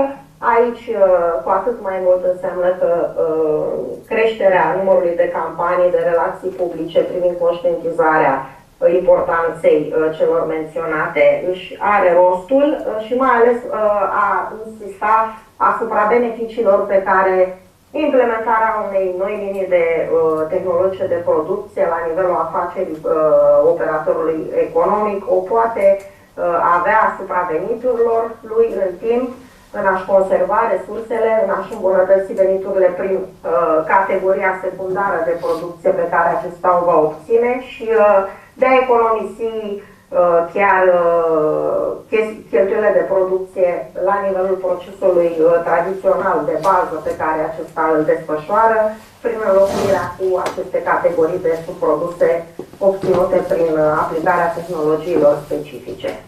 Vă mulțumesc frumos, sper că am reușit să fiu destul de scurtă.